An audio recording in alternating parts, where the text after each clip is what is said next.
Yeah, the big news is that this is being taken over by this.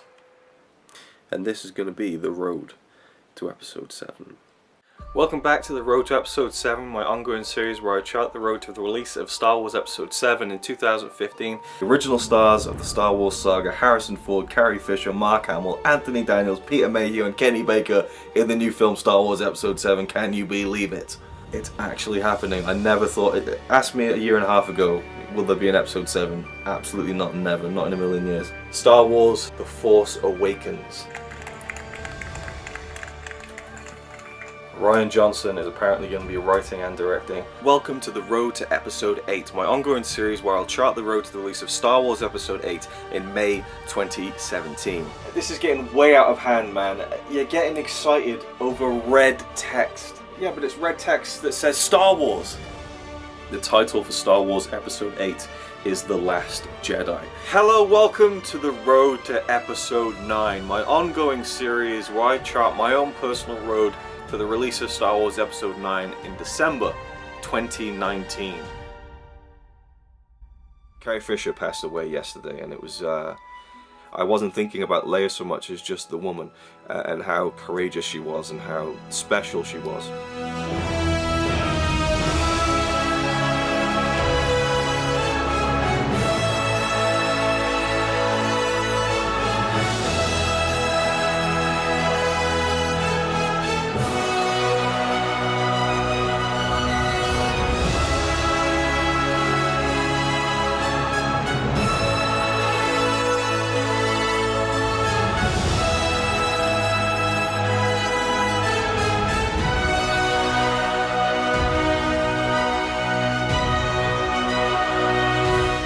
It was fucking perfect.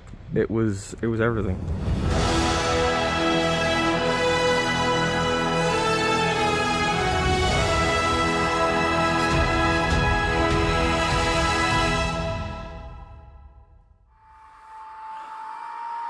Luke, it's ready. Got that. Beautiful. Ladies and gentlemen, welcome to episode 8. Oh, fuck!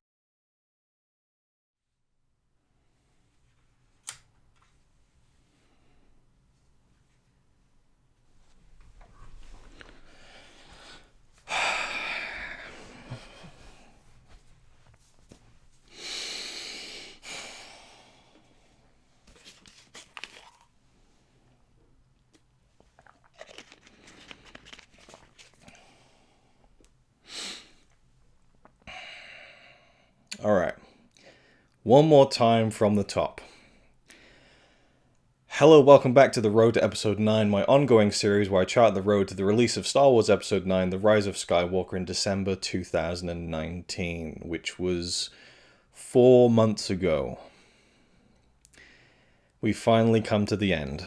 So, I said in one of the previous Road to Episode 9 videos when The Rise of Skywalker came out, that it was the end. The road to Episode 9 ended that night that we went to see Star Wars Episode 9 in the cinema, the trilogy triple bill, and that was it. That was kind of the journey, the road was ended, basically.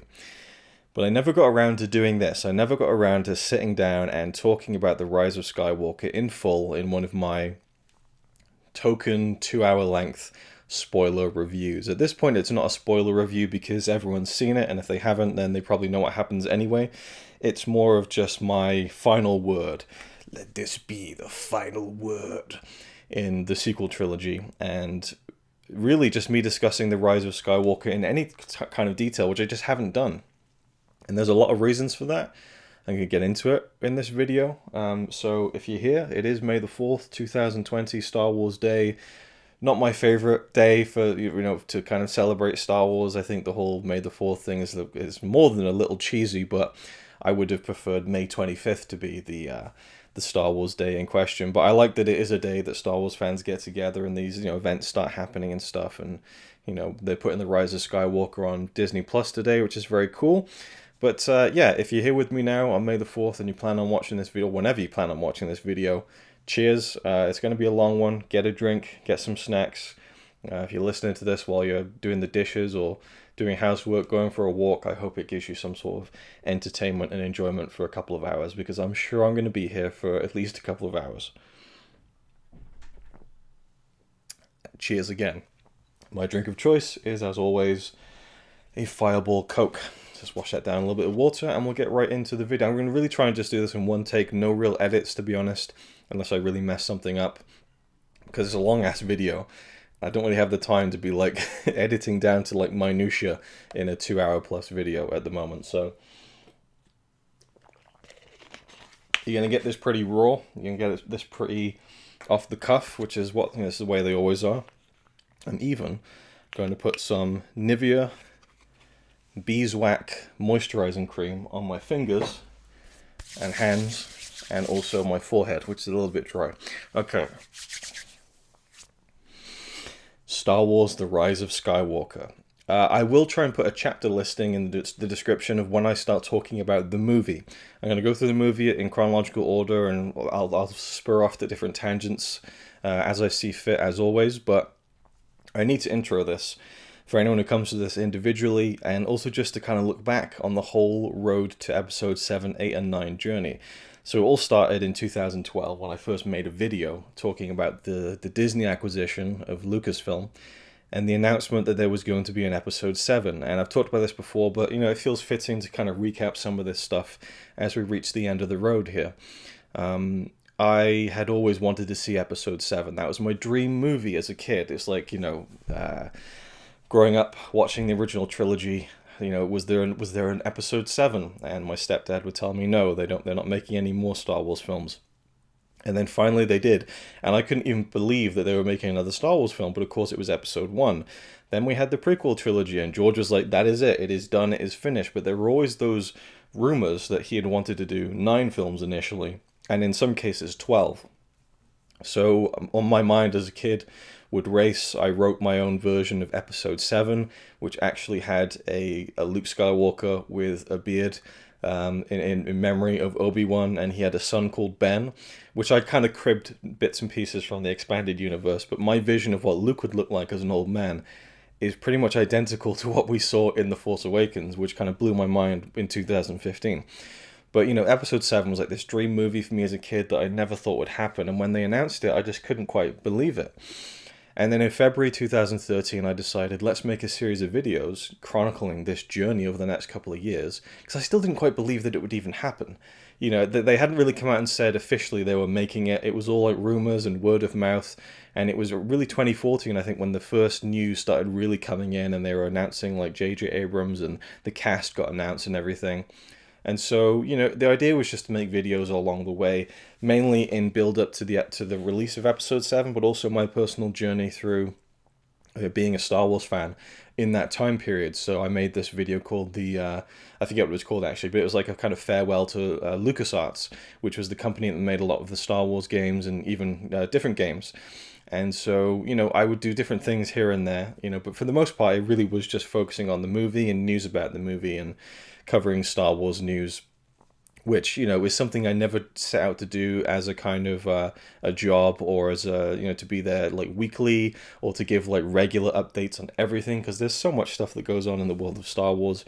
It was just my take on some of the news and things like that. But people did grow to, you know, to tell me that they kind of watch my series to keep up with certain things that they weren't necessarily militantly searching themselves online, which was cool. But again, it was mainly just my own personal journey and stuff, the trailer reactions. And then finally, when episode 7 came out, it was, you know, the reaction to seeing it and my first thoughts. And then I thought, well, why not do the road to episode 8 and continue this thing? I was enjoying it. It certainly wasn't like a flagship series for me on my channel, because they're very, you know, basic videos, just like this one, just sitting down talking. I didn't put much effort into the editing for the most part. Some of them I did. I've kind of played around here and there, but, you know, for a lot of the videos there, it was just, you know, basic kind of vlog style stuff.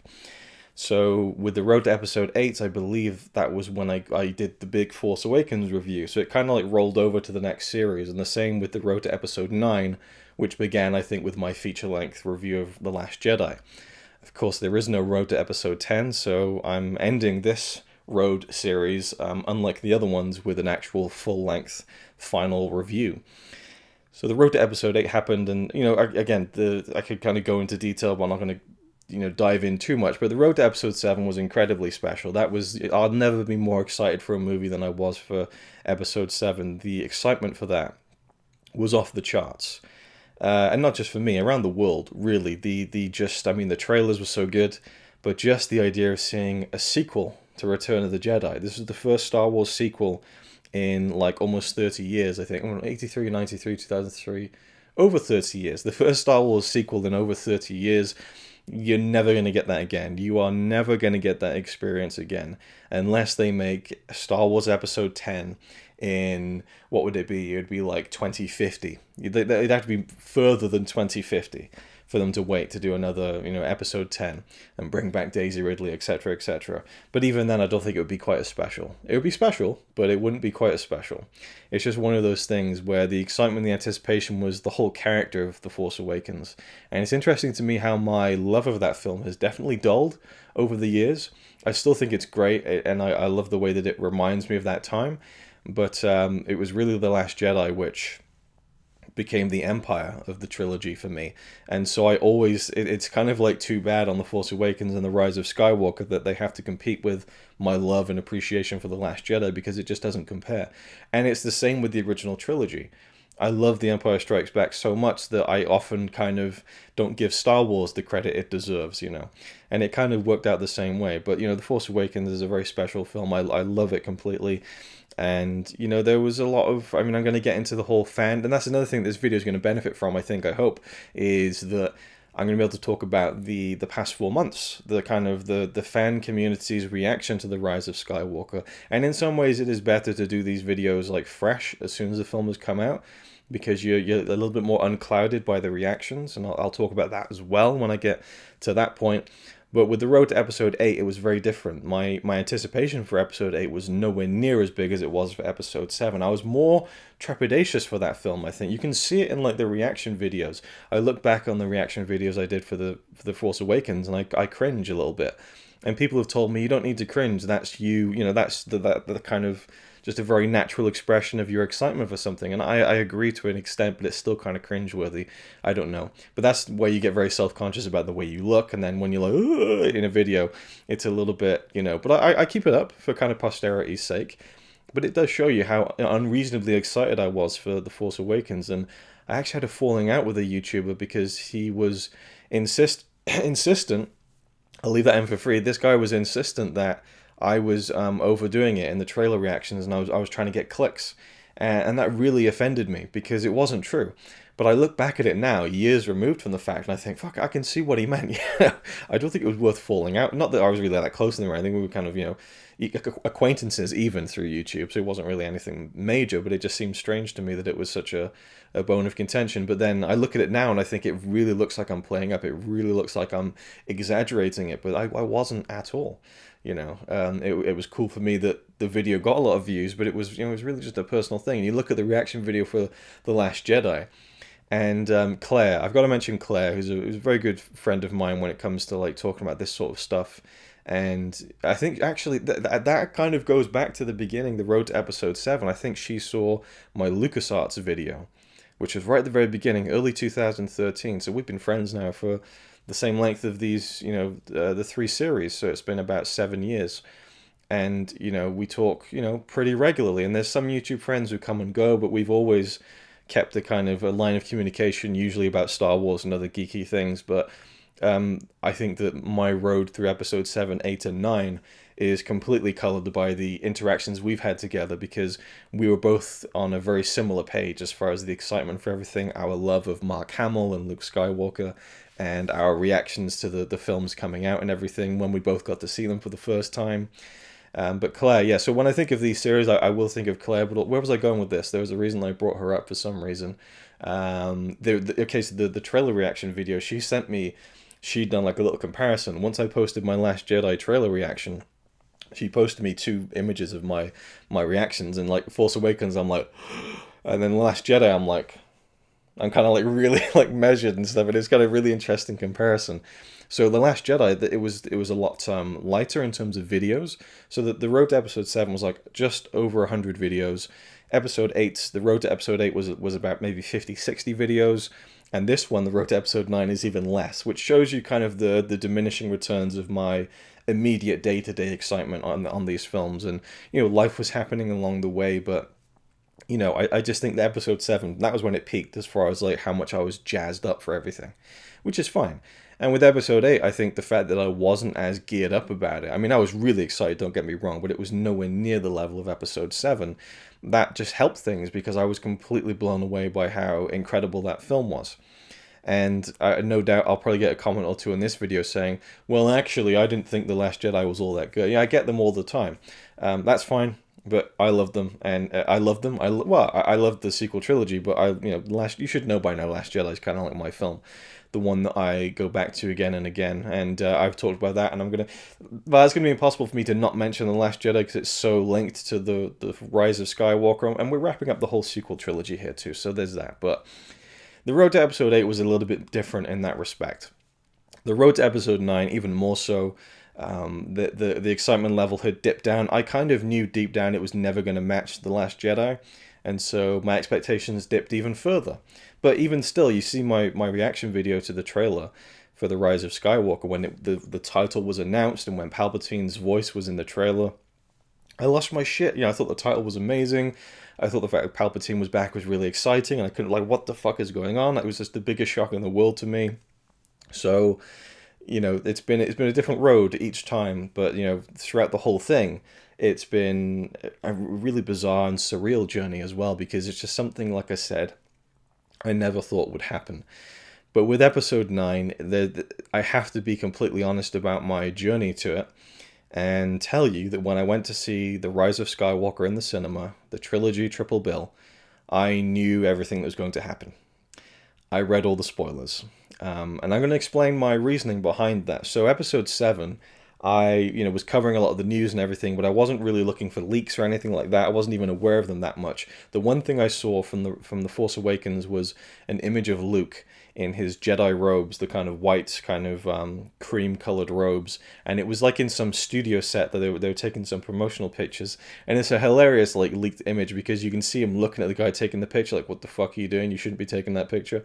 But I remember seeing it, I can vividly remember exactly where I was when I saw that picture, and I felt ill.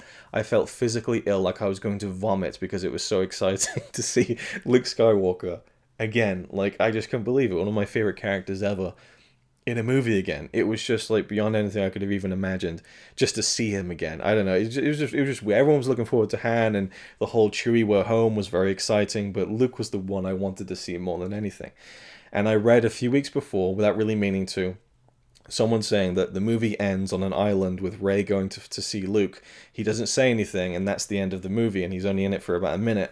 And I thought to myself, that's complete bullshit. This person's trying to get attention. There's no way they would do that. There's no way after 30 plus years and Mark Hamill losing all that weight, growing his beard out, that they're going to bring back Luke Skywalker and only have him in 1 minute of the movie at the very end and not say anything. They would be absolutely barking mad to do that, and if they did, I would hate the film and boycott the entire sequel trilogy. And I saw it in the cinema. It happened that way, and I absolutely fucking loved it because of the way it was executed, which just goes to show you sometimes spoilers aren't everything. I wish I hadn't seen it, but at the same time, it didn't matter to me because The Force Awakens was all about Luke. It was about the search for Luke Skywalker, and that was so exciting to me and just really cool. And that final moment was just almost more impactful, I think, than if they tried to put him in the movie earlier and have more of a part. I think having it be Han's movie with Leia kind of as a supporting character as far as the legacy characters go was a brilliant move, and having Luke be there at the very end was such a mystery that just kept that literal cliffhanger going for 2 years. It was a masterstroke, in my opinion, of storytelling for this sequel trilogy. And then we had The Last Jedi, and I got spoiled nothing except for one thing, And it was about maybe a year before the movie came out. I read someone say that apparently Leia gets injured in the movie and is basically like out of commission for most of the film. She's barely in the movie. And I thought, again, there's no way they'd be that stupid to do that. Like, surely the next movie we can see more of Leia. That would be the best thing. But then I started worrying, like, maybe, I don't know. But apparently, because I haven't really delved in too much, but from what I've read after the fact, the leaks for The Force Awakens were very heavy, and the leaks for The Rise of Skywalker were extremely heavy, and The Last Jedi was pretty tight. And then that's kind of the differences there, where obviously each film was made by Lucasfilm, but J.J. Abrams' production company, Bad Robot, was producing The Force Awakens and The Rise of Skywalker. In the middle, they weren't involved. It was Ryan's kind of production crew and his producing partner, Ram Bergman, who are making the movie in conjunction with Lucasfilm, and that's maybe why some of the spoilers were a little bit more tightly kept. So for The Last Jedi, I didn't know anything about it, but, the Leia thing turned out to be pretty true. But, I don't really I remember watching the film and even thinking after the fact, like, oh, that Leia thing didn't happen. Well, I guess it kind of did, but you don't feel it. She's such a huge part of that film, and her kind of, the accident and everything is really kind of a minor part, I think. I mean, she's maybe out of action for maybe 40, 45 minutes, not even that. She's a huge part of the beginning, a huge part of the end, and so for me it wasn't as drastic as I had first read. So it was an amazing experience for The Last Jedi, to see Yoda, Snoke's death. I mean, these moments, even the mirror cave sequence, which will never hold up to the cinema experience, because my heart was like pounding out my chest when that shadow was moving up to Rey in the mirror cave, because I thought we were going to see Luke. That was my thing, and that's a whole other story that I've talked about before. But it was just incredible to be completely fresh on this and not know what was going to happen at all, except for what I'd seen in the trailers. Obviously, I saw that Rey was in the throne room with Snoke and probably Kylo, but it was just really, really cool. And I feel like going into more detail about that, but I won't. But it ties into some of the things that I don't want to speak too much about it actually. But I had some information from certain people, which I really trusted, which wasn't like me saying, "Hey, tell me what happens" or anything like that. But there was one thing I wanted to know, like really badly, about The Last Jedi. And someone I know was able to kind of confirm to me, without really confirming it, but kind of confirming it at the same time, that it was going to happen, without too much details, just that something I wanted was going to be in the film, and they confirmed it. I'll just say it doesn't matter, this is years in the past, I'm not going to name any names, but I wanted to know if Luke and Leia shared a scene in the film, and I got the kind of confirmation, the wink that yes, they did. And we saw a behind-the-scenes shot of them together. And so I was like, oh, great, that's all I want to know. I just would love to see, Mark and Carrie act together in this film, especially after Carrie had passed away. That's when I really wanted to know that detail. And when Leia got ripped out of the ship at the beginning, I wasn't even thinking about the leak that told us that Leia gets injured and then she comes back in later. So I was angry at this person who kind of confirmed to me that Luke and Leia shared a scene. I was like, they lied to me. She lied to us, and because I was so angry, and I was also angry at the Lucasfilm and Disney, because there was a shot in the trailer of Leia on Crate, and I thought they fucking filmed that shot just to mislead us. I was so angry, and then of course that moment happens, which is the big infamous moment from the film, which is still holds up to me as one of my favorite Star Wars moments. Bill me, it just is. So that was a big part of my kind of experience, was that kind of the information I knew going into it. But I knew very little for The Last Jedi. But for The Rise of Skywalker, I, for some reason, just decided that I wanted to read up on it. And it was a weird thing, because, again, I felt like The Last Jedi had peaked as far as, like, how much I was going to do. That's the thing. Force Awakens, it peaked in terms of anticipation and excitement. The Last Jedi, it felt like a real peak as far as, like, this is the most I'm ever going to enjoy Star Wars in my life, I think. So I knew that the Rise of Skywalker was going to be a step down. So I kind of felt like knowing what was going to happen to maybe prepare myself a little bit. I don't know. And weirdly, I think that really helped my experience of watching The Rise of Skywalker. And I'll tell you why. It was, I think, the summer of 2019, and I'd read some things, and it was after the first trailer came out, or the second trailer, an image surfaced online. And it was Kylo and Rey with the two blue lightsabers. And people were saying, oh, it's fake. And I looked at it, I thought, that ain't fake. That is a legit screenshot from the movie. I don't know how it's leaked, but it's all over the internet. And I was looking at it, and I just thought, That's really exciting. That is really, really exciting. So it kind of actually got me pumped up about the film.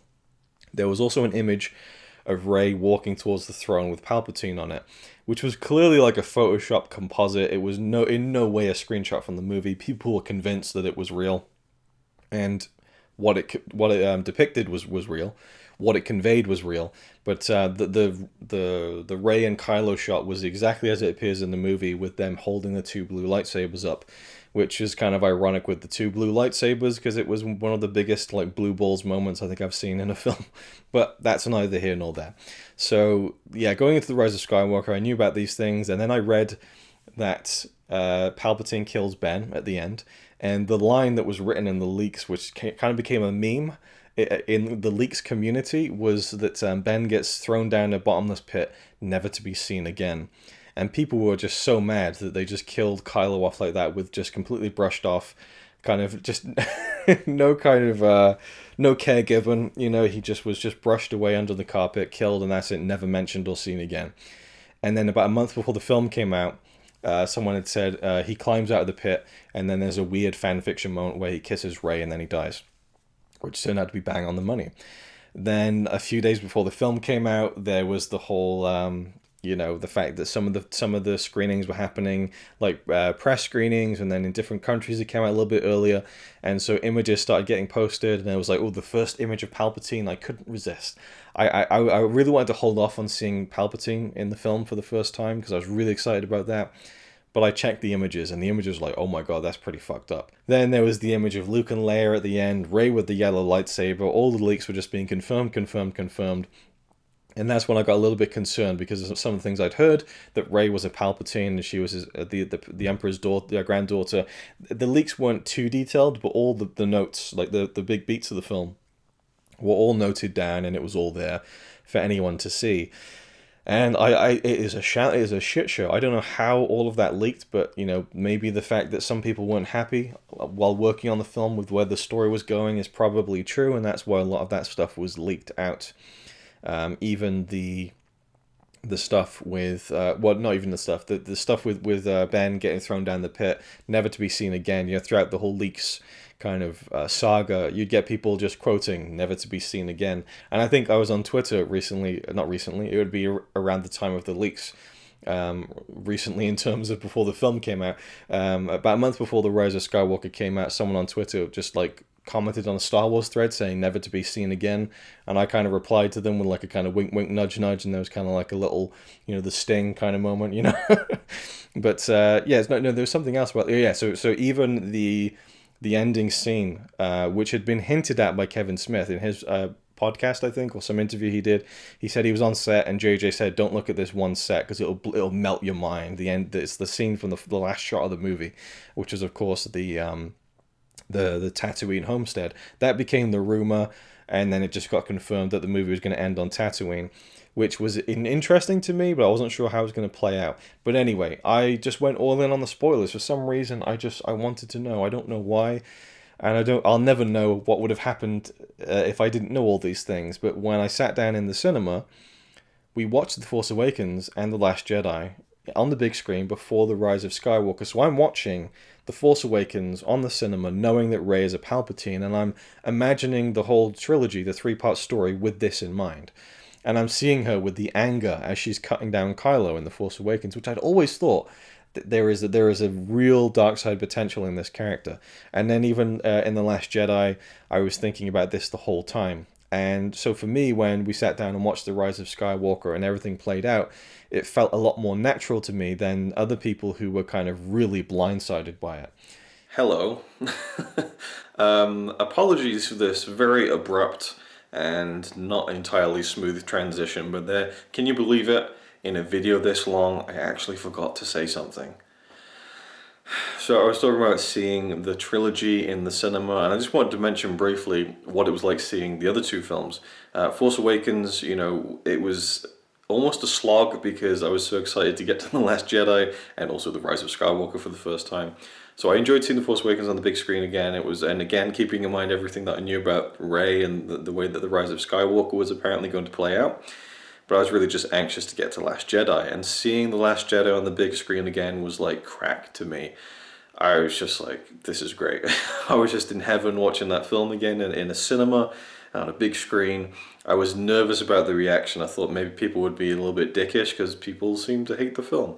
But the crowd was fine, and it seemed like there was a lot of Star Wars fans there.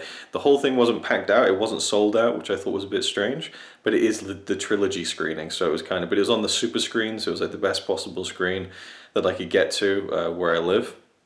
And seeing The Last Jedi, again, like I said, it was awesome, but I wanted to go and grab some stuff, like some food and a new drink for the Rise of Skywalker, and I wanted to beat the queues, so I thought I'll leave during like the last third of The Last Jedi, get my food in, get my drinks, so I can beat the queues and have everything ready for the Rise of Skywalker and not miss anything.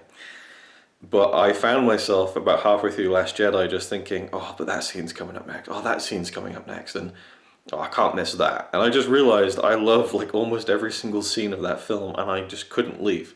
So I managed to have more than enough time. I'm going to include some clips now of when I went to the drink section, and between Last Jedi and Rise of Skywalker, a lot of the people who came dressed up, like in the full costumes, Vader, I think Chewbacca was there. So there's a couple of clips I got of that. A guy does comment on my t-shirt. I was actually wearing an Alien 1979 original poster art t-shirt. Kind of being a bit of a rebel on Star Wars night, but that's pretty much it. And I did also, just for good measure, want to throw in what I got on the night, which was 2 of these collector's cups for the Rise of Skywalker. This one's the Kylo Ren version with a little thing on the top there you can take out. You see how much these things are fingerprint magnets, but that's my kind of merch from the night. And I thought I'd get the R2-D2 one when I went to get a second drink. So I'm not sure if that actually might be like a fridge magnet. I'm not entirely sure, but you can take these off. I think they might be fridge magnets. But I don't have a traditional fridge door. Well, I kind of do. Let's actually just see.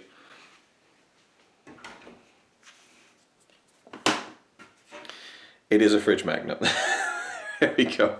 So maybe in the future, oh, it's gone. Maybe in the future, when we have a different fridge, which is displayed outwards, because this has like a kind of cupboard door behind it, then we can put those Rise of Skywalker fridge magnet. I didn't realize it was a fridge magnet. There you go, pretty cool. But that was it. Now on with the rest of the ridiculously long video, which I will not apologize for, because I do that another 20 times as it is. So on with the rest of it.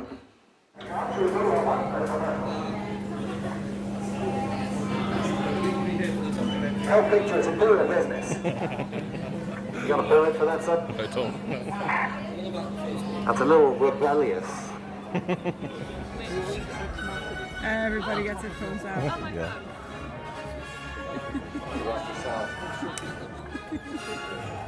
Hey, Dad. You're on your own, sir. That's very great. Well done.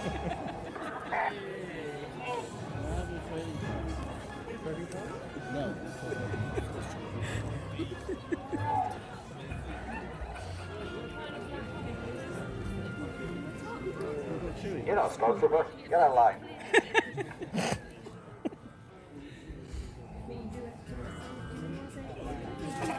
And so for me, when we sat down and watched The Rise of Skywalker and everything played out, it felt a lot more natural to me than other people who were kind of really blindsided by it.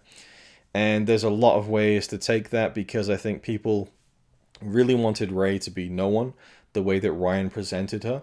I think people really wanted her to be a Kenobi. People wanted her to be like a legit Skywalker. And, you know, there's so many ways that it could have gone. And I guess I'll get into the film in just a minute, but one thing I want to kind of end on before this is the ridiculously long intro, not even intro, this is part of the video, but one thing that I really wanted to mention was that going into this with the Rey and Kylo situation, it's, you know, The Force Awakens, they are very there's a lot of friction between them, you know, there's a lot of tension between them. The Last Jedi expands upon that, and there is definitely that kind of sexual tension that is hinted at, but I don't think it's completely, you know, boldly like that's exactly what it is. I think there's a lot of intensity between them that could be read in 2 different ways. So where do you go with it in the third story? It's really tricky, because, I mean, obviously they can't be related, because that's just really weird. But you could have them not be, you know, romantically linked in any way, and they could be related. Or you go the way that they did with the final film. And I have always, since, the beginning of the sequel trilogy and people saying, like, I mean, when The Force Awakens came out, the kind of the vitriol over Rey and kind of all the unanswered questions, I was like, just, guys, chill out. We got another, like, 4 or 5 years, 2 more movies. This ain't the whole story. You're reading, like, the first 5 chapters of a 15-chapter book and getting mad about what it's done without reading the last 10 chapters. Like, give it a chance. Let us just sit with this and theorize and have fun, but you're taking it way too seriously. Well, who is she? How does she have all this power, And then The Last Jedi's answer to that is, she's no one. She's just as powerful as she is because this is who this character is. But The Force Awakens very clearly establishes that Rey is someone whose last name was withheld from us as an audience, and she's talking about my family coming back. And there's no real resolution to that. And so with The Last Jedi, fans were presented with the idea that, she's no one. And Ryan's view on that was the hardest thing for her to hear at that point in time. She was searching for an answer to all of her problems, which is that she is burdened with this great power, and she doesn't know what to do with it, and she doesn't know why she has it. And so she's seeking some kind of answer as to whether her parents, have some sort of history with the Force or something that can maybe make her feel more comfortable in her own skin, who she is and why she is the way she is. But to be told that, no, your parents were no one, they had no links to the Force, or, there's no kind of aha moment on your horizon when it comes to where you come from. And so that's kind of the hardest thing for her to hear. And that's what she feels deep down. Kylo doesn't lie to her. He sees what she's feeling deep down, and he's relaying that to her. And she's the one who says it. He says, who your parents were. Say it. And she says, no one. They were nobody. And he's like, yeah, they were no ones. As in, they were people who kind of discarded her, and that is one way to look at it. But I always felt with The Last Jedi that there was more to that story. So when The Rise of Skywalker came out, and literally, like, Kylo's saying, like, there's more to your story, and people were really mad about that. They're like, no, but Ryan said that she was no one. And this is where people get really mad. And I guess what I'll do before I get into, like, the film itself, I'm really sorry. This is the last one, fuck it. Is the way that the fan reaction has gone. And you can only judge it on what you see. There's no way to get a full read on everything. But The Force Awakens comes out, huge excitement, everyone's really looking forward to it. Most people loved it, had a great time, but then, like, as soon as, like, the dust had settled on the opening weekend, people were starting to talk about how Rey was a Mary Sue, which was bullshit. And then, it's a remake of A New Hope, which, there's some truth to. There's definitely echoing, and I feel like I appreciate the way that the story echoes the original trilogy in the sense that the evil guys just keep making the same mistakes. But also there's like a stagnation in the galaxy in the sense of that they haven't fully recovered from the war of the original trilogy, which gives us a reason to have a story and to finish it off. So I appreciate that about it, but I could see the criticisms of it being a little bit too similar to A New Hope, perhaps. But I thought the whole Rey stuff was bullshit. I thought she was a great character who did have flaws. She and I'm not going to get into all that stuff. But The Force Awakens came out, and a lot of negativity. The lot of negativity towards John Boyega for some wild reason, and Daisy Ridley as well.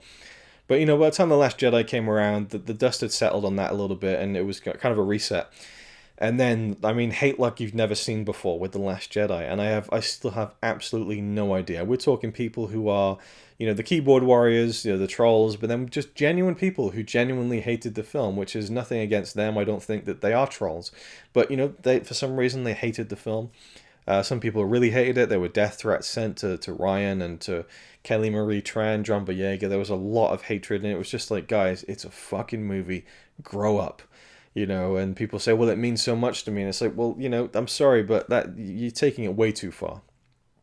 But, there are people who hated it who didn't take it too far, and that's valid. That's completely valid.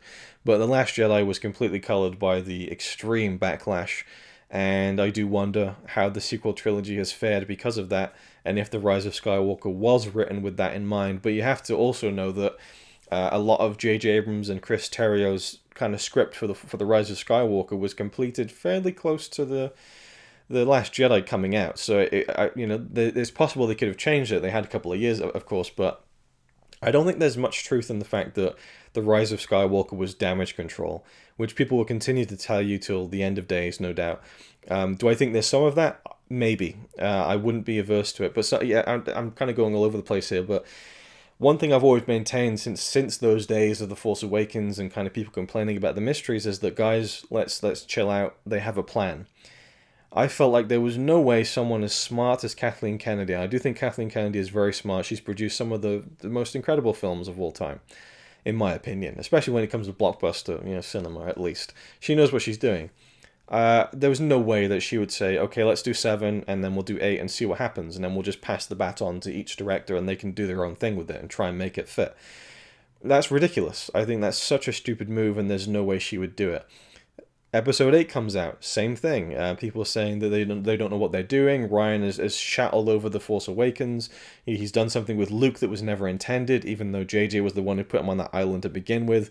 And I think it was up to Ryan to kind of explain why Luke had not been in The Force Awakens, because it's not just why is he on this island, it's why is he on this island and he hasn't come to help anyone. During all of this stuff with the First Order, Ryan had to come up with a really good idea to explain that, and I think he did a wonderful job of doing it. But with The Rise of Skywalker, I watch it and I think, I don't know. At first I thought, no, it must have been planned, because for me, I felt that echo, but there was this feeling of the dark side in Rey. And isn't there something where if you play Rey's theme at a certain speed or backwards, that it sounds like the Emperor's theme? I don't know, something like that. In The Last Jedi, we had Snoke kind of very much emulating Palpatine. In my mind at the beginning, it was like, okay, Snoke is like, he's like the Dark Wizard of Oz, he's the great pretender, he's mastering through manipulation, but also he's kind of an Emperor fanboy. And it was said by, like, I think Andy Serkis that, oh yeah, Snoke has kind of seen all of it. He's lived through all of, like, the prequel trilogy and stuff. And so in my mind, he was someone who was a dark side user who kind of kept to himself a little bit and saw what the Emperor did, and then swooped in when he had the chance to take over and mold himself in the Emperor's image, which explains why the First Order is so similar to the Empire, why Snoke has this big throne room with the red guards, and the way he speaks. It was I who allowed the Alliance to know the location of the shield generator, and then Snoke going, it was I who bridged your minds. Like, very similar dialogue at times.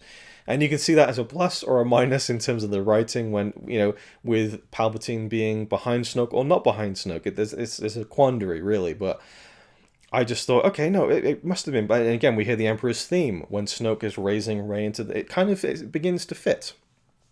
But there are things that don't fit.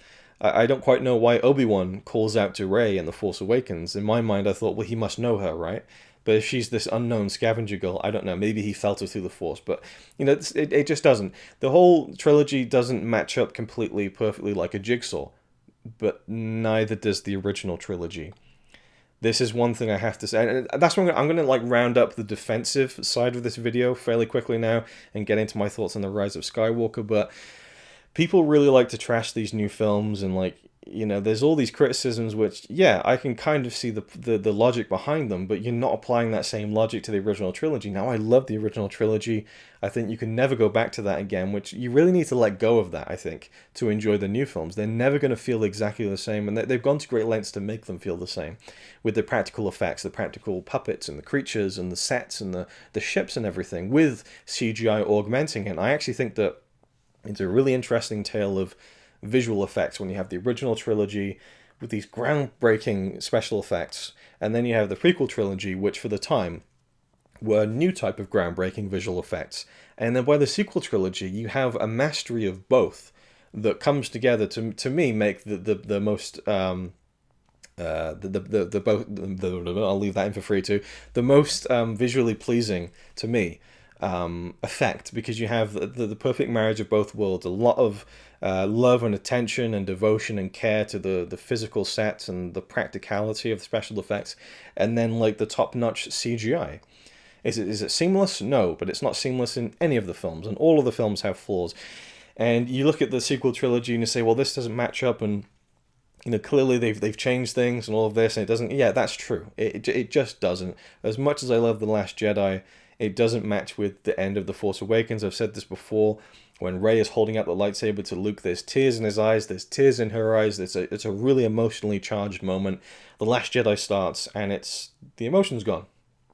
She walks up to him, and he kind of holds it for a bit. I don't know. You can kind of make it fit as if maybe she'd been standing there for a minute, and they both kind of got their composure a little bit, but it just doesn't seem to really fit emotionally, which is a bit of a shame.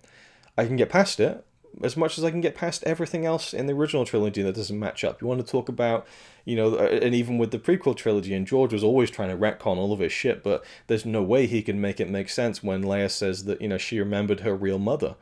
Because she can't have, unless you think about the fact that, Leia is very strong in the Force, and when she was, a newborn baby, she remembers that memory, but it's a little bit hazy. You have to kind of make things fit if you really want all those logical pieces to fit together, and you have to do a lot of legwork yourself, which I don't really tend to put myself through. But if we want to go to, things not making sense, and the trilogy concluding to a point where now things earlier don't make sense, let's talk about the fact that Darth Vader's children, in the first film, Star Wars, Episode 4, A New Hope, if you want to call it that, Darth Vader, in the very first scene of Star Wars, is standing right next to his fucking daughter.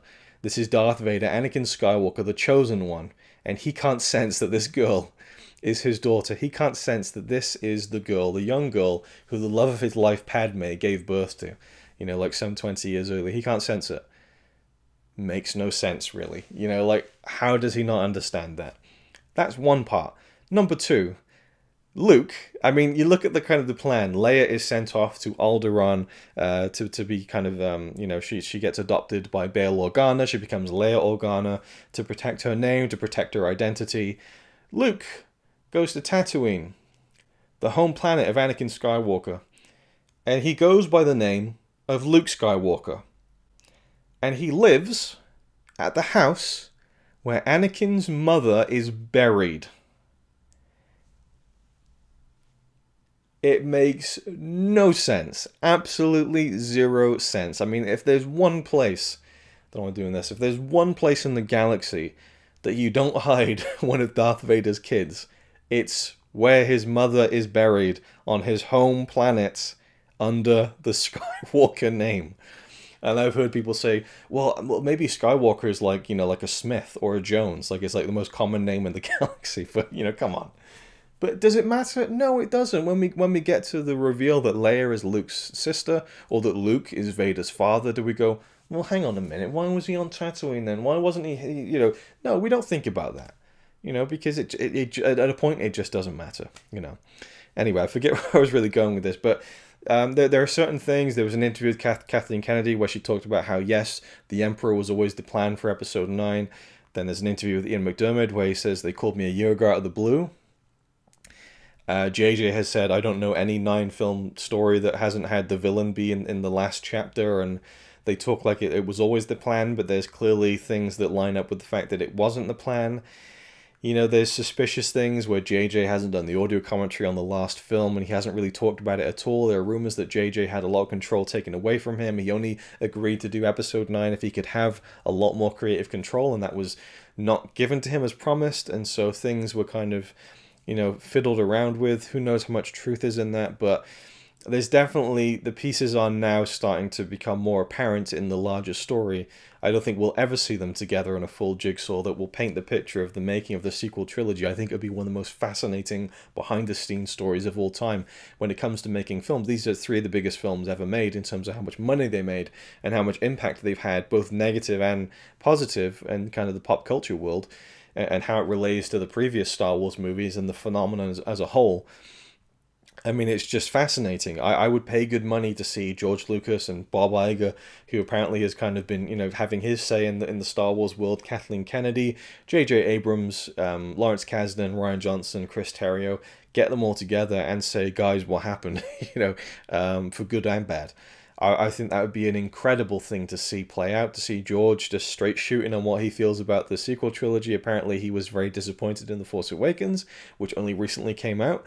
He thought The Last Jedi was beautifully made, which some people who love The Last Jedi are latching onto, like, see, George loved it. I don't think he loved it. I think beautifully made is a very diplomatic comment, and he has not mentioned The Rise of Skywalker at all.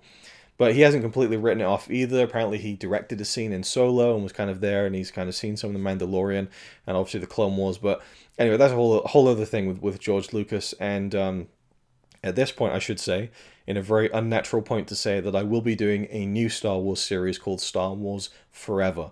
So I can talk about more of this stuff down the line, and if you guys really enjoy this video, then I can do more of this stuff, because I mean, I've been talking now for almost 45 minutes on my end. I don't know how much the editing has cut this down, but I feel like I'm only just hitting the ground running at the moment. So let's get to the Rise of Skywalker. Yeah, so I've talked about kind of the way I went into it with the spoilers and everything and the fan reactions. And okay, so one last thing about the fan reactions is the Rise of Skywalker comes out, and it's so interesting because I couldn't really handle a lot of the hate of The Last Jedi when it came out on Twitter. So I muted a lot of people who were just constantly going on about how shit it was.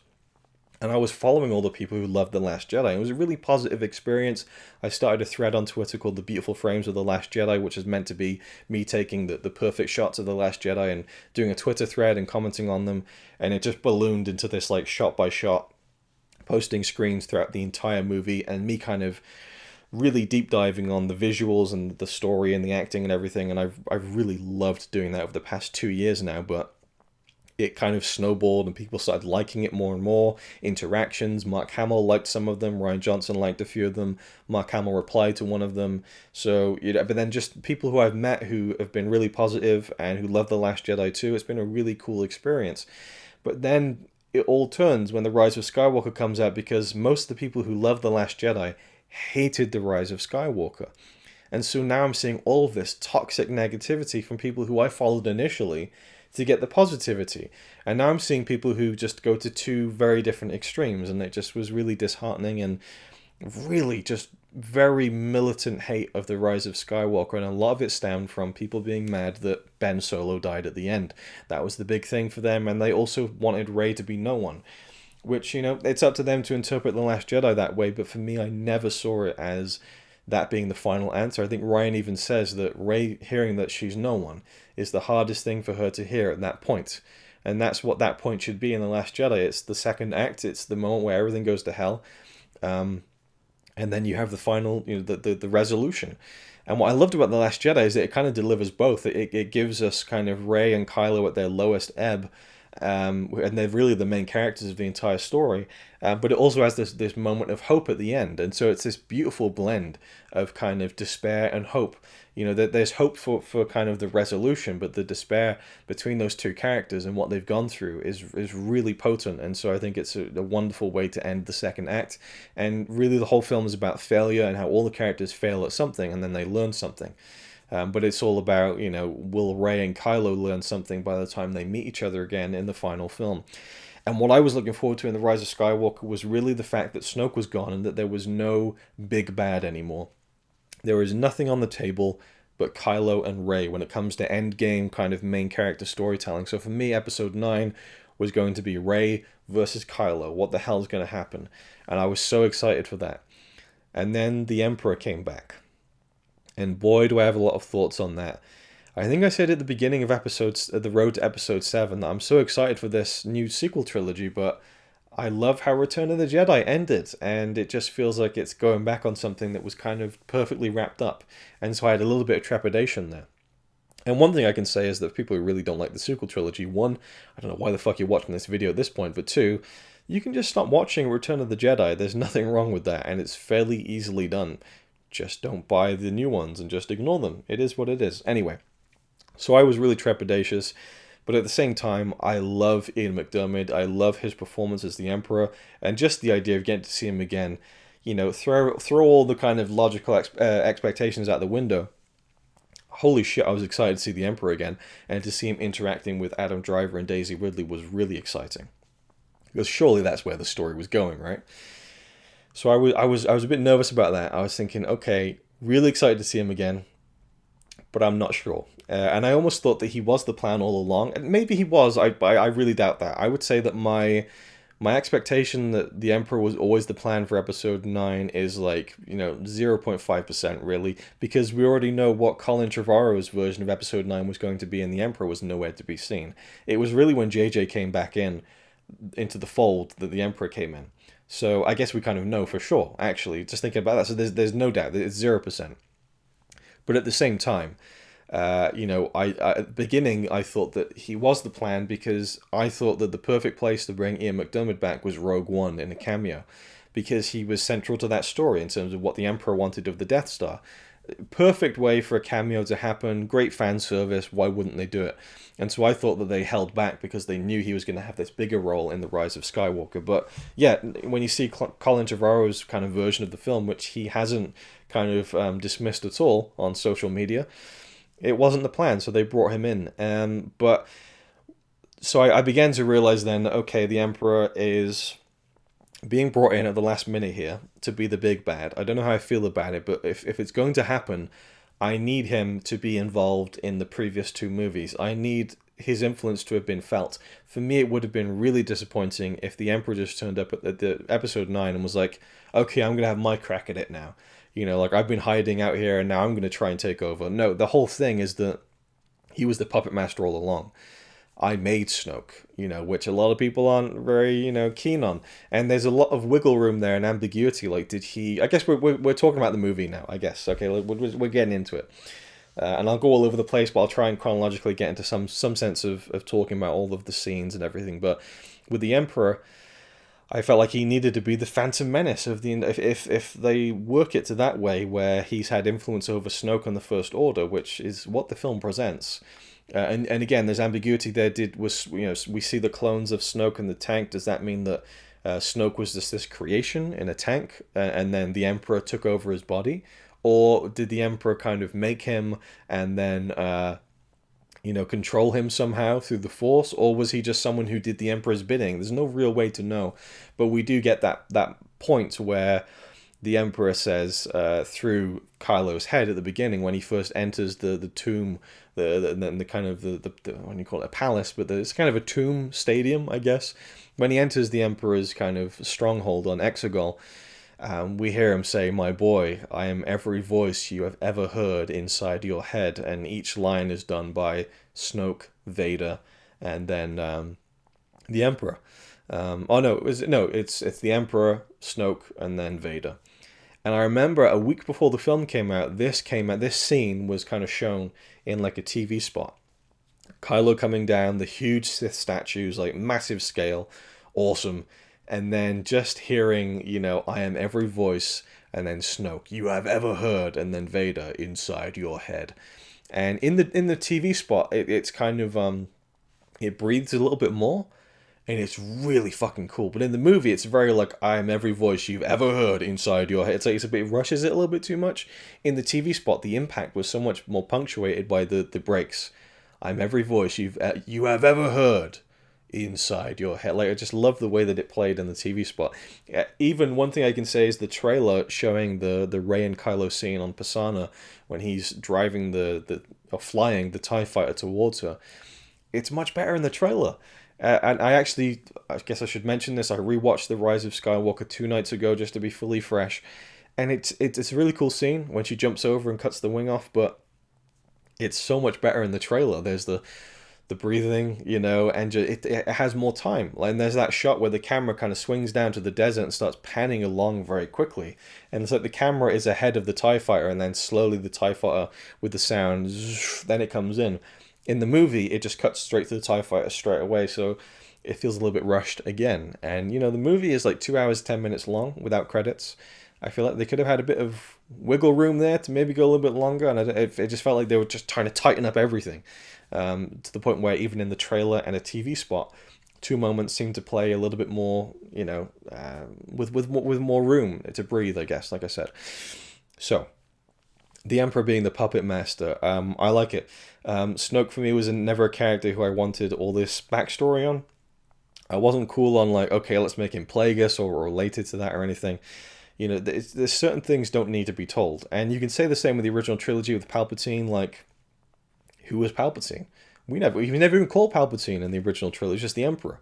I think we heard him by name at some point. Obviously we see him in The Empire Strikes Back very briefly, but there's no backstory there, none at all. He's just the big bad. It's Star Wars. It's the modern myth. It's harkening back to the serials of the 1930s and 40s, where Episode 8, here comes the new big bad. I think that the fact that the Star Wars trilogy, the originals, were so damn good that it's almost like unrealistic expectations of quality of storytelling are being put into it. Not that I'm saying that they shouldn't try and make great films or have good storytelling, but there's a certain amount of hokiness that goes into these things, and when it comes to the Emperor, he's just the Emperor, and you never needed anything more than that. Was it cool to see his backstory in the prequels? Yeah. Did I need it? No. Could I live without it? Yeah. It's just one of those things. And that's kind of how I feel about the prequels in some shape or form anyway. As much as I love them and they were kind of my movies to kind of grow up with, seeing in the cinema when I was a kid and a teenager, but, for me, the prequels have never been vital. And you could say, is the sequel trilogy vital? I don't know. For me as a fan, they kind of are because I love them so much. But, the prequels, I think, almost dilute Vader just a little bit. But I know that is very contrary to popular opinion. Which is super interesting because the prequels, oh my god, the shitstorm that was the prequels when they came out. I mean, if you're around then, which really makes me feel old because there's probably people who might watch this video who weren't really around when the prequels came out. It was a shitstorm. I was a big part of the Star Wars online community and the message boards throughout the whole prequels, and oh god, some of that stuff was just just pure venom. Not as much as The Last Jedi, but there was people hated the prequels. These days, people really love those films with a deep passion. I guess it's because they grew up with them from childhood, from birth. So again, it's like a new generation taking over now, and I wonder if the sequel trilogy will start to see a resurgence. And I will say that when The Last Jedi came out and all that hate came out, I thought in the future people are going to understand how great this is. Not that everyone should, and that people who don't like it are wrong, or that they just don't see it properly. I'm just saying that I think that once space has happened between the releases of these films, you start to view them differently. And I think that The Last Jedi in the future will be seen as, for me, the classic I think it is. But I didn't expect it to roll around that fast, because by the time The Rise of Skywalker came out, a lot of people were loving The Last Jedi more than I'd ever seen before, and it felt like people really grew to accept it. Some people did anyway, which was really interesting to me. So The Rise of Skywalker, let's just get into it. I've almost done an hour without really getting in from the ground level, the opening scene. Okay, Star Wars, The Rise of Skywalker. This will probably be the longest of my road to episode, extremely long, lengthy reviews. And I'm starting to get a little bit out of breath, so this might be a little bit difficult. But one thing, which is completely irrelevant, but, I'm the wanker that I am when it comes to these things. My in-depth review of The Force Awakens I did standing up, and the in-depth episode 8 review was also done standing up to maintain some sort of continuity. I can't do that anymore. I remember having extreme backaches after both of those recordings because I was stood up for 2 hours. So yeah, I'm sitting down quite comfortably while I'm doing this, while I'm kind of perched and straightening my back to be more presentable for the camera. But, it is what it is. So The Rise of Skywalker. One more thing, actually. Holy shit. I apologize. I got into Fortnite last year. You're probably wondering why the fuck is that relevant? Oh, is it relevant? It's strange. I got into Fortnite in a big way in November. And in December, I think it was, there was a big Star Wars event. They added lightsabers to the games, like Star Wars skins. If you're unfamiliar, Fortnite is like an online battle royale game. You jump down to an island, 100 players, last person standing wins. And they added loads of Star Wars items to the game, and there was going to be a Star Wars event where they were going to screen a scene from the movie, which was Poe and Finn and Chewie on the Star Destroyer above Kijimi. So there's a little section from that moment of the film.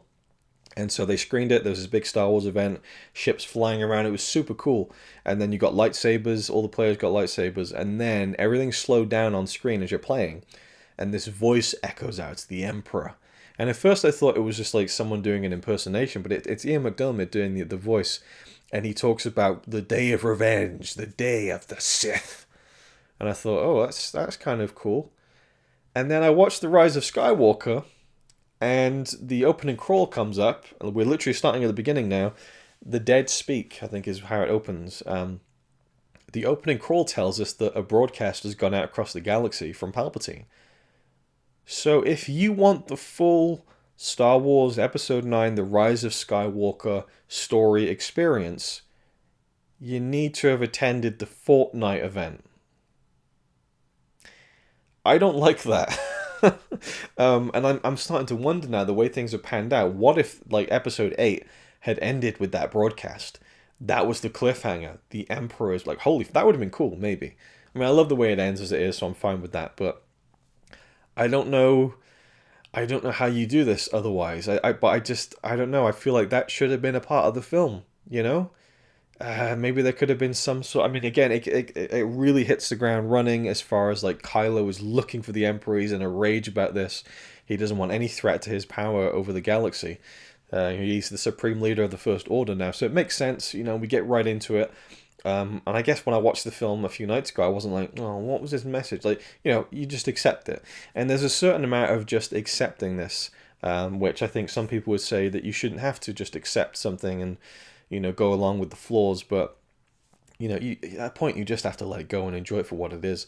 So the film begins, you know, and the Emperor's message has happened off screen. And we start with Kylo on Mustafar, which was not apparent to me at all. After the fact, people found out about this, and I just don't know, again, like, I just thought, how cool would that have been if we'd seen Kylo in Vader's castle? Which is one of the highlights of Rogue One for me, like going back to that original concept art of Vader having this castle in Empire Strikes Back, which is originally going to be on Hoth and like a snowy setting, but to see Vader's castle in Rogue One was awesome, and then, you know, to have Kylo go to Mustafar, presumably, I think someone has said that where he is fighting all the people in the woods is the courtyard of the castle. And there's just no, it just doesn't really convey that at all. It's a cool little sequence, you know, bathed in red, and Kylo's all like sweaty and muddy and cutting people's arms off. It's a cool little sequence, but you know, again, it's kind of like we're getting running just as soon as possible. The story's going. Like, he holds up the Wayfinder, which is going to lead him to Exegol, this kind of in the unknown regions, the Emperor's, the world of the Sith. He holds up the Wayfinder, and we see something inside the Wayfinder. It's Kylo's ship. We're fading in. He's flying in. He's going through. It's just really ramping up straight away from the get-go. And it's a cool sequence. I like it. And he flies through this red kind of thing, and then he ends up. I really like the shot where his TIE fighter kind of comes in. Straight into screen. I guess I don't know if it goes through hyperspace because you kind of see the red cloud behind him, but anyway, he kind of like teleports straight into camera. The TIE fighter is coming in, and then the camera turns around and then goes upside down as he's going towards the planet, which kind of gives you this feeling that, you know, that this planet is, you know, to be blunt, upside down. You know, that things are different here. This is like in the unknown regions. This is not like your normal Star Wars location. And we get there, and it's hellish. It's a nightmarish landscape. The lightning coming down, the darkness, this huge kind of ominous kind of monolithic structure. And then he goes down into the bowels of this tomb, it feels like, with these huge Sith statues. I mean, it's really, really cool, because in The Last Jedi, we saw this very humble beginnings of the Jedi on this island. And this tree, and there's like a small library of books, and then we see the grandiose and dark and gothic, you know, tomb of the Sith. That's kind of how I feel about it. It's like the tomb of the Sith, and we hear the Emperor talking to Kylo, and just hearing him say like "my boy," like it's chilling stuff. And the whole thing of I've been every voice you've ever heard inside your head makes me think that he was controlling Snoke or was inhabiting Snoke, and he's been grooming Kylo. You know, it's like Leia says in The Force Awakens, it was Snoke from the beginning. Or does Han say that? I'm not sure. But either way, they talk about Snoke as being kind of, you know, I think in one of the books it's kind of hinted to that Snoke had been kind of grooming Ben from the beginning. Now, one other thing I need to mention, again, tangents going off here. There are books. There are many books. I tried to start reading them when The Force Awakens came out. There's too many of them. And there are comics. There was a recent comic called The Rise of Kylo Ren, and it kind of just doesn't really match up with what the films are saying to me. I've seen where the story goes, and so for me, honestly, you can, again, bill me. I don't really view those as canon to me personally. Are they canon officially? Absolutely, but they just don't match up with the way the story goes in the films to me. There's a lot of things that just don't add up, I don't think, personally, and I just think that they shit the bed a bit with the story group, because from what I can tell, it just hasn't been adhered to completely, and it probably kind of should have been, you know. But anyway, so Kylo Ren meets the Emperor, and this idea that the Emperor's been grooming him from birth almost is a really sinister one. And again, there's so much to get into when it comes to the Emperor, and I don't want to get held up. I mean, again, I'm an hour into this thing already, but I'm just trying to think now, is this going to be like a 3-hour video? I don't know, but we'll see. All right, let's just yeah, okay, I need another drink, need a little mini break here, but let's just think about the Emperor for a little bit. I mean, I think the film is better off for having him in it, but I also think there could have been a lot of value of just Rey and Kylo, and that's something I was so excited about. It was like, we don't have Return of the Jedi now. We don't have that dynamic. We just have the hero and the villain, and the villain is, debatably not a true full villain. We saw so much vulnerability in Kylo Ren in The Last Jedi, and we saw a lot of struggle in Rey in terms of this potential of the dark side that she might have. So, yeah, it's really intriguing. And reading some of Colin Trevorrow's script, you see that it was really about Kylo and Rey, but they decided to take it in a different direction to where we really were looking at the redemption of Kylo Ren. And to that end, I think you kind of needed a big bad. So I'm kind of for it, even if there are some things I didn't like entirely, which I'm sure I'll get to in due course. So the idea of the Emperor kind of being the Phantom Menace of the sequel trilogy and the prequel trilogy is really cool to me. I love that it binds the whole story together from episode 1 to episode 9. He has this presence, but it is like it ties in so well to his. I mean, let's talk about the Emperor. It ties into his frame of mind, I think, in the prequels, where he very much was thinking about cheating death, immortality, and talking about the tragedy of Darth Plagueis the Wise. It's hinted that this would perhaps be Palpatine's master who he killed in his sleep, and he talks about how it's ironic. There's a lot of things that you can read into there. I love how in the Rise of Skywalker he says that the dark side of the Force is a pathway to some abilities some consider to be unnatural, and this is another thing that a lot of people had a lot of problems with, which was, how is the Emperor here? Because it's never explained. I kind of call bullshit on that one. I will really dig my heels into this one. It is explained. It just isn't spelled out to you. And I think if it was spelled out, I think people would complain that it was too blunt and that it was bad exposition. So we see the Emperor. There he is. He's withered. He's decrepit. His fingers are all like falling apart.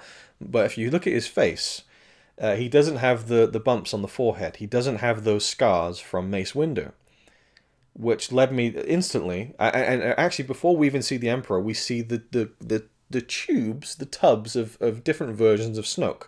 Now, again, was Snoke an actual person who was cloned, or was he someone that Palpatine created? The scars because it was a botched job? I don't know. And maybe that's why, people say, oh, why didn't he just keep using Snoke? Why is he trying to use his own body? Well, because clearly Snoke wasn't working out. They have failed versions in this tub. But, we see different Snokes in their jar, and then we see Palpatine hooked up to a machine right next to those clones. And there's all sorts of people working on machines in the darkness in the background. It's clearly a cloning facility, right? And then you say, well, why is his body all decrepit and stuff? It's because they're the bad guys. You look at the cloning in Attack of the Clones, and it was these perfect creatures who had clearly spent a long time perfecting the art of cloning. But then you have like the Sith, or like the darkness, the dark side, who would probably cut corners and were using dark magic or whatever. So it's not working properly, which is why he can't keep going on. His body is withering away. He can't really move. He's stuck to this machine. He's on life support, essentially. So he needs Kylo or Rey to kind of, become the next version of himself. He needs a strong young body with a lot of power in the Force. But, we see the clones of Snoke. Then we see the Emperor hooked up to a machine. Then we see his face through the flashing lights and stuff, which I thought was pretty cool, actually, because you want to see what he looks like, but it's kind of just little bits here and there. And I thought that was actually kind of really effective, even if it's a bit annoying at times, but I like the way that they went with it, because it kind of withholds it a little bit. But you see very clearly that there's no bumps on the head. So this isn't his original body. It can't be, right? And maybe some people couldn't see it because of the lighting and the flashing and stuff, but to me it's very apparent, especially later on in the film. We see more of him. He doesn't have the scarring. He looks fucked up. He's got like a cut on his neck. His teeth have got like black. No, his teeth. His lips have got like black stuff around them, and his eyes are all white and dead. Clearly, this is an unnatural thing, right? So if you didn't already get the fact that he's got no scars on his head and that he's fucking hooked up to a machine right next to a jar of clones, then just the fact that he says, the dark side of the Force is a pathway to some abilities some consider to be unnatural, or something to that effect, and he has that little smirk on his face. That's all I need. That's all I need. He's found a way. You don't need it to be explained. From like, well, I guess from day one, he's probably been thinking about, how can I cheat death? That was the huge part of Revenge of the Sith, was the idea of cheating death, and he was clearly obsessed with the idea. And do you really think that the Emperor, right, would be obsessed with cheating death? And by the time Return of the Jedi happens, he thought, actually, no, forget about it. It's fine. If I die, I die. No. Clearly, he would have some contingency plan in place. Now, from what I understand in the novel, or something to that effect, the official explanation is that he had a clone version of himself, and when he was thrown down the shaft in Return of the Jedi, he put his essence, his spirit, his mind into that cloned body, which makes all the sense in the world to me. But it also makes all the sense in the world to me that that wouldn't be a complete reset where he would go into a cloned body and be like, okay, I'm fine. There's been some complications. And so he's been forced to rule through different means for a number of years, and has spent decades having his followers build this new army, the Final Order. And again, people say, well, how did the Star Destroyers like stay underneath the surface? Like, how many people would really be needed to build these things? It's just like, you're thinking about it way too much. But the Emperor in The Rise of Skywalker is a clone with his essence inside it.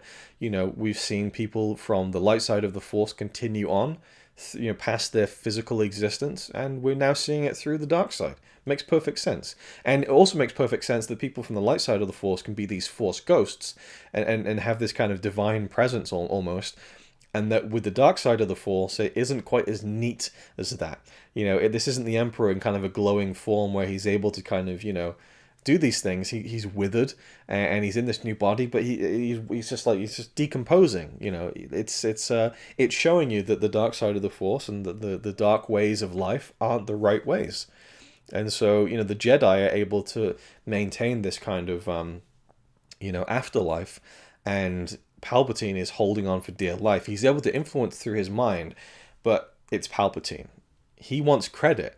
He doesn't want to just be in the shadows forever. He's content to bide his time for 30 years. But now he wants to take advantage of the huge promise in Kylo Ren and Rey, his granddaughter, and he wants to find a new path to immortality. And so he wants to do this to a point where his ego is going to be satiated. That's the way I view it.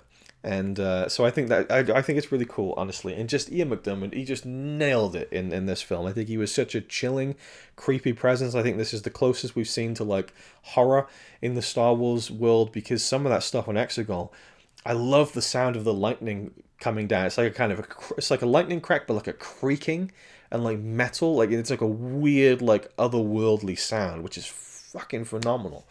And so I love that stuff with the Emperor, and I think he nails it. He's theatrical. He's just like he was before, and I actually think he lines up more with you get two sides. You get the kind of the clone version, the kind of withering away, decomposing Emperor, and at the very end, for a few minutes, you get the rejuvenated Emperor, who really, for me, reminds me a lot more of Return of the Jedi than the Emperor we saw at the end of Revenge of the Sith, who he didn't seem to look quite the same to me. I guess aging is part of it, and obviously the fact that in Return of the Jedi he's the youngest, and then so kind of it jumps around in terms of the actor's actual age, but he's now at the age where him being really old really fits and works, so it kind of comes around full circle again, and it really just works, I think, on screen. So that was the first scene of The Rise of Skywalker, which I really enjoyed. And I love the whole, Kylo and what can you give me, everything.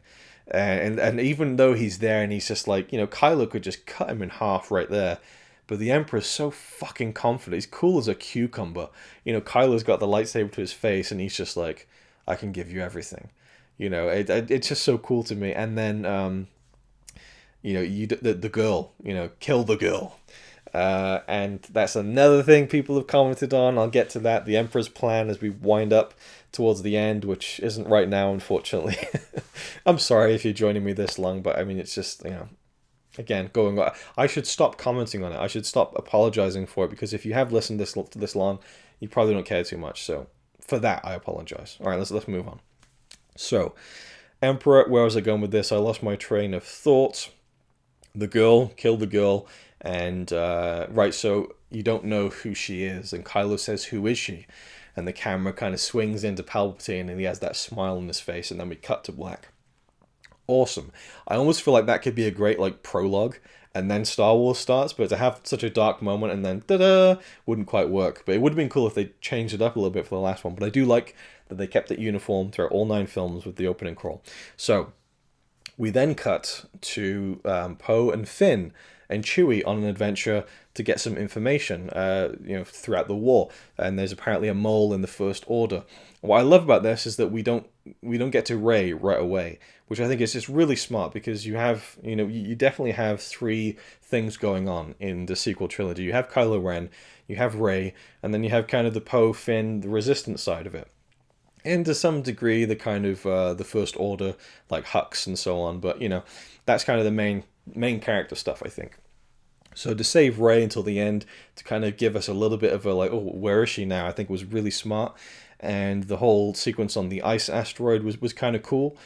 I really like the music in the film. I think that it's the weakest of the sequel trilogy. Not by too much, and it's a very high bar, but a lot of it is using themes from before and tying a lot of that stuff together, which I think was really wonderfully done. And I'll comment on the score as we go on, I think, but I liked in this opening sequence with Finn and Poe and Chewie on the Falcon, and they get that message from Bulio or something, voiced by Mark Hamill, "Win the war." So they get the message, and then they fly out of through the ice tunnels of this asteroid. The TIE fighters start to chase them, and I love the theme that comes in. It's like the Emperor's theme, which is da da da da da da. I'm not very musical, but in this chase they use it, but it's like a sped up version. Da, da, da, da, da, da, da, da, da. Like it's like a kind of an exciting actiony version, which from the get go you have that opening scene where we see all these huge star destroyers in the sky on Exegol. Again, there's nightmarish vision, the final order. And so right from the beginning, we're like, right, this is Palpatine's endgame. This is so the music kind of reflects that. They're being chased by TIE fighters. This is everything now. I know, I like that. And it's a cool little sequence. And then they do the light speed skipping, which is like a cool little action scene. I quite enjoyed that. It expands upon The Last Jedi. This is another thing. Boy, I could be here all day. So people kind of rag on the Rise of Skywalker for retconning The Last Jedi, for ignoring The Last Jedi. Right in the beginning of the film, the whole lightspeed tracking thing is paid off. They don't ignore it. They acknowledge it, and we see the Falcon going to lightspeed, and the TIE fighters following them, because the technology is advanced now, and they're not able to get away through lightspeed now. It's a very small part of the film, granted, but it's something that, from The Last Jedi has been carried over. They didn't ignore that, did they? And that's the first of many things. So I like that sequence. That was pretty cool. I do think, and we'll get to Rose now, I think. I know how people feel about Rose. Even Connie. Connie really doesn't like Rose, and that's fine. But I loved Rose, and I thought she was such a good part of The Last Jedi.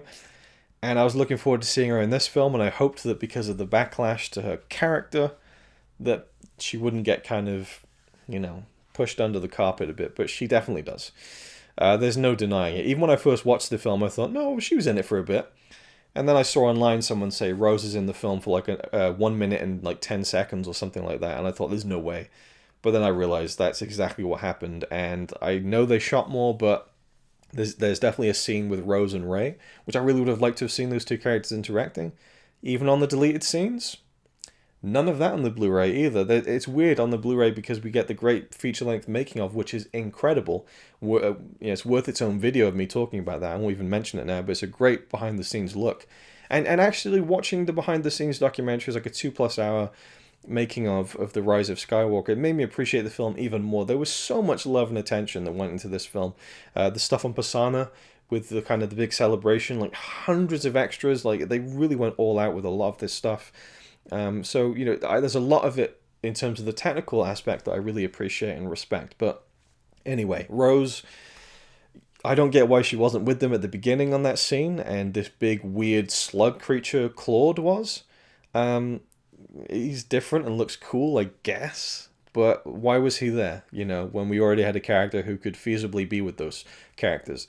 She would have had more, I don't know, it just feels like it was a character that was built up in the second one. I never felt like she was going to be a huge, important part of the puzzle. I'm using puzzle a lot in the puzzle and Jigsaw. I knew she wasn't going to be a big part of the next one, but at least something. I just felt that slug creature just seemed to be there to not have her there. And I would say the same probably of Janna, which, again, I'll get to when we get to it. So that was the opening scene with Poe and Finn and on the Falcon. That was cool. And then we cut to Rey. And I loved this opening scene, and oh god, there's so much to talk about. Just seeing her kind of sitting there in that kind of meditative pose, like with all the rocks flying around her, is such a fucking cool image. Yeah, even down to the way she floats down to the ground. I thought it showed the control that she's mastering now, even though people complained that it looked ridiculous. But I thought it looked kind of cool, actually. It was kind of an expansion of what we saw Luke doing in Empire Strikes Back with the standing on one hand and the rocks and stuff flying around him. Now we're seeing her moving to the next stage of that. And this is something I loved more than I can say. They made Leia her Jedi Master. This is a big part of the film, I think, that they did their best with. There's only so much you can do with Carrie Fisher's passing. And I've said it in previous videos, you can go back and see that I thought the best thing to do for Episode 9 would be to kill off Leia off screen. To start the Rise of Skywalker with the opening crawl saying that Leia had passed away peacefully and that she taught Rey a lot. And so now we come a year or two later, and Rey is carrying on the legacy that Leia had passed on to her. That I thought was the best way to do it. But they clearly saw a lot of deleted footage that they hadn't used in The Force Awakens and thought we can use this somehow. And I guess I'll just talk about it. The way that they integrated Leia and Carrie's previous performance into this film is magical to me. Can you tell? Yeah. Is it wildly obvious? I don't think so. I follow this I don't watch a lot of reaction videos, but I follow this family of women, like I think it's like middle age and then their mother who's kind of elderly, and they loved watching Star Wars, and so they were kind of seeing these films for the first time, and they saw The Rise of Skywalker and they weren't sure if she'd filmed those scenes or not, which just shows you to a general audience, to the naked eye, if you will, that the job they did with The Rise of Skywalker and Carrie Fisher was really great. It was the best they could have ever possibly done. They had the full support of her family. Obviously, her daughter Billy was in the movie and got to kind of actually be in a scene with her in some way, even though clearly the shot where Connix, Billy Lord's character, is kind of holding Leia's arm and pulling her towards out off screen because she's about to go die. Obviously, that was a double, which must have been wildly emotional for Billy Lord. And I give her so much credit. I don't know how I would have reacted to this. If I'd been in the same position as her, where my mother had died, and then 2 days, 3 days later, my grandmother had also died, and then I was asked to perform in a film where my mother would be in it, and I'd be acting opposite a double, and she wouldn't be there, but she would.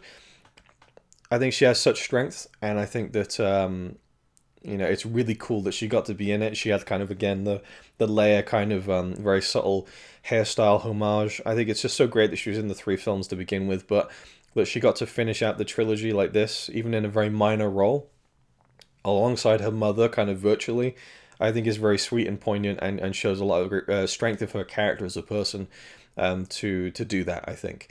And she does talk about it a little bit in the documentary about how tough it is. She even plays Leia in the flashback scene, which we'll get to in a little bit. So the Leia stuff I just thought was wonderfully done. It's emotional at times. At times you can kind of not see the literal seams and the kind of the cracks around the edges, but you can definitely see where they've kind of written scenes around it.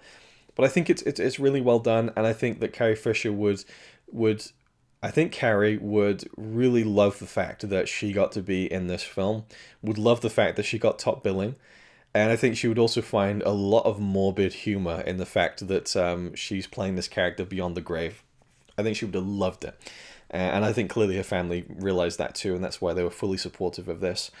But the idea that Leia is Rey's Jedi Master, and has been for about a year, means that we now have a character, you know, in this trilogy who has had more training than Luke really did from Yoda, right? He was with Yoda for like...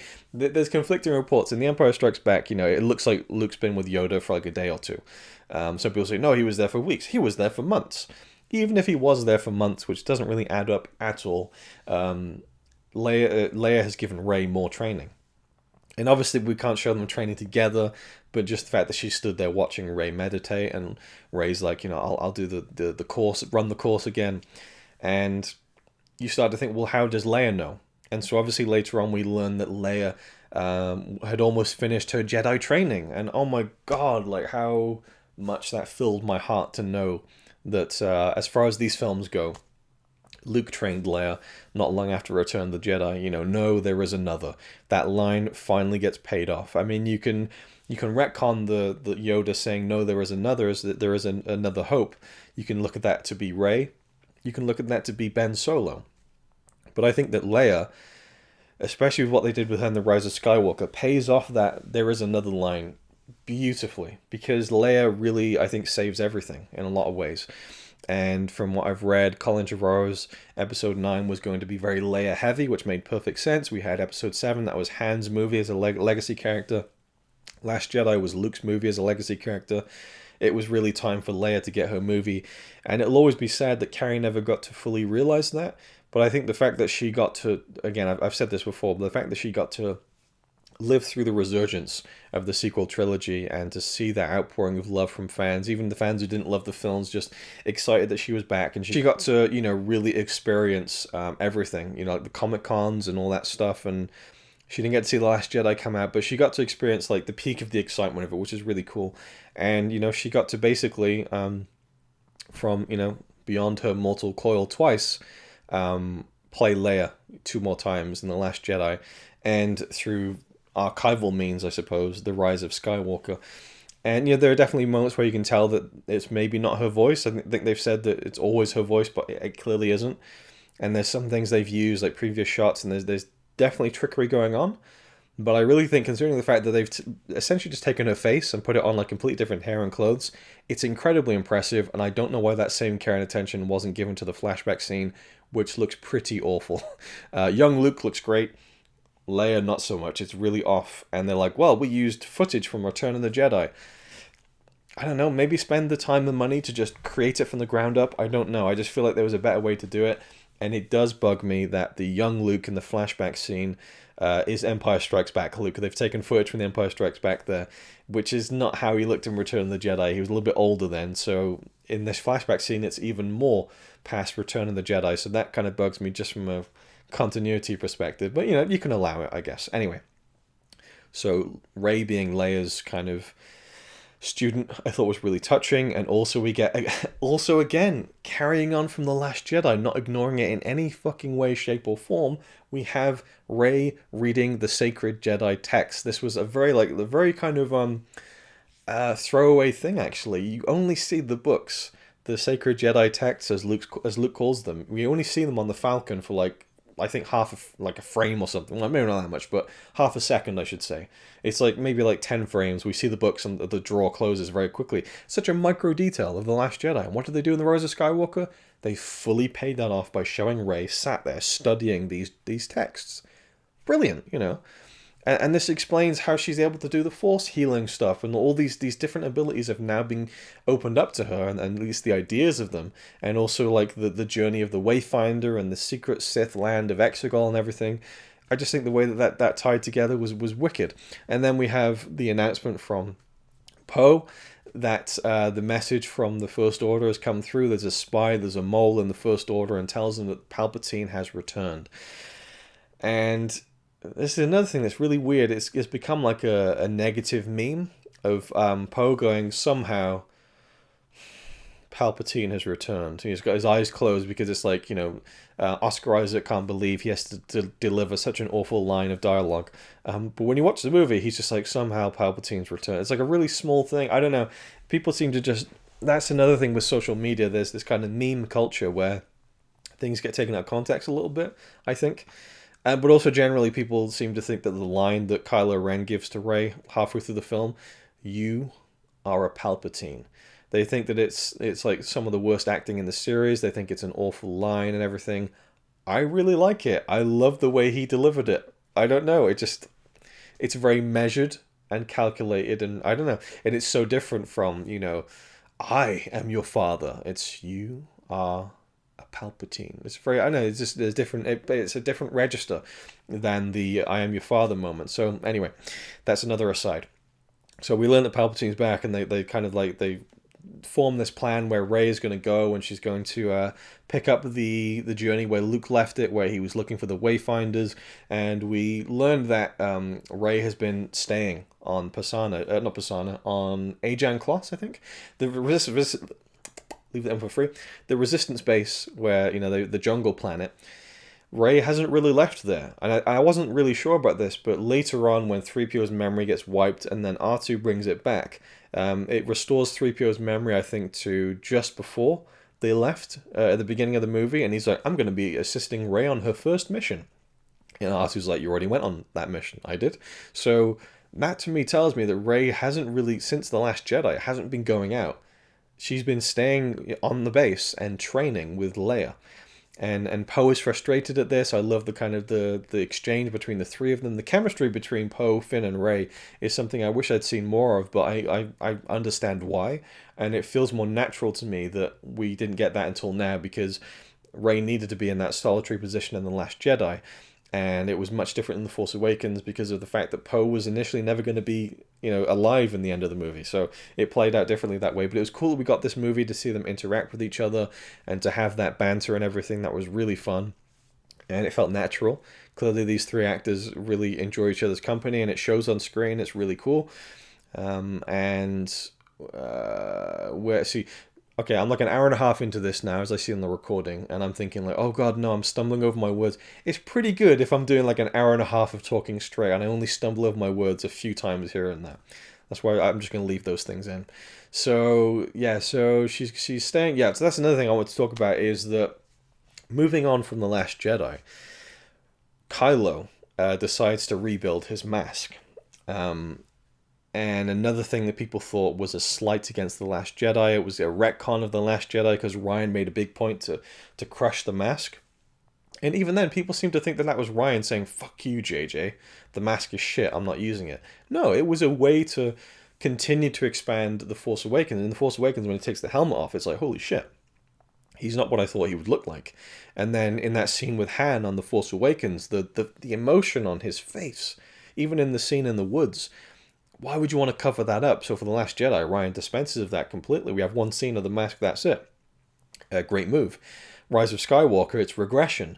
But that perfectly fits the character. Because in the beginning of the Rise of Skywalker, Rey is actively training to be a Jedi. And I like the whole thing, the be with me thing. She's trying to hear the voices of the Jedi who came before her, and it's kind of this idea of this grander cosmic force, which I really like. But she's actively, training, but she's also not going out, and it's kind of this weird thing. And the same with Kylo. He's actively going out there. He's searching down the Emperor. He's got balls of steel walking into that kind of tomb in Exegol, holding up the lightsaber to Palpatine. What can you give me, But when it comes to Rey, he's still fucking around with her. We see him put his hand on Vader's mask, and he kind of distracts her when she's training and stuff.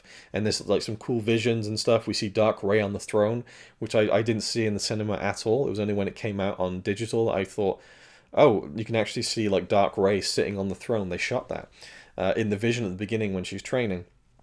So he's still fucking with her, but when he sees her again and they connect through the Force again on Pasaana, the way I see it is this is the first time they've done it since The Last Jedi, at which she very clearly closed the door on him, and it seems like he's been trying to worm his way in, but and he's getting to her, but he's not fully materializing, and they're not bonding together like they did in The Last Jedi. And so with The Rise of Skywalker, he puts the mask back together again, and there's been some theories that he did this to block the Emperor out from hearing a lot of his thoughts. I don't know if there's any truth to that, but then you kind of see the Emperor communicating with him while he's got the helmet on, so that kind of doesn't make sense at all, unless he's using it as extra. I don't know, it depends.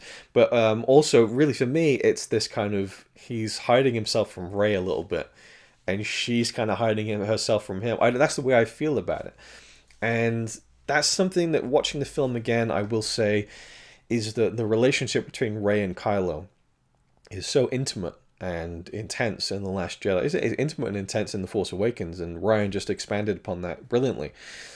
So when we get to The Rise of Skywalker, there's not as much of it, and so it feels like a step back. It feels like the intimacy is not being matched, and you really feel like it needs to progress. It needs to go even deeper before we reach the final conclusion of the story between these two. I mean, the whole sequel trilogy, there's so much going on. There's so much to do with Han and his legacy, and Leia and her legacy, and Luke and his legacy. But it's also propped up primarily by the new characters. And it's Rey and Kylo's story. They are both the main character. Rey is not the main character of the sequel trilogy. Rey and Kylo joined together on the main character. And I really loved the whole dyad concept, which apparently was kind of came in late in the game in terms of like dialogue and the way that it was explained like that. But it's another thing people would rag on this film. Oh, there was all these reshoots and stuff. It's just like, that's what they do, and it's so strange to me that people look at reshoots on a movie as such a negative. Oh, they didn't get it right the first time. What the fuck do you think people who write books do? Like, are you reading like, all these like classics and stuff and going like, you're reading these books and going like, well, they Shakespeare or Tolkien clearly wrote this all in one go and never did any revisions or second drafts ever, because that's the way you write good stories, by doing them all at once in one go and not changing anything. No, people do second, third, fourth, fifth, sixth, seventh, eighth, ninth drafts of everything. And that's how a lot of these stories get refined and are made to be better. And I do think generally, in terms of The Rise of Skywalker, I feel like JJ and Chris Terrio shit the bed a little bit. I do feel like the film is trying to please too many people at times, and I do think they didn't have enough time to fully bring things together. And you see a little bit of that in the documentary, not much, but a little bit. And the truth is they had nowhere near the lead in time as JJ did on The Force Awakens and as Ryan did on The Last Jedi. So there's this element of it feeling a little bit rushed, but I think the plot has this urgency to it, which is kind of fun. And it's kind of it is this fetch quest, to get the Wayfinder and the dagger, and then that takes them to this and this and this. But I kind of enjoyed that. It was a fun little quest movie for the first half, and I enjoyed the pace of it. It's kind of fun and enjoyable to me.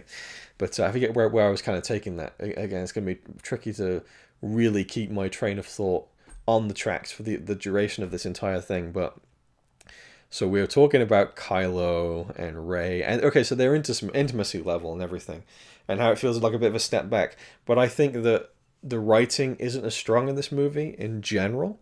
Some of the writing is beautiful, full disclosure, but I think overall it's not as strong as The Last Jedi, even as strong as The Force Awakens. I think The Force Awakens was really helped by Lawrence Kasdan coming in to write the film with J.J. Abrams, and I feel like his presence is sorely missed, to be honest, and you can clearly see where the strength came in The Force Awakens when it came to the writing, in my opinion. I think J.J. is a great director, but I think some of the writing there maybe is not as good as it could be, and with The Last Jedi, I think the writing was at its best, which I know a lot of people would disagree with, but nevertheless, with The Rise of Skywalker, see, take a shot every time I say with The Rise of Skywalker, and you'll be dead long before this point in the video, I think. So, yes, the intimacy between Rey and Kylo Ren.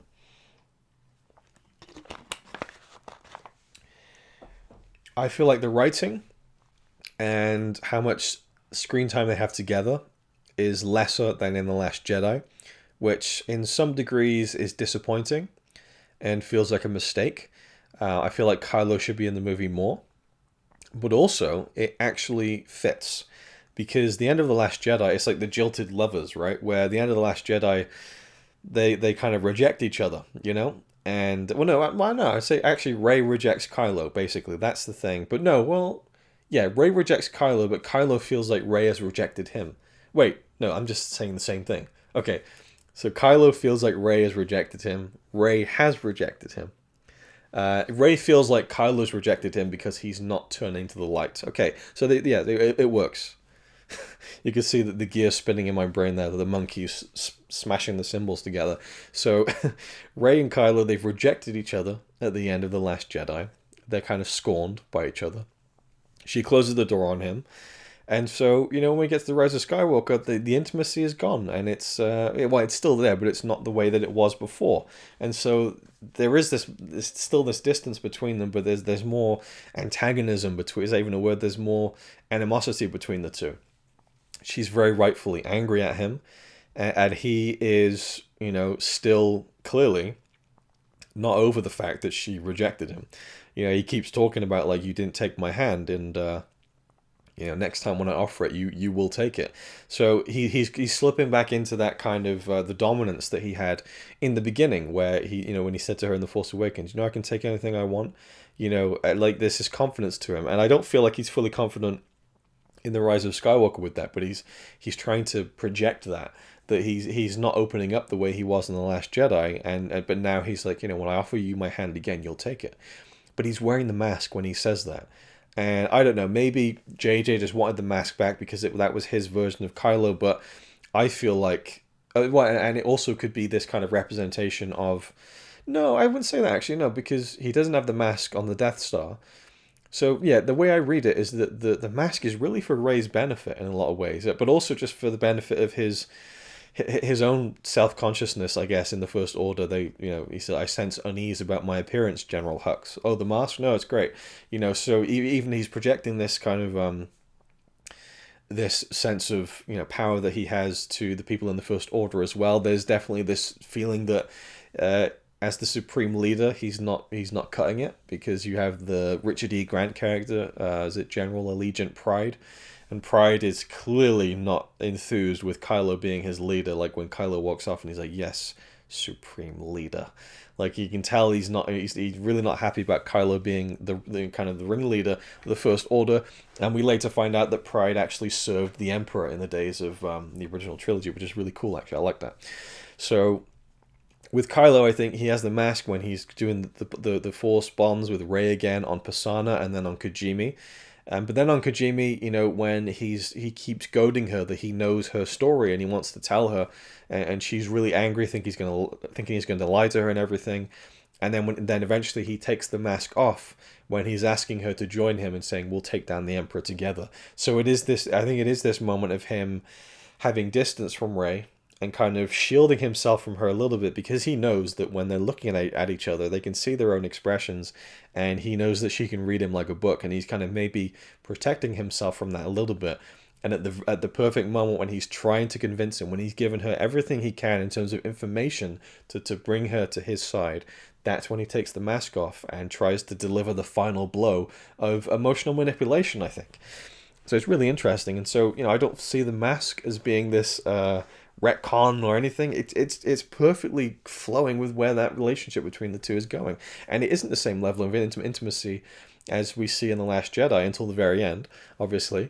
And I feel like that's the right way to go about it. I think that worked out really well, actually. But also I will say that the writing isn't as strong as The Last Jedi between the two of them, but I think that the actors, Daisy Ridley and Adam Driver, they match the intimacy from The Last Jedi in terms of their performances.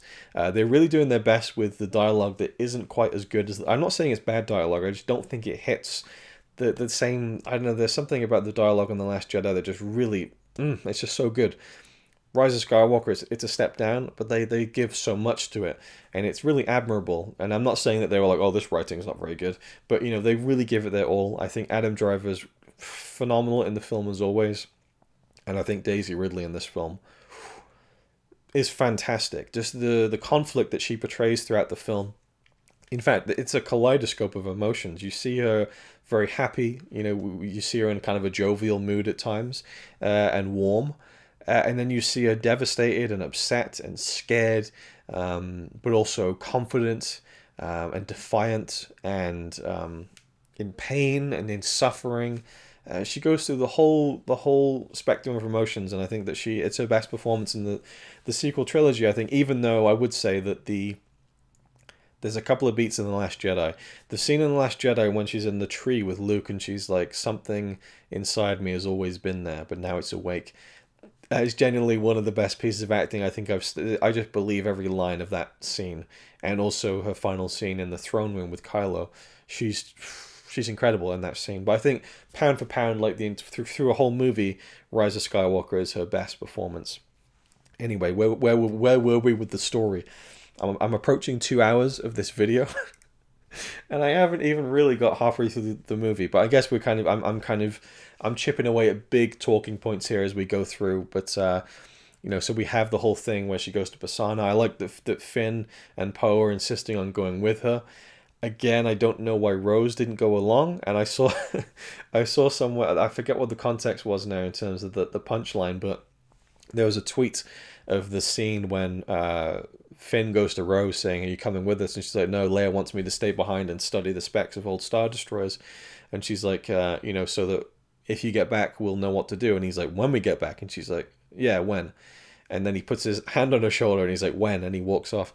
And someone on Twitter said like that the kind of hand pats that Finn does to Rose is like the most devastating like friend zoning ever. Something to that degree. It's clear that she had such a shine to him in The Last Jedi, and it's just completely brushed under the carpet for the most part in this. But it is referenced. They have scenes together. That he tells her to stay back at the end when he's on the Star Destroyer and stuff, and it's not that they get completely ignored in terms of their friendship, but yeah, and honestly, that's probably the major thing I don't like about the film, is really just the fact that Rose got sidelined for so much of it when clearly there was much more that she could do. And there were characters that were introduced that she could have, I think, facilitated some of. To some degree, Janna, the character we meet on Kef Bir, I think is the planet name, or the moon name on Endor, where the Death Star ruins are in the ocean. But I like Janna, and I like the actress as well, Naomi Aki, I think, and she was great in the second season of The End of the Fucking World. Brilliant in that show, but I like the character, and obviously she's there to serve this idea that more stormtroopers are rising up. But that was something that could have been really great, was a whole Finn stormtrooper rebellion, but where do you fit that into a movie like this where there's so much going on and people say there should have been a stormtrooper rebellion? I just don't know how much you could really fit into a movie. There's just so much going on. It would be such a big thing to establish, but it still might have been possible. Who knows?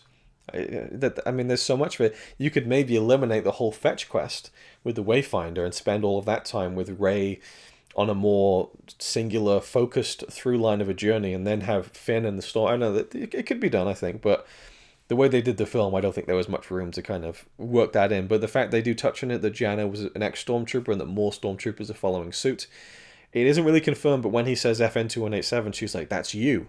That to me kind of hints that Finn was really the catalyst for stormtroopers rebelling, and maybe that was part of it, which is kind of cool. But there could have been so much. We could have seen like the final order against the First Order, but then that wouldn't really make sense because Pride essentially takes over the First Order when Kylo leaves and he kills Hux, and so Pride is like the de facto, general supreme leader of the First Order, in fact, and he is very much keen to is it consolidate or liquidate, or he's keen to kind of acquire the Final Order's weaponry. He's very keen on it at the first scene we see him in the boardroom.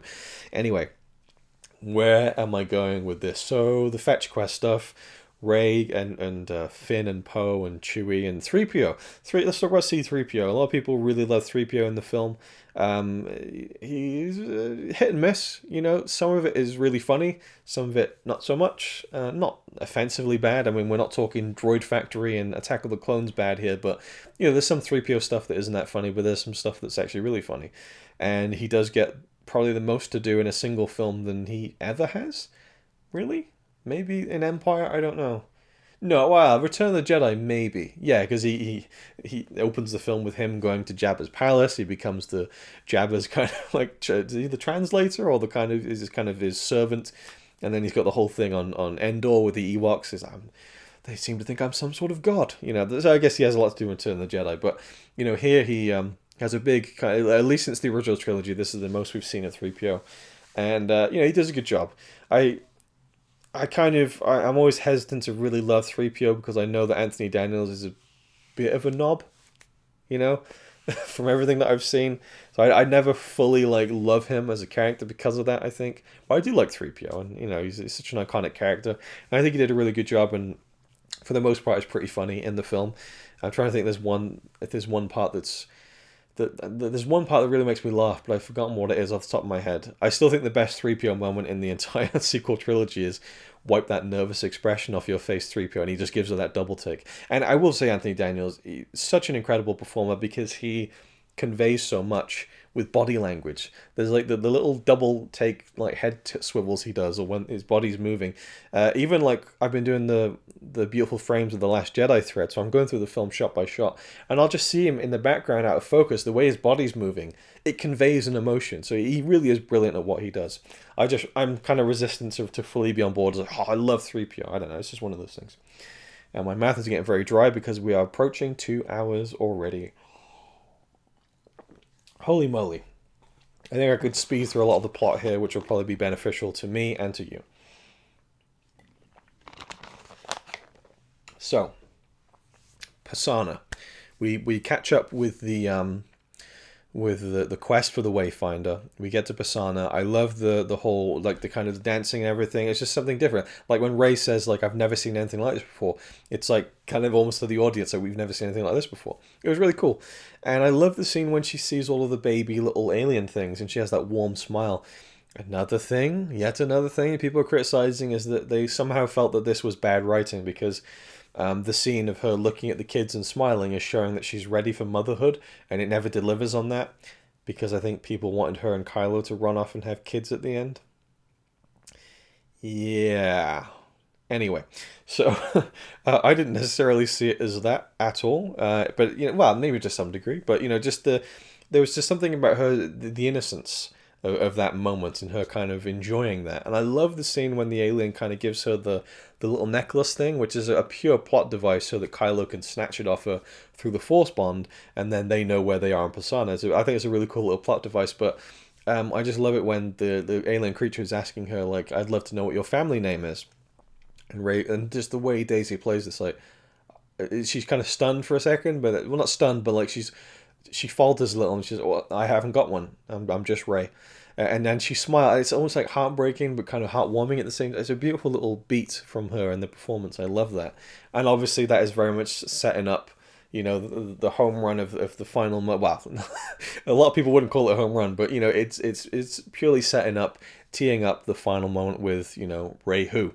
So I like that. I like that it begins the first step of her final moment in the entire story. And then that first Force bond with Kylo, I like how the desert behind her gets dark. That's really cool. And it's kind of stilted. He's kind of just stood there in his chamber. It's almost like creepy. I guess it was kind of creepy when he turned around, he had no top on in The Last Jedi. But there's just this charge between them. Even if, again, the writing isn't as good. And then he snatches it off her neck, which is kind of like this, oh.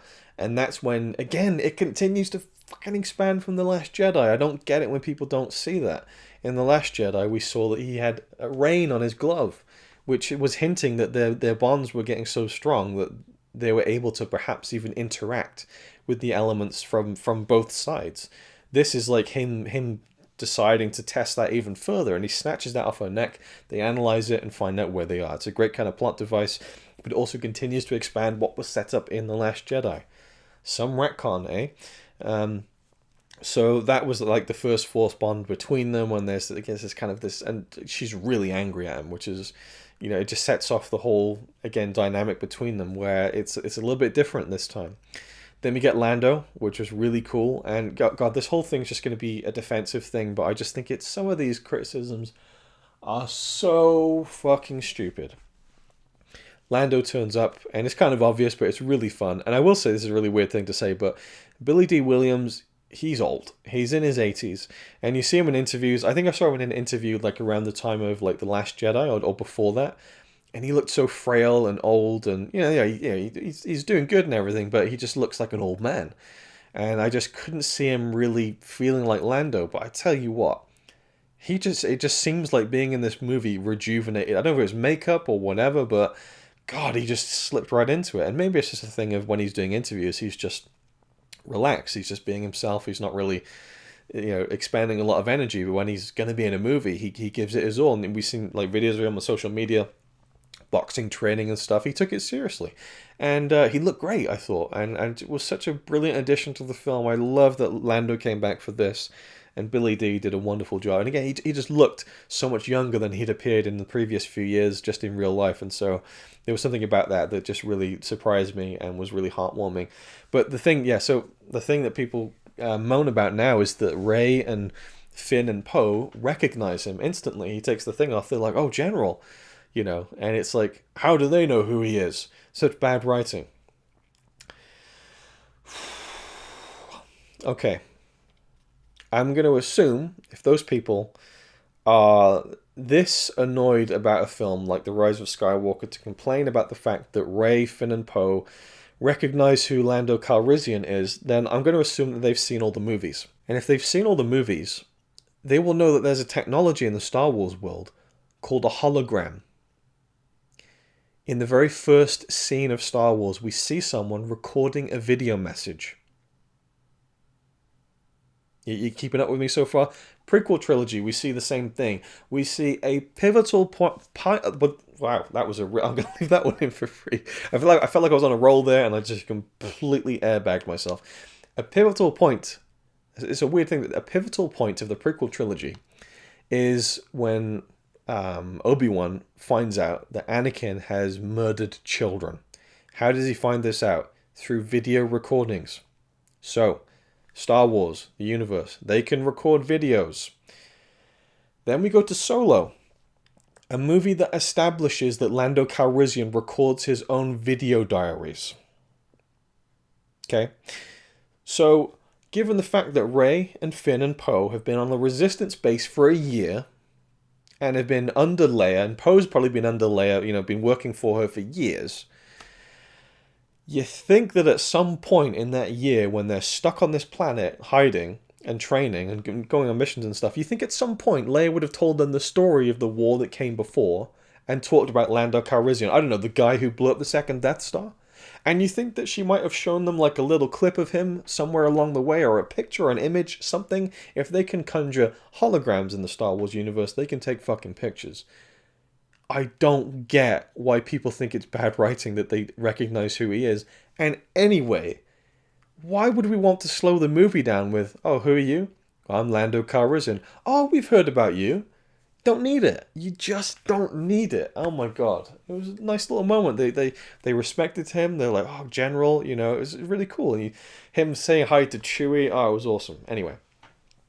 Annoyance aside, I just thought it was one of the weirdest fucking non-criticisms I've ever seen about any film ever. Absolute bollocks. Absolute twaddle. Moving on. So Lando kind of points him in the right direction of Ochi, who's a Jedi hunter, and he has a ship out in the desert that's been there for a while. I like the idea that Lando and Luke went off on an adventure together. See, they can write about these things in books or in comics, but if someone says it in a movie, it becomes more real to me. When Lando in a live-action movie is like, "Oh, me and Luke were looking..." I just thought it was really cool.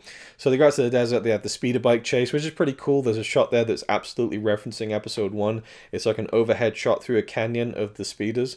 It's like identical to one of the points of view of the pod racing sequence. So they're really throwing in a lot of stuff here. There's lines of dialogue that reference the prequels. Maybe they could have done more of that, but I think that there really is an attempt here to honor everything, I feel, including The Last Jedi.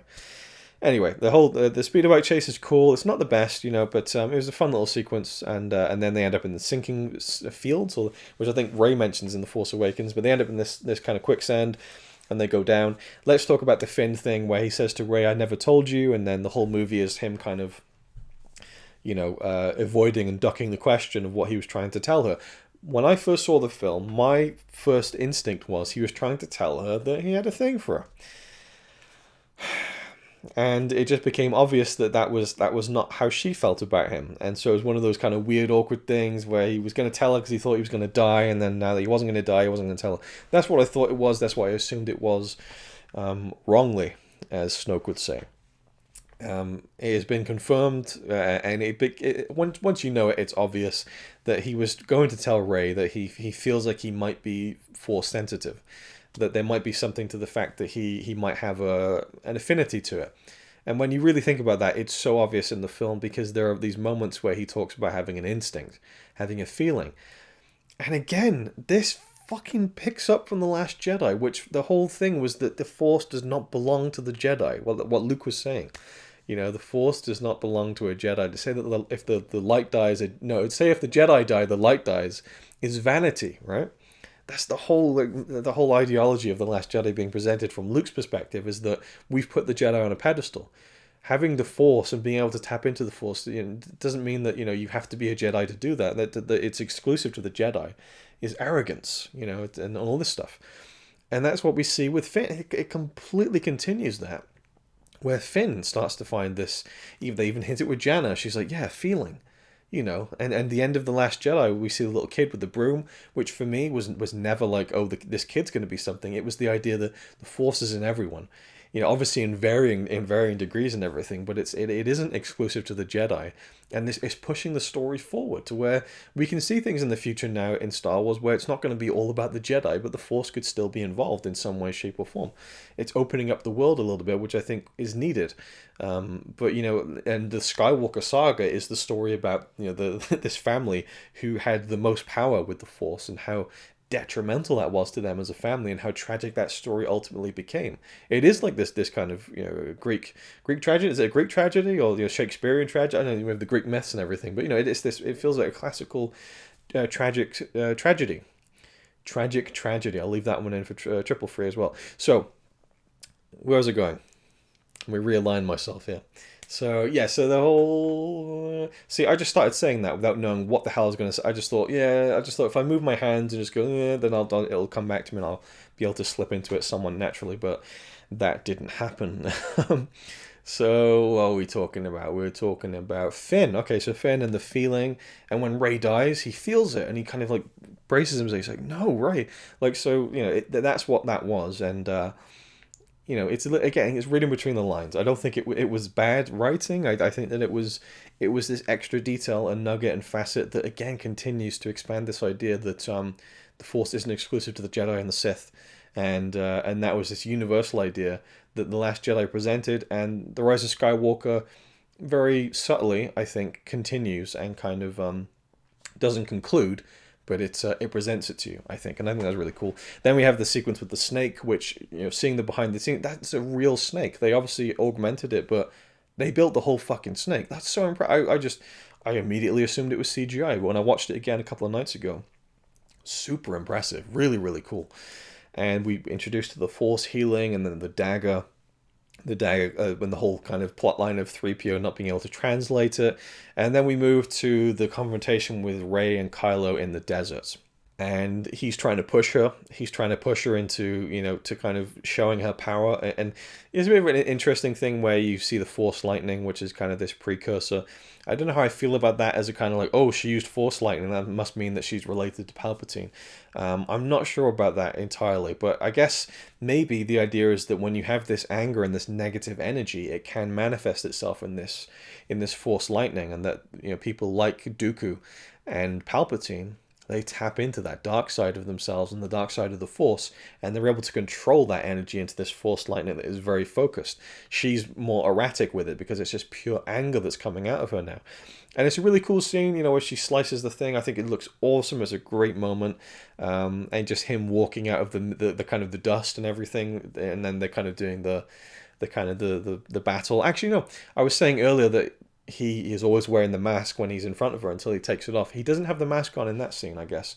But regardless, that's kind of a different confrontation, though. It's a non-verbal one. And it's interesting to me how he really just stands there and kind of, the transport goes up and she tries to stop it because Chewbacca's inside, and they're kind of jostling with the transport in the sky.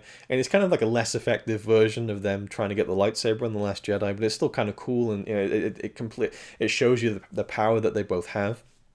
And the balance between them as well, of the dark and the light, and the dyad that they both form together.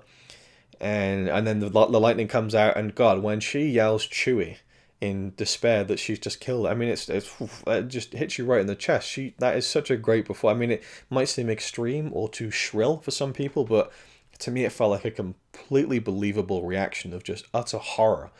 That not only have you just killed a friend, you've killed a friend who's fucking Chewbacca, like one of the most lovable creatures in the history of existence. Like, holy shit, like you would you would be devastated, and like that gut reaction that Daisy Ridley portrayed in that scene was incredible. But it's interesting how Kylo, like, he doesn't really go after her after that. He lets her leave, you know. He's just pushing her. It's an interesting dynamic between them. And I like how it's different and that it's a bit more subdued. It's a bit more distant. Again, with the distance between them in the desert. The Knights of Ren, let's talk about those. Ghouls. I never had any expectation for this. A friend of mine who joined me and Connie, actually, for the Trilogy screening, he's a big fan of the Knights of Ren. Because he loves like designs of characters and stuff like that, and weapons and things and props. I mean, the Knights of Ren were, you know, they were kind of mentioned in passing in The Force Awakens. I don't think they were even mentioned at all in The Last Jedi. And then there was like, oh, they're back for this movie, and they're so throwaway. It's almost like a joke, you know, like the kind of boy band music video shot of them, the helicopter shot of them on the kind of mountain in Pisana. And we never see them really do anything. We see Chewbacca running off and they just appear. We don't see them do anything. They just capture him off screen. It's like a weird kind of joke at their expense almost. So it's at a point where the Knights of Ren don't really feel that threatening. I think they could have done a better job with that, to be honest. I mean, they have limited screen time, but I think that screen time could have been used better to establish them as threats who you'd feel a little bit more fearful of when Kylo eventually fights them all at the end of the movie. There could have been a lot more sense of peril in that, I think. They look cool, but, you know, but I was never really anticipating that there'd be anything more than just completely throwaway side characters, which is pretty much exactly what they were in the film. So then Rey is completely rattled by what she's done, and she's killed Chewie, and I like the continuing portrayal of her conflict throughout the entire film. Like, from this point on, she really starts to realize that she's not got a handle on everything. And another thing I wanted to mention, actually, God, there's so much to talk about, is when she was talking to Leia at the beginning of the film, and she's done the training course and everything, and she hasn't quite done it the way that she wanted to. It's a really cool, actually, the training sequence is awesome. I really enjoyed that scene, and the music is very nice, and the Rey's theme coming in, and she's jumping around and doing stuff, and the blast shield from the original movie, but also, you know, like fighting the thing and then getting distracted and slicing through the trees and stuff, and ultimately kind of fucking it up. But when she says to Leia, she takes off the lightsaber, which we can see she's reforged the lightsaber, and she gives it back to Leia, and she says that, I will earn your brother's lightsaber one day. Or I'll earn your brother's lightsaber someday. And Leia takes it. She doesn't say anything, because again, we're kind of limited with what Leia can really say. And you do feel that, but I still think they did a really good job of kind of, you know, tightening everything up there and making it feel a little bit natural. But I think that a lot of that was to do with the fact that there was a scene when Leia was handed the lightsaber from Maz Kanata in The Force Awakens, as far as I'm aware. We see that in the first Force Awakens trailer, or the second one. So they clearly had that footage that they wanted to use, and so, you know, Rey handing over the lightsaber and taking it back, that sort of thing. But I think that's cool. I think that shows that Rey isn't completely confident. She has self-doubt. And that's the beginning seeds of her self-doubt, that she doesn't feel like she's worthy of it. And then, you know, as the film progresses and she thinks she's killed Chewie, then her self-doubt and the conflict within her just gets even deeper.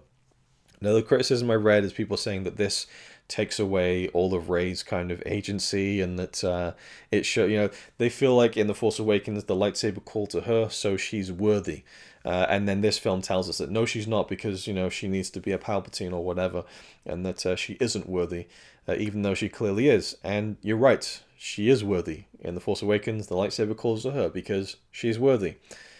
The point is that she doesn't feel like she's worthy. Like, it's so simple. I don't get it. So, you know, she doesn't feel like she's worthy of it. It's just showing her self-doubt, you know. And then she takes the lightsaber back, obviously, because, you know, she's going to use it and everything. But I thought it was a cool beat. It was an interesting moment where we see that, you know, she is being trained by Leia, but, you know, she is hiding. She's not going out on missions. She's maybe, like, you know, a little bit unsure of maybe meeting Kylo again, and also going out on a mission and being ready and everything like that, but also just that base thing of, I'll earn this one day. Maybe I'm not ready for it now, because she is being affected by Kylo still. She is getting thrown off her concentration. So, yeah, I thought that was good. And I really loved the moment when, I forget what Leia says, but I think it's when she says, I'll earn the saber one day. And then BB-8 says something, and Rey's like, no, I don't think you can do it for me. And then Leia's like, never underestimate a droid. And she walks off, and then Rey turns around and says, yes, master. That was really emotional to me. Just hearing her call Leia her master was really powerful to me. But then I love how they tied that line that was clearly from The Force Awakens, never underestimate a droid. They tied that into that scene, but then also they called back to it when BB-8 fires off the paint grenade in the desert, and Rey's like, oh, never underestimate a droid. So yeah, I like how there's lots of little mini callbacks within the movie itself that are really effective, actually. And obviously it works with some of the limitations of what Leia or Carrie has recorded as Leia in The Force Awakens, but I think that they did a very good job with that indeed. So where are we? Pasana, she leaves, she thinks she's killed Chewie, she's really kind of, and that whole scene with Finn where she's like, people say they know me, I'm afraid no one does. And in the trailer it's like, people say they know me, no one does. It's much different in the trailer, but in the film it's more like, I'm afraid no one does. And I just think that the way she portrays all of that is really cool. And where do we go from there? We go to Kijimi, because they've lost the dagger and Chewie, and they need to go to a droid smith on Kijimi to get 3PO's memory changed. Not his memory, his mind, his circuits changed so that they can bypass the restrictions in his programming to translate the Sith blade. So that's something that leads into another. I just like it. I like actually the kind of the globe trotting, the galaxy trotting nature of the first half of the film. Kijimi is a really cool location. Rey notices that the ship that they're on, that they've taken Ochi's ship, is something that she feels like it's familiar, which is interesting. People noticed that in the trailer, that it looked very similar to the ship that flies away from young Rey in The Force Awakens. We get to Kijimi, incredible set like that. It's such a, I mean, you can see that it's a huge set and it's really cool. And I like just the production design of it, the little bar that they pass through, and John Williams is in there. And we introduced Azori Bliss, a cool character who always reminds me of Alien, because her head has got that big, massive thing on the back of it. So we have, what's her name, Kerry Russell, who's worked with J.J. Abrams before. So she comes in, and I like how we never see her take the mask off. We see her eyes for a little bit in that one scene. She's a cool character. She hints at Poe's past. People have been interpreting this whole Poe's past as a spice runner as racist. Because it means that because he's Mexican, he was a drug smuggler. But, Han Solo was a spice smuggler. It's kind of just like the roguish nature of Star Wars characters. I think people are reading far too deeply on that. And that's one of my favorite little back and forths, is when Finn's like, you're a spice runner? He's like, were you a stormtrooper? Were you a scavenger? We can do this all day. Like, I thought Poe, Oscar Isaac is great. And one thing I should mention actually is the whole Finn Poe thing. In The Force Awakens, there was this idea between the two of them having this romantic relationship, because there was this chemistry between them, and also this look that Poe gives Finn, where he's like looking him up and down with the jacket, and it's been memed and kind of turned into something that it's not. But fans seem to really rally behind it, and Oscar Isaac seemed to really rally behind it. And from what I've seen in interviews, I think Oscar Isaac really wanted it to happen, and John Boyega wasn't too fussed on it. That's the feeling I'm getting just from seeing their body language in interviews. But Oscar Isaac has said in the press junkets for Rise of Skywalker that that's what he wanted to happen, and in his own words, but the Disney overlord said no. I almost feel like in my own headcanon that's the case. I think that would have been a really cool thing to just lean into and commit to, but I think that they probably would have had backlash from people thinking that it was a political move, which is a shame these days. It's a shame these days that if you put a gay relationship in a movie, or a gay character in a movie, it's seen as a statement more than just a reflection of life and our society. And it's tricky, and sometimes it can be when it's really overt and done just for the sake of it. I mean, there are ways where for sure it is done for that, but I think it's tricky for people's hands are tied when they want to do it at the same time, and I think you should just lean into it. Of course, at the end of the film, we do have the character, I forget her name and the actress, but she's the woman with the not to be derogatory in any way, shape, or form, the woman with the long nose in The Last Jedi, who one of the Resistance officers. She's in the film quite a bit in The Last Jedi. She's in The Rise of Skywalker. She's the woman who tells Poe that Leia has died when he gets back to the Resistance base. At the end of the film, you see her celebrating with her girlfriend and kissing her, which is in the film for about 1.7 seconds. So there is a gay kiss in the film, but it's very much It's almost like they were afraid to show it, you know. And I did read that that shot was cut out of the film when they showed it in China, which is bullshit. Anyway, but the Finn Poe thing, I would have loved to have seen that explored. But yeah, I like their friendship regardless. But I love that Oscar Isaac really wanted to do it. I respect him for that. But I do think that it wasn't something that would have been cool just to do it because it would have been groundbreaking for a Star Wars film. It would have been cool to do it because it just would have been reading what the chemistry was showing us as they were making the movies. I think they had such a spark together that it would have been a nice natural conclusion and continuation perhaps of their friendship. Anyway, so I liked all that banter and stuff. Babu Frick, one of my favorite parts of the film. What's really cool about this character is that he's voiced by I want to say Shirley Henderson. I don't know if that's completely wrong, but she's the actress who played Moaning Myrtle in Harry Potter. I'm sure she's known for a lot better roles than that, but you know, we're talking geeky stuff. Moaning Myrtle does the voice of Babu Frick, but she also puppeteered his mouth. This is really interesting in the documentary. She learned how to do the puppetry on the mouth so that she could perform the voice and do the mouth movements at the same time, which obviously people like Frank Oz would do for Yoda because, I mean, he's a puppeteer by trade, but this is an actor coming in and then learning to do this stuff. I just thought it was a really cool detail. And Babu Frick, I love the kind of broken English and stuff, and we saw some images of him in kind of the, what would you call it, like the pre-release of the movie kind of hype and promotional materials. There were some behind the scenes pictures, and one was of Babu Frick, but it was a really close up shot of him. He looked like a Yoda sized character. When we saw him in the Rise of Skywalker, I just found it really funny that he's this small little guy, a small little dude, but also just seeing him in an image months before the film came out, I tweeted, Babu Frick is now my favorite character in Star Wars history. And sure enough, when the film came out, everyone was raving about his character. Some people don't like him, but he was probably like the most universally accepted part of the film that people really liked.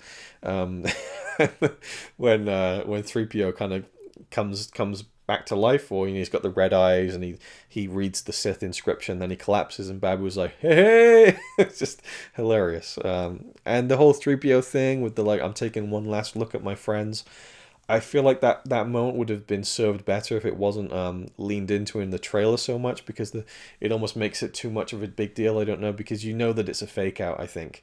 And there's quite a few fake outs in the film in terms of Chewie, 3PO, you know, dying and so forth. So I don't know about that, if maybe they went to the well one too many times on it. But the 3PO thing I don't really feel too much, because I always felt like, well, they'll just put the memory back or whatever, and they do. And so rewatching it, you don't really feel any sense. There isn't much emotion in that scene to me, to be honest. But it's nice, and I do like how 3PO is reiterating what Poe said earlier when they're on the ship in Pasana. Poe says, you know, we have to do this, you know, I forget the line of dialogue exactly. All we fought for all this time. And when 3PO is about to have his memory wiped, he says, you know, all we fought for all this time. So it's kind of sweet, because you see that he really looks up to Poe. And criticism number 333, people have said that it made no sense that 3PO says, I'm looking at my friends, when Luke, Han, and Leia aren't there, and it's these three characters he's never met before. He's been around Poe for many, many years, I would imagine, and again, Finn and Rey, he's been around them for a good year. They're his friends now. Deal with it. So Babu Frick, awesome. I like the scene with Zori and Poe. It's one of the only moments in the film where a side story feels like it really gives time to a character that isn't Rey or Kylo. Even now, I don't think like Kylo really has a lot of time to really sit with a scene like that, where Poe is talking to Zori about how he can't quit. He needs to see this war through to the end, and I think it really helps his character, because it shows you how much he cares about winning the fight and how much he is about the cause.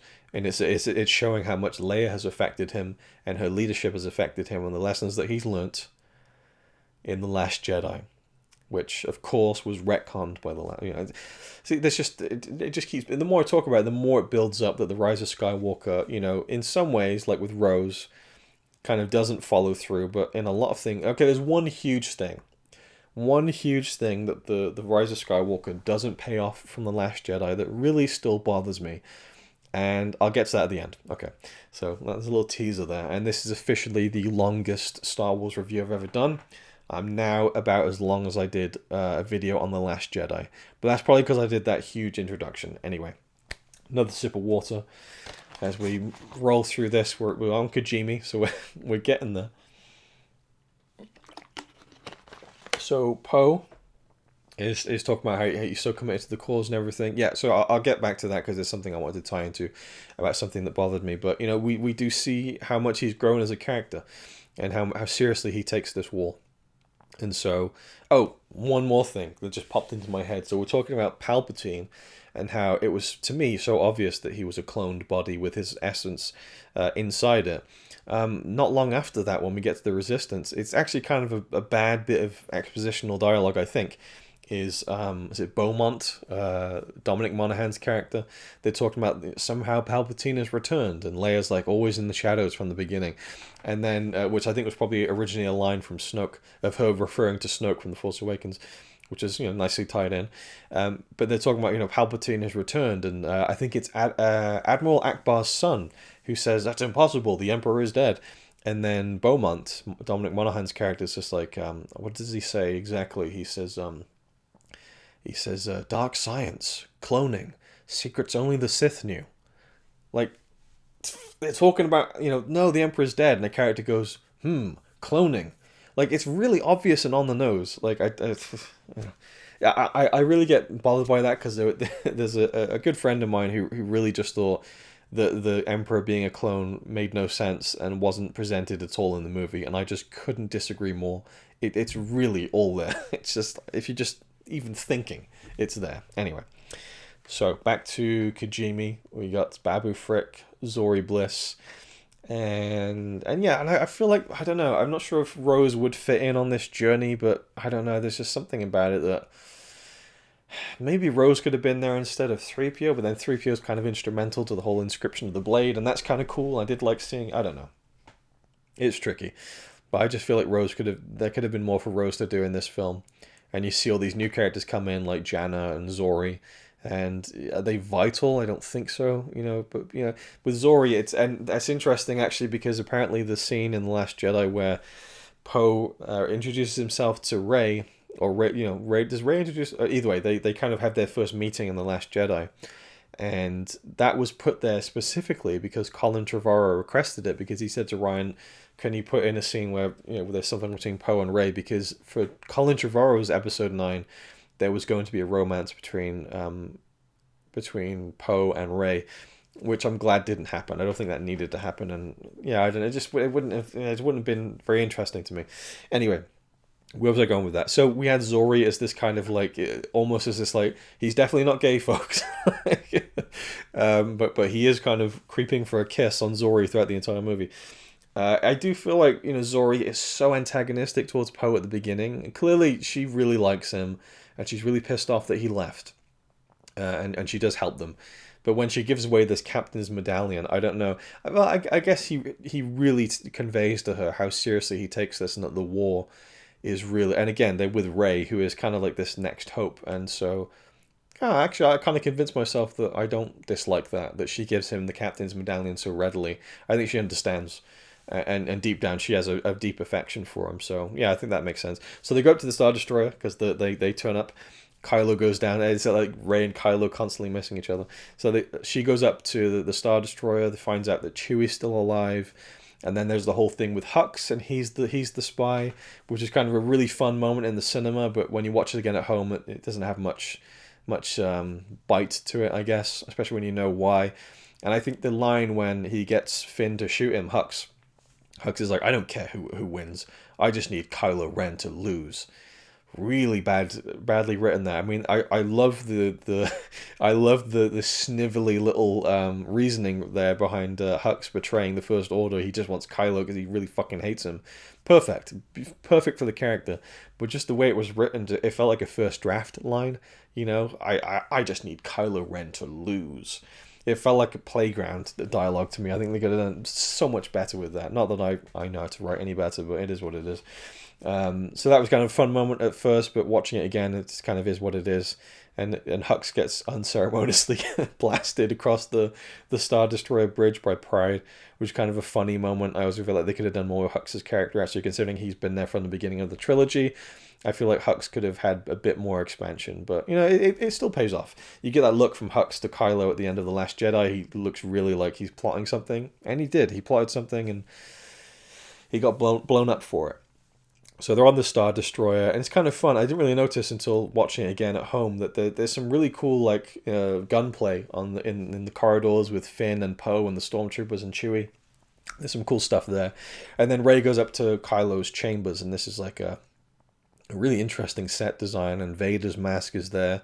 I wish we'd gotten a little bit more about Vader's mask and Kylo's thoughts on Anakin. I don't know. That could have been explored a little bit deeper, I think, but it is what it is, and she gets the dagger and Chewie's bandolier and everything, the crossbow. But then they start fighting through the Force bond. Like, he's down on the ground below in Kijimi. She's on the Star Destroyer.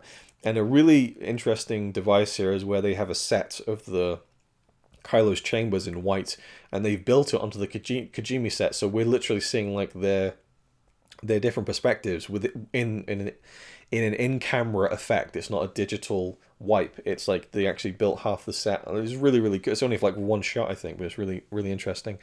And it builds upon that idea of in The Last Jedi and the Force bonds where they can't see each other's surroundings. We can see it as an audience, but they just see the other person where they're standing. So when Kylo's on the ground on Kijimi, he's seeing Rey on Kijimi standing in front of him. And when Rey's in Kylo's chambers, she's seeing him standing in her chambers. So when they start fighting with the lightsabers and they're connecting, which is really, and again, it's pushing the boundary. Like, is this real? Like, are the connections actually happening? They must be, right? So now they're actually like fighting through, not quite time, but through space, which is really, really interesting concept. And they're fighting, and then we cut to showing them both in Kylo's chambers dueling, basically. But they're not seeing each other in their respective locations. So when they cut down the plinth accidentally and Vader's helmet drops into Kijimi, that's when Kylo says, "So that's where you are." So I like that they changed it so that we just saw them dueling together in the chambers for a bit, because it makes it a bit more easier to follow visually, I think. And this is, of course, when Kylo tells her about her parents and how Ochi was the guy who tracked them down and killed them because the Emperor was looking for her. And it's really interesting to rewatch this film a few days ago, because I've since become quite a big fan of Killing Eve, and to see Villanelle, Jodie Comer, as Rey's mother was like, oh wow, I'm so familiar with this actress now. When I first saw the film, I had no idea who she was. So we see Rey's parents very briefly, and they get very unceremoniously killed, viciously with that dagger. And that kind of ties back to when Rey first gets the dagger, and she's like, horrible things have happened with this. Oh, God, the way she says it is so great. She's such a great actress. I really think she is. But it's interesting. I've seen her in like Murder on the Orient Express, and she's just okay. So I don't know. I think with the right material, Daisy Ridley is just phenomenal. And there's some great beats in this film. My lips are getting really dry, so I take a little bit more, a little bit more of a water break. That doesn't even make sense as a sentence. I'll leave it in for quadruple free. So she's getting a reveal about her parents. He knows where she is. He goes back up to the Star Destroyer. They take off in the Falcon. Rey's left alone, and there's Kylo on the kind of the hangar of the Star Destroyer. And that's when he tells her she's a Palpatine. And I like how it's played. Even the music, it's this dramatic thing, but it isn't overly... It's not like in Empire Strikes Back. It's like, I'm your father. Dun, dun, dun. Dun, dun, dun. Like, it's super operatic. And with Rise of Skywalker, it's a bit more... It raises, but then it kind of lowers. I don't know, the music seems to be a little bit more subtle, which fits the mood. It's not trying to be, I'm your father, but it is this piece of information that's really shocking to presumably an audience who didn't know anything about it going into it, but also to Rey. And then you got to think, well, does she know who Palpatine is? And I would say that, well, yeah, I think that Leia would have told her that. So she's just learnt that the most evil person in the galaxy has returned from the dead and is her grandfather. And this just continues to pile onto her own self-doubt and conflict, and how she feels about herself not being ready, not earning anything, but also that she might be a danger to herself. And so he's trying to convince her, and he takes the mask off, and we'll take down the Emperor together. And she also tells Finn that she had a vision of someone on the throne of the Sith. Finn's like, oh, Kylo Ren, and she's like, and me.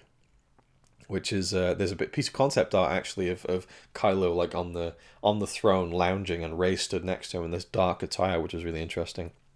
But one thing, actually, a minor detail, is that I noted a lot of people call Kylo Ren in this. I should put like a more of an audible comment on that. In the film, people call Kylo by Ren only. Like when he turns up, Finn's like, oh, it's Ren, and Rey's like, Ren, and I don't know, it doesn't like Kylo is the name. I don't know, it seems like they kind of switched to Ren, and well, it's interesting because she starts calling him Ben in The Last Jedi, and she doesn't say Kylo.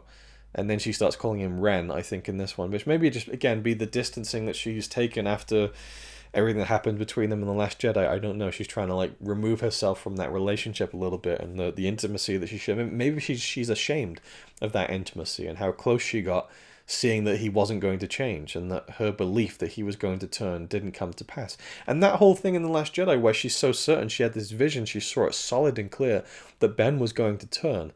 And then she realizes that wasn't the case, and it didn't happen.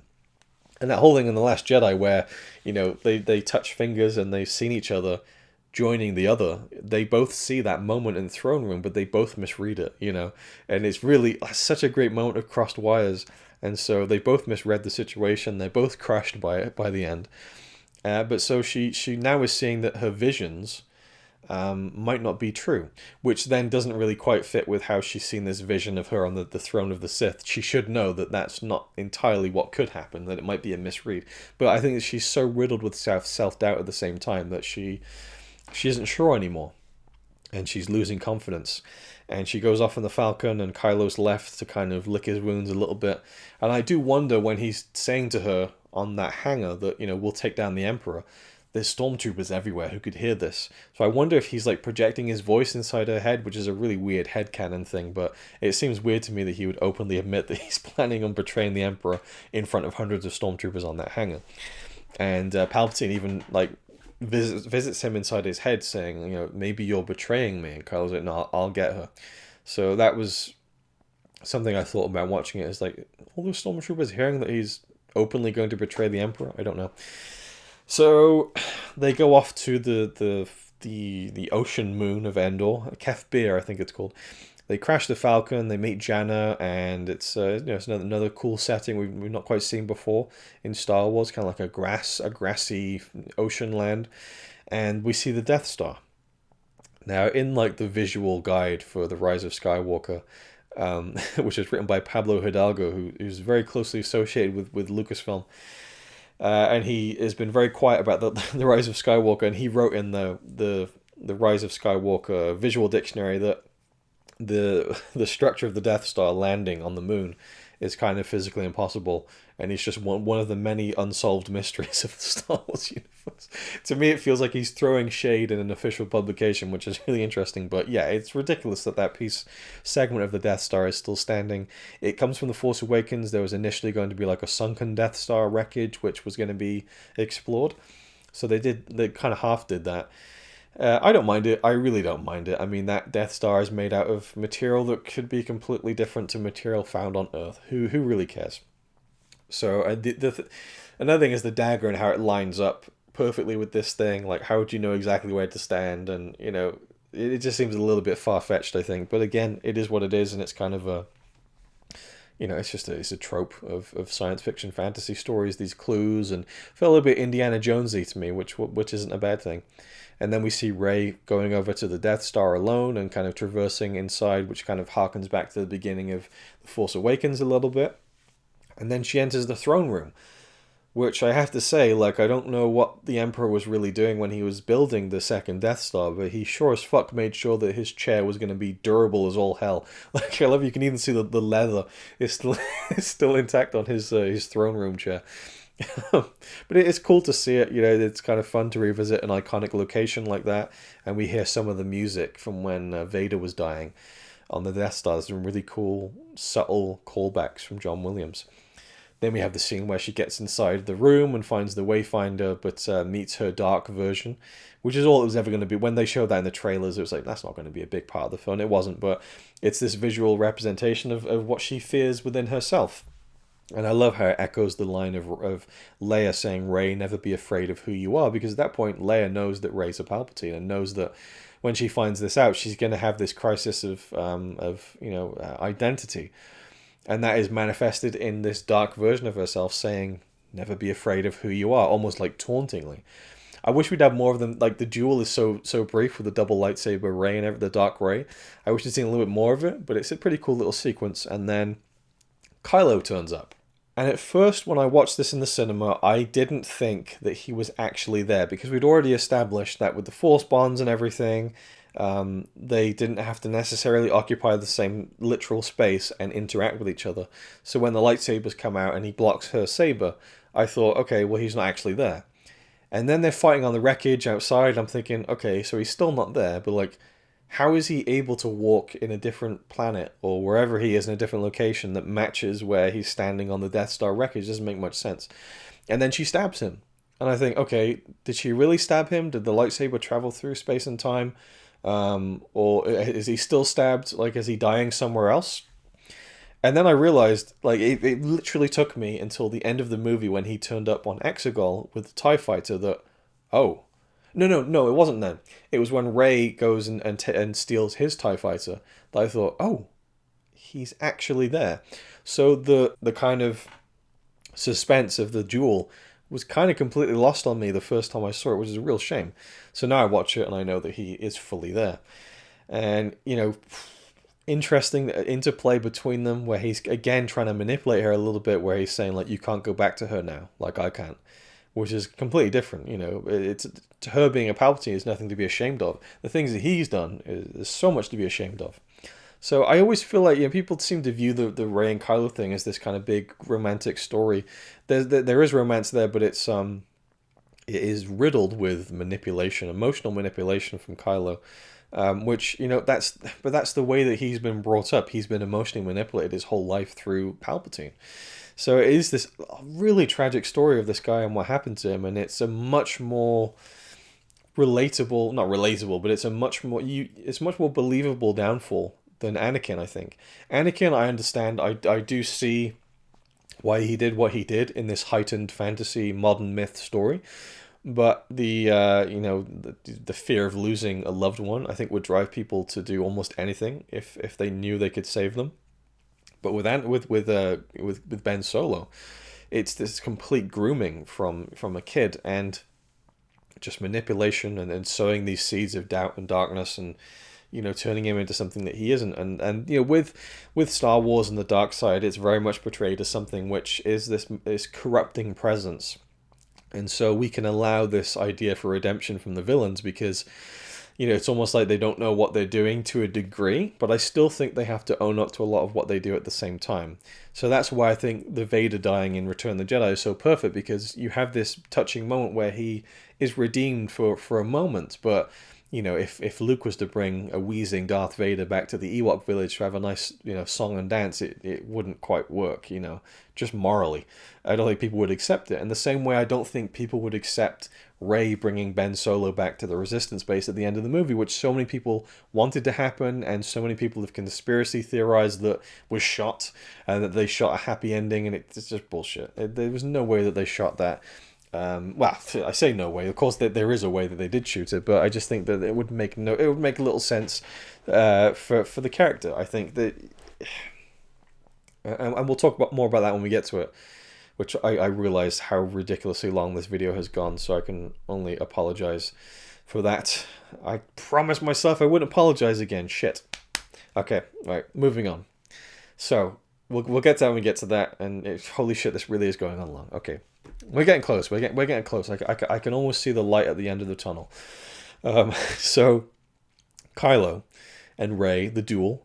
I did think it was unnecessary for Finn to go after her. There's a lot of Finn just shouting for Rey, and I do agree with that criticism. It's a little bit redundant, and just you don't feel it as much as you do in The Force Awakens. And, you know, he just goes to the Death Star just for Rey to push him away.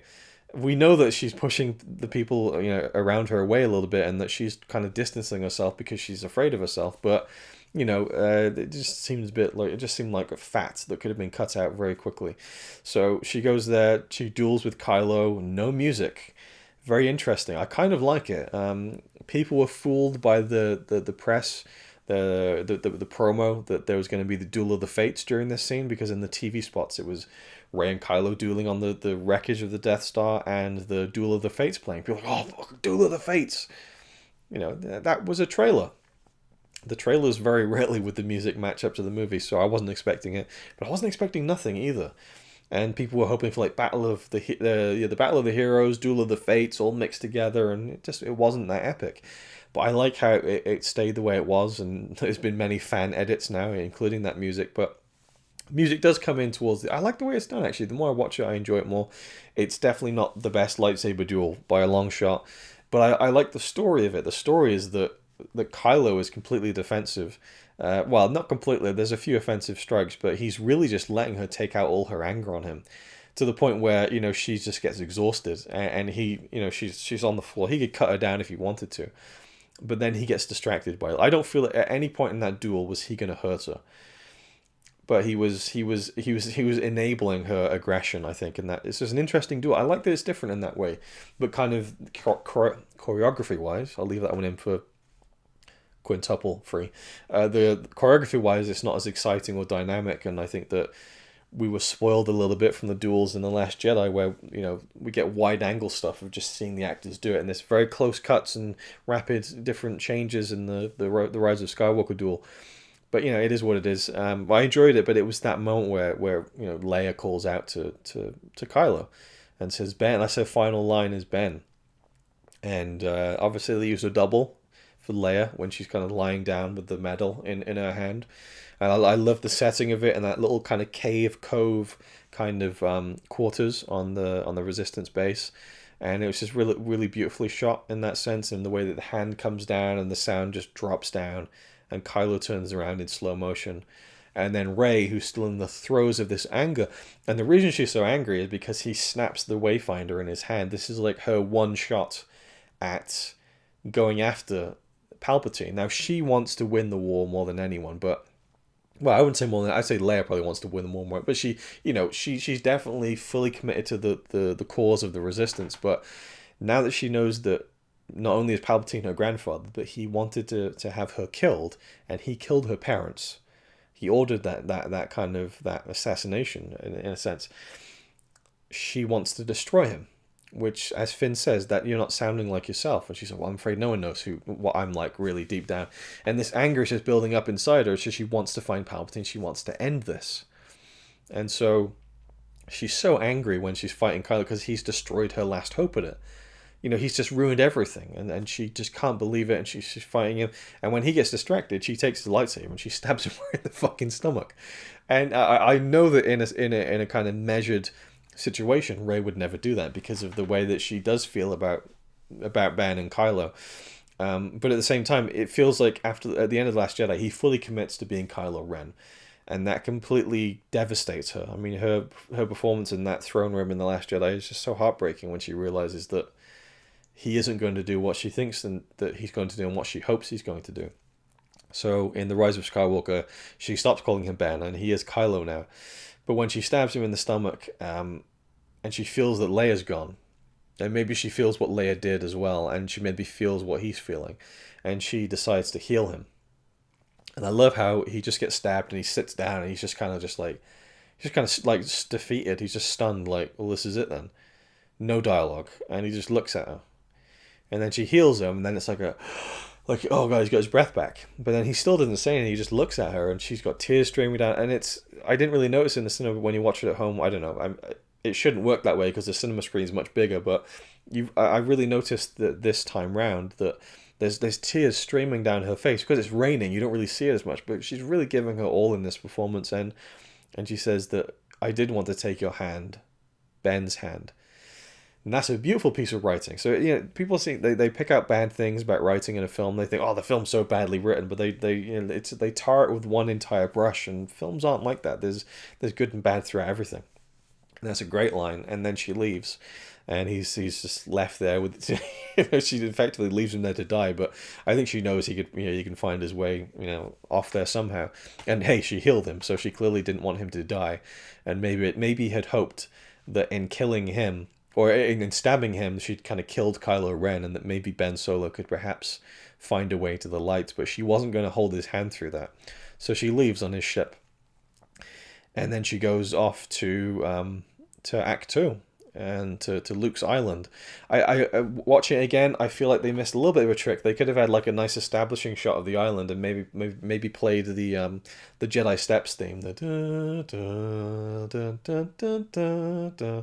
Just, I don't know, just a little, like, maybe not that grand, but a little bit subtle, just to, you know, to refigure ourselves into this location. There is an establishing shot, but it's very quick. And we jump right into it. And it really feels like they didn't... Well, I know they didn't go to the actual island to film it for this movie, but it feels like a cheap kind of... Okay, now we're here. You know, they don't... I don't know, it doesn't feel as solid, I guess. And so, yeah, and it's clearly a set that they filmed it on, which is fine. It doesn't look bad or anything, but I feel like it is... It doesn't feel as whole as the other sequences on the island in the previous two movies. So we have Rey. She's crash landed, or not she's crash landed, but she's destroyed the TIE fighter. She's gonna stay there and do what Luke did, and then she throws the lightsaber, and Luke catches it, and out he walks through the flames. Very cool. And then he says, you know, Jedi's weapon deserves more respect, which once again people took as this grand, you know, diss on the Last Jedi, because obviously one of the controversial moments was Luke throwing the lightsaber away. But no, and people are saying that it's, you know, oh, now finally Mark Hamill got to play Luke again. He must have been so happy to play Luke again. He played Luke in the previous two movies. You know, keep up. The thing that makes him so different in The Rise of Skywalker is this is the first time we've seen him after he redeems himself. He realizes he was wrong. He says that in The Last Jedi. Everything, all the grumpy, old, kind of depressed Luke that we saw in The Last Jedi, he overcomes that in The Last Jedi. So by the time we see him in The Rise of Skywalker, he has changed. He has reached a peace. You know, as Rey says at the end of The Last Jedi, peace and purpose. So I don't understand this, this is them trying to redeem Luke and stuff. No, it's just a continuation of the character. And him saying a Jedi's weapon deserves more respect is him acknowledging to Rey, like, God, what a dick I was before, right? You know, it's perfectly fitting. What I don't like about this scene is the very obvious reshoots. Now, I don't mind it was reshot because, again, like I said, you go through many drafts of a story before you find the version that fits the best. Clearly, they needed to change some of the dialogue there, but when Luke walks out of the flames, it's the original shoot, and then when he sits down next to her, it has been reshot because his hair is completely different. It's like greasy and flat.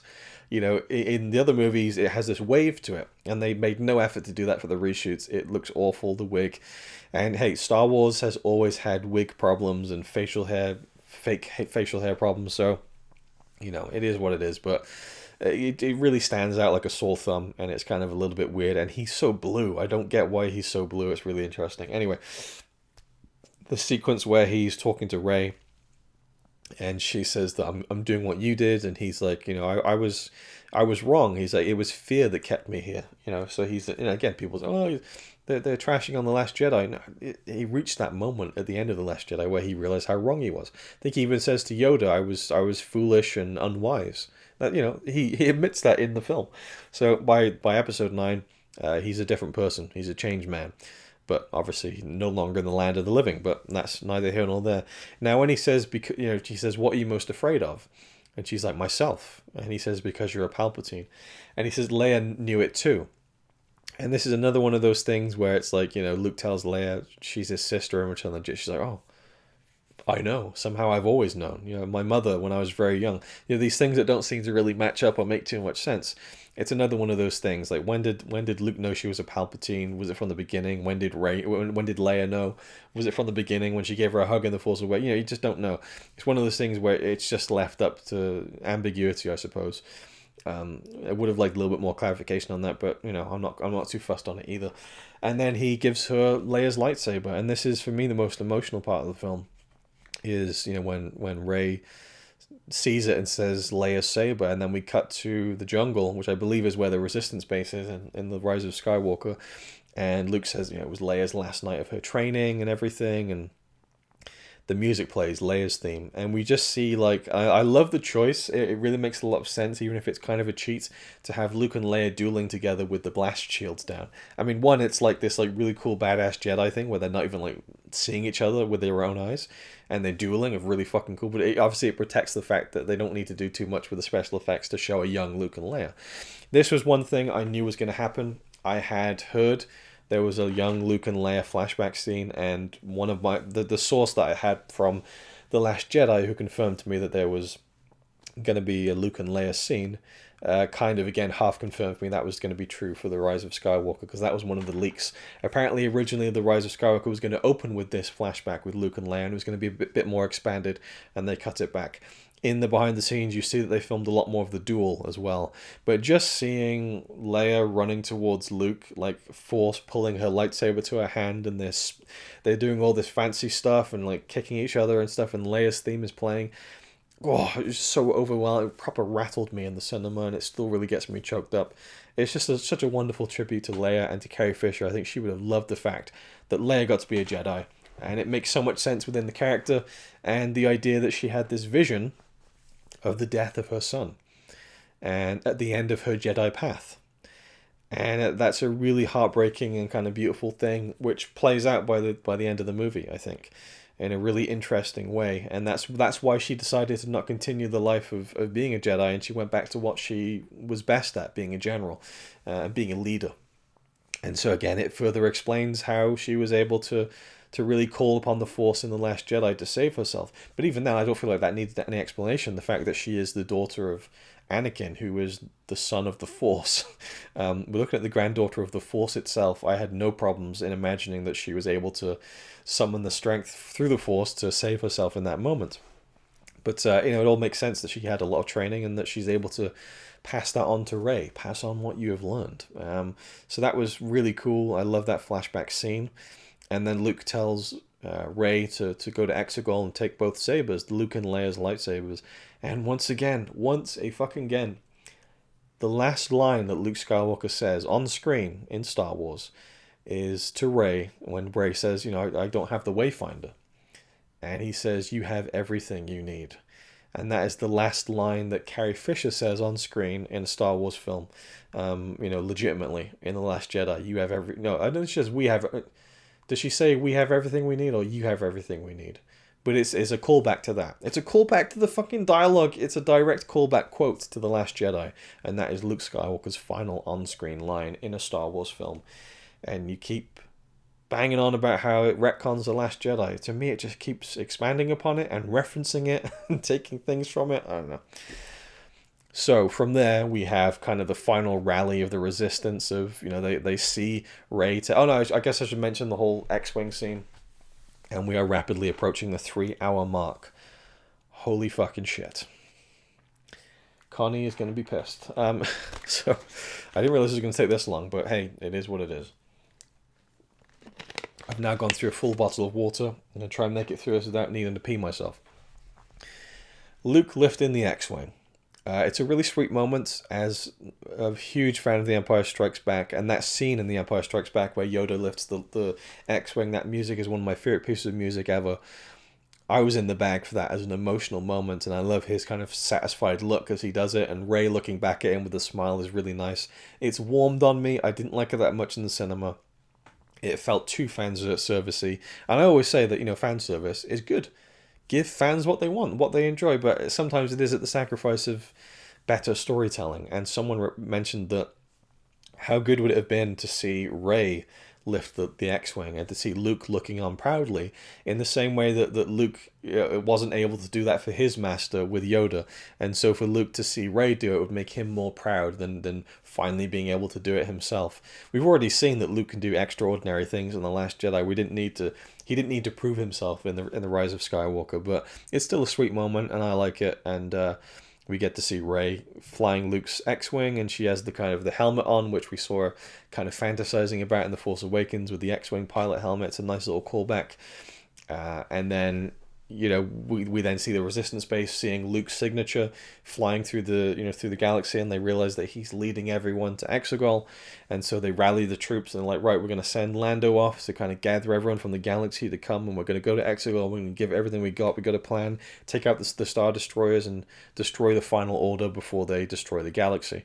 Because Palpatine makes the order through Allegiant Pride, Richard E. Grant's character to destroy a world close to that people would know about, and so we see the destruction of Kijimi, which makes you think that Zori Bliss and Babu Frick have perished as well.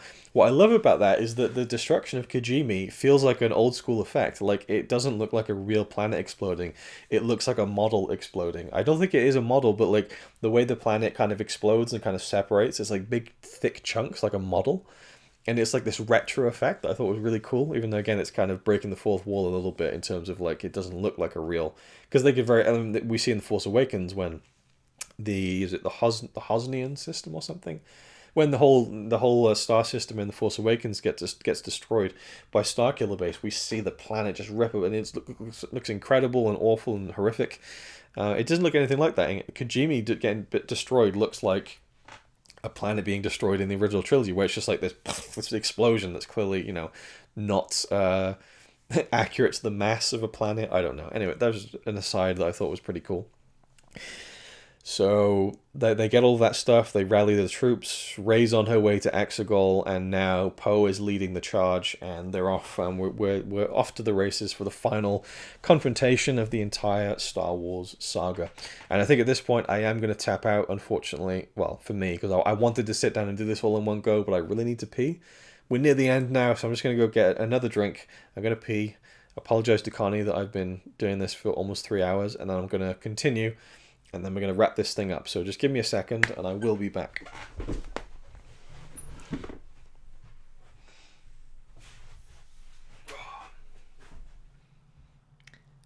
Hello.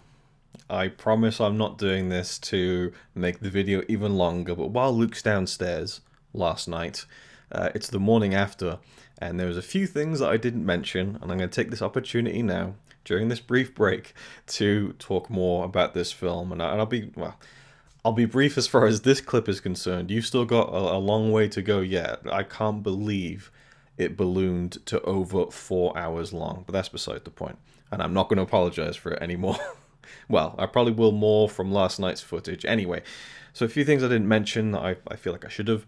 R2-D2, didn't mention him at all. It's probably for a good reason. He's barely in the movie. I think the only thing he really does is give 3PO his memory back.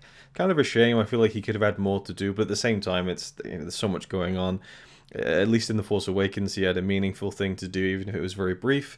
And the same with The Last Jedi. Very, very brief moment, but a very impactful one with Luke. That's one of my favorite moments of many favorite moments in The Last Jedi. Poe scene with Leia was... I think I read that he asked for that. If he kind of pushed to have a scene where he's kind of talking to Leia, even though she's gone, where her body is lying. And, that was a nice way, I think, to really put a cap on the Poe-Leia relationship, and I really, really liked it. And then Lando comes in, they have a brief discussion. I thought that was a really nice part of the film. Again, it slows down a bit, and I really like what they did with Poe. Overall with Finn, I didn't really mention this, but I think Finn, the ball was kind of dropped with him somewhere along the way. I really like what Ryan did with his character. I don't know where you go with it next, but maybe that kind of Stormtrooper rebellion would have been something to go down. I don't know. There was just something with Finn. Obviously, they used the whole him being force sensitive, so there was an effort, an attempt to that was made for him to have something in the film to do that was different. But I don't know. I feel like it didn't quite gel together for me. Whereas Poe, I felt like more could have been done with him in terms of an arc, but I also felt like it was true to what his character was going through for the whole trilogy, and we got a lot with Poe, that I thought that was meaningful and decent and kind of paid off, and he really felt like the leader at the end on Exegol. John Williams' music, I didn't really talk about it too much. It again is I think I did say it was my least favorite score of the three, but still pretty damn good. There are bits and pieces which could have been better here and there, just in terms of placement, I feel at times. But I still really think it's a great score, and some of the stuff, there's like a theme for the trio, I think, that is really nice. And there's a few things, and I might actually be forgetting that I've already talked about this, but I did want to mention that I really liked some of the stuff that John Williams did, including the A New Home piece, which I thought was really, really good and really fitting and bittersweet in the ending of the movie. And at this point, he's kind of and I guess that's actually more of what I wanted to say about John Williams, not so much the score of the movie, which I do talk about at some other points, I think.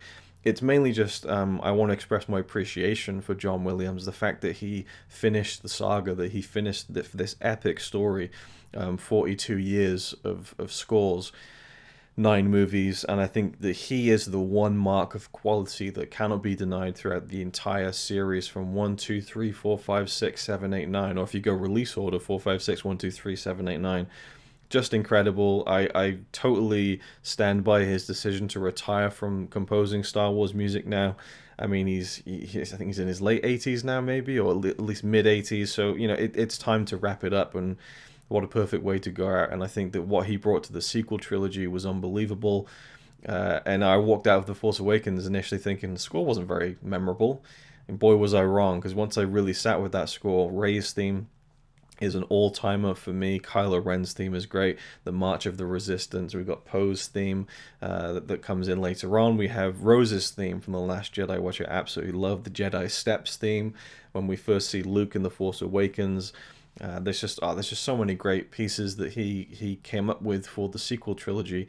But Rey's theme, I think, stands alone at the top. That's a really fantastic piece of music that he has molded and used in so many different ways throughout the 3 films, and continued to in the Rise of Skywalker to change it and to mold it. And yeah, so I want to mention that. Also, there was something else that I did note down. So just before I round off this little segment here, and my mouse isn't working, which is really helpful. Okay, yeah, so the last thing I wanted to mention really in this little additional clip is, you know, talking about Palpatine and how Rey is the granddaughter of Palpatine, and how, you know, you have his power, and the idea that she can only be powerful because she comes from him.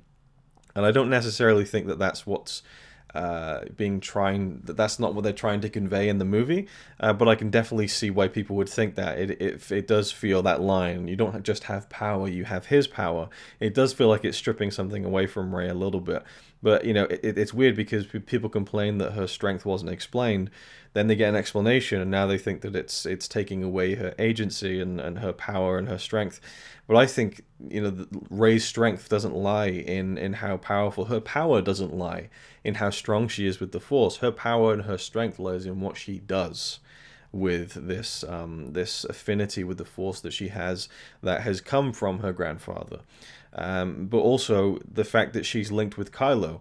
I don't think that really comes from being a Palpatine. I think that's something different. And I think that both Kylo or Ben and Rey are both so powerful because of each other. And that's something I think entirely separate from the Skywalker lineage and the Palpatine lineage, makes the dyad even more special, I think, and unique.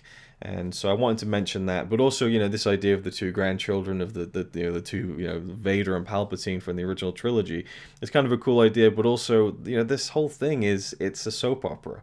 You know, it's the bread and butter that these films and these stories were based upon and inspired by, and so it kind of fits, you know. And I think that the films got so good that we start to forget the roots of them, and that the hokiness has always been there. I think I mentioned that at some point as well. But yeah, I wanted to throw that in there too. And now hopefully Luke will be back from his break, has had a nice long pee, has got another bottle of water, and let's get on with the final hour of this epic experience.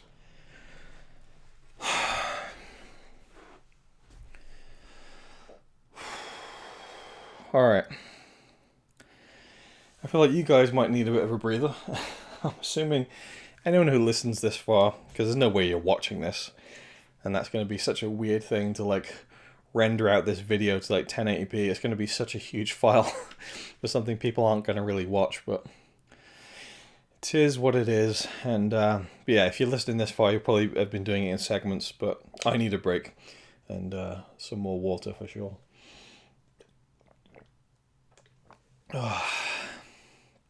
So, let's bring it home. Exegol. The final stand. We have Rey approaching the Sith tomb, as I'm starting to call it. And Rey begins to confront Palpatine. And I think that the whole reasoning of making her his granddaughter fits to the idea that, you know, she realizes that there isn't just darkness inside her. There is this almost hereditary darkness inside her. There's this feeling of am I destined for this? Am I destined to follow the path of the most evil entity in the galaxy being related to me by blood? Now, one thing that apparently has been confirmed is that Rey's father was actually a failed clone of Palpatine, a clone that he made of himself that didn't have his gift with the Force, and so he was kind of this disappointment to him, because a lot of people are saying, "Oh, so if he has a granddaughter, that means that Palpatine fucked at one point, right?" And my thought was, yeah, I mean, we could assume that he had, had an affair. Well, not even an affair. He'd slept with someone when he was a senator or something, and he had an illegitimate child. I don't know, but the idea that her father is a clone of Palpatine is interesting. But of course, in the film he doesn't really look anything like Palpatine, which brings maybe some light to the rumors that Matt Smith was going to be in the film and he was going to play a young Palpatine, which is interesting. And I think he probably would have looked a bit more like a young Palpatine, but. That's interesting. I don't know if it's fully confirmed, but there's been rumblings of it, and yeah, it is what it is. But regardless, either way, she's his granddaughter as the film presents. And as she's walking towards the kind of the stadium of this tomb with all the Sith loyalists and the cultists surrounded, and they're chanting, and that incredible throne, this kind of stone like flower like thing that looks so dark and jagged and hellish, which is based on original Ralph McQuarrie concept art on Return of the Jedi, I believe, for the Emperor's throne room. And again, the lightning and the cracking of the sound effects, it's just, it's awesome. And then she's approaching it, and there's this dread as she's approaching it, and it's, I love that journey of the character. She's always been this kind of solitary character. When we first join her, she's on her own, and she's fending for herself, and at the very end, she's there by herself, facing down the Emperor defiantly. And that kind of knowledge from Luke that Leia had kind of followed a Jedi path. I mean, obviously she knew that, but knowing that Leia had a lightsaber, something that she gave up for something bigger than herself. Obviously Leia means a lot to Rey, and learning more about her past and that she did stop her Jedi training for a specific reason. And related to Kylo as well. I think that means a lot to Rey, and then just the kind of pep talk from Luke, it kind of gives her the courage to go to Exegol to finish this, but not to destroy Palpatine, which is another really interesting point about the end of the film, which I'll talk about at the very end, I suppose. But she walks into the stadium, and she's there on her own. It's a very daunting moment, and just the way that the cinematography is great. Another thing people dunked on is the cinematography, because it's very blue. I don't see why not. Ryan did a lot of red in Last Jedi. People seem to enjoy that, but they hate the blue in Rise of Skywalker and think it's really bad. I think it works really well. And again, the whole setting of Exegol is perfect for this kind of final showdown.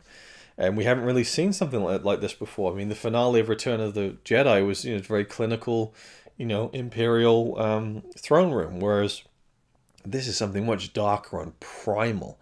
And so it just so much more fitting, and it feels like the birthplace of the Sith in the same way, like I said, that the island on Ahch-To felt like the humble beginnings of the Jedi, and this is like the decadent kind of the huge statues, but then it's all like in ruins, and it's all decrepit and stuff. Really cool. Anyway, so Rey faces down Palpatine, and he calls her his grandchild. One thing I just loved was hearing Ian McDiarmid say Jedi again. There's just something about the way he says Jedi that is, it's so satisfying. And so it just took me back to my childhood, and just to hear him say it again was so cool, especially when he's like, the Jedi are dead. Like, brilliant, absolutely brilliant. So he's talking to Rey and saying how like you'll go onto the throne, Empress Palpatine, and his plan here, and he says to Rey, he's just like, I never wanted him to kill you. I wanted you here with me. It's so unsettling. And he says that, you want to strike me down. Like that too is what I want. He's like, you strike me down and I will pass into you, and then you will rule as the Empress.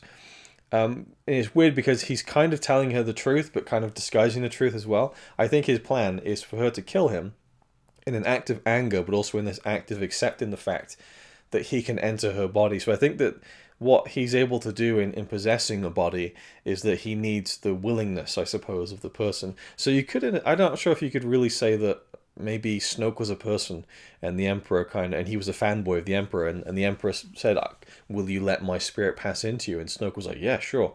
And then once that happened, he was able to just completely overpower Snoke and then continue cloning Snoke to, I don't know, I'm not sure. But I feel like the way that it's presented, that Palpatine needs someone to be willing. He can't just force himself into someone's mind and possess them, at least not fully. So she needs to make that act. And as he says, make the sacrifice. And she says, all you want me to do is hate, but I won't, not even you. It's such a fucking defiant moment from her where it's like, I'm not going to give in to what you want. And that's a really great moment, I think. It's not played as this big dramatic line, but when she says it, I think it's so impactful. And so he begins to twist the old Palpatine manipulation wheel and kind of, talks about how all of her friends are going to die and she can save all of them if she just does this and accepts her fate in the dark side. But he's presenting it as if like she'll strike him down and then, he'll go into it. But I don't know, I feel like the way he's presenting it is, it's not as sinister as it actually is. I think that if she would have done it, if she would have, stricken if she had strike me down, if she had attacked him with a lightsaber, killed him, and then let him pass into her, I think that Rey would die. I think that he would just completely squash her spirit, her force essence, and he would just inhabit the body in a really weird kind of gender swap. And he would take the power of this young body and of her force strength and just become the most powerful thing ever, really. And it's a really interesting, and I think about the ego of Palpatine and how he wants his own body restored. But I think that's the only way he sees it, is to either overtake Rey's body or Kylo. So there's conflicting messaging throughout the film of what Palpatine actually wants, and people have said like it doesn't make any sense what he wants.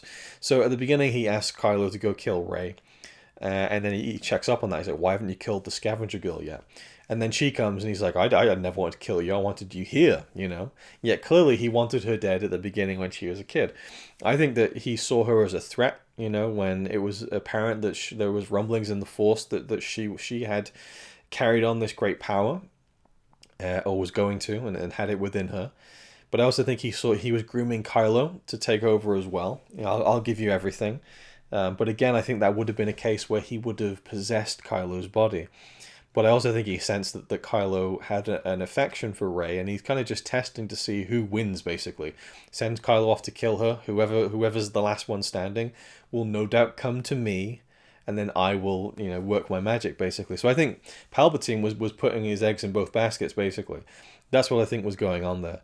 And so when Rey finally arrives and she's the one, that's when I think he decides that, because when Kylo is stabbed by Rey, when Leia distracts him on the Death Star, and then Rey heals him and then she leaves, Palpatine in the hologram speaks to Allegiant Pride and says the Princess of Alderaa's trick or her act of something will not disrupt us, or something like that, which is alluding to the fact that he has sensed, Palpatine has sensed that Leia reached out and helped Kylo come back to the light side of the Force and become Ben Solo again.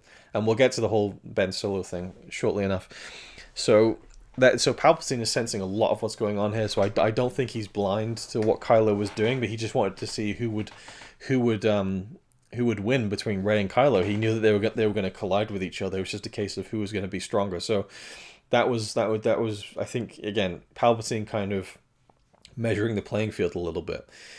So he convinces Rey to do this, and we'll leave that there for a second. So the Kylo Ren or Ben Solo and Han Solo scene. I'd heard about this as well. I didn't know whether to believe it or not, whether Harrison Ford would even do it, but we got it.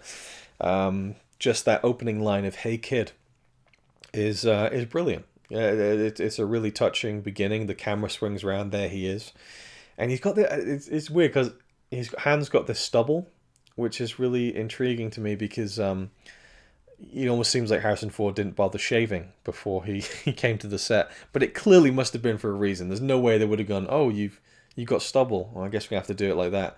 Shave, 2 seconds. So I almost feel like that's a choice. And it's almost like I don't know, it's almost like showing us that he's real, maybe? I don't know. So there's many ways to read this. The most obvious is that he's just a memory and that Kylo is imagining this, and Kylo is kind of pulling himself out of the pit, which is in a way more powerful. You know, when he says you're just a memory and Han says your memory, meaning that you know who I am and you know what I would say to you right now. And I think that's a powerful message. But there's also the idea that he's a Force ghost, but there's no blue hue around him, so maybe not so much.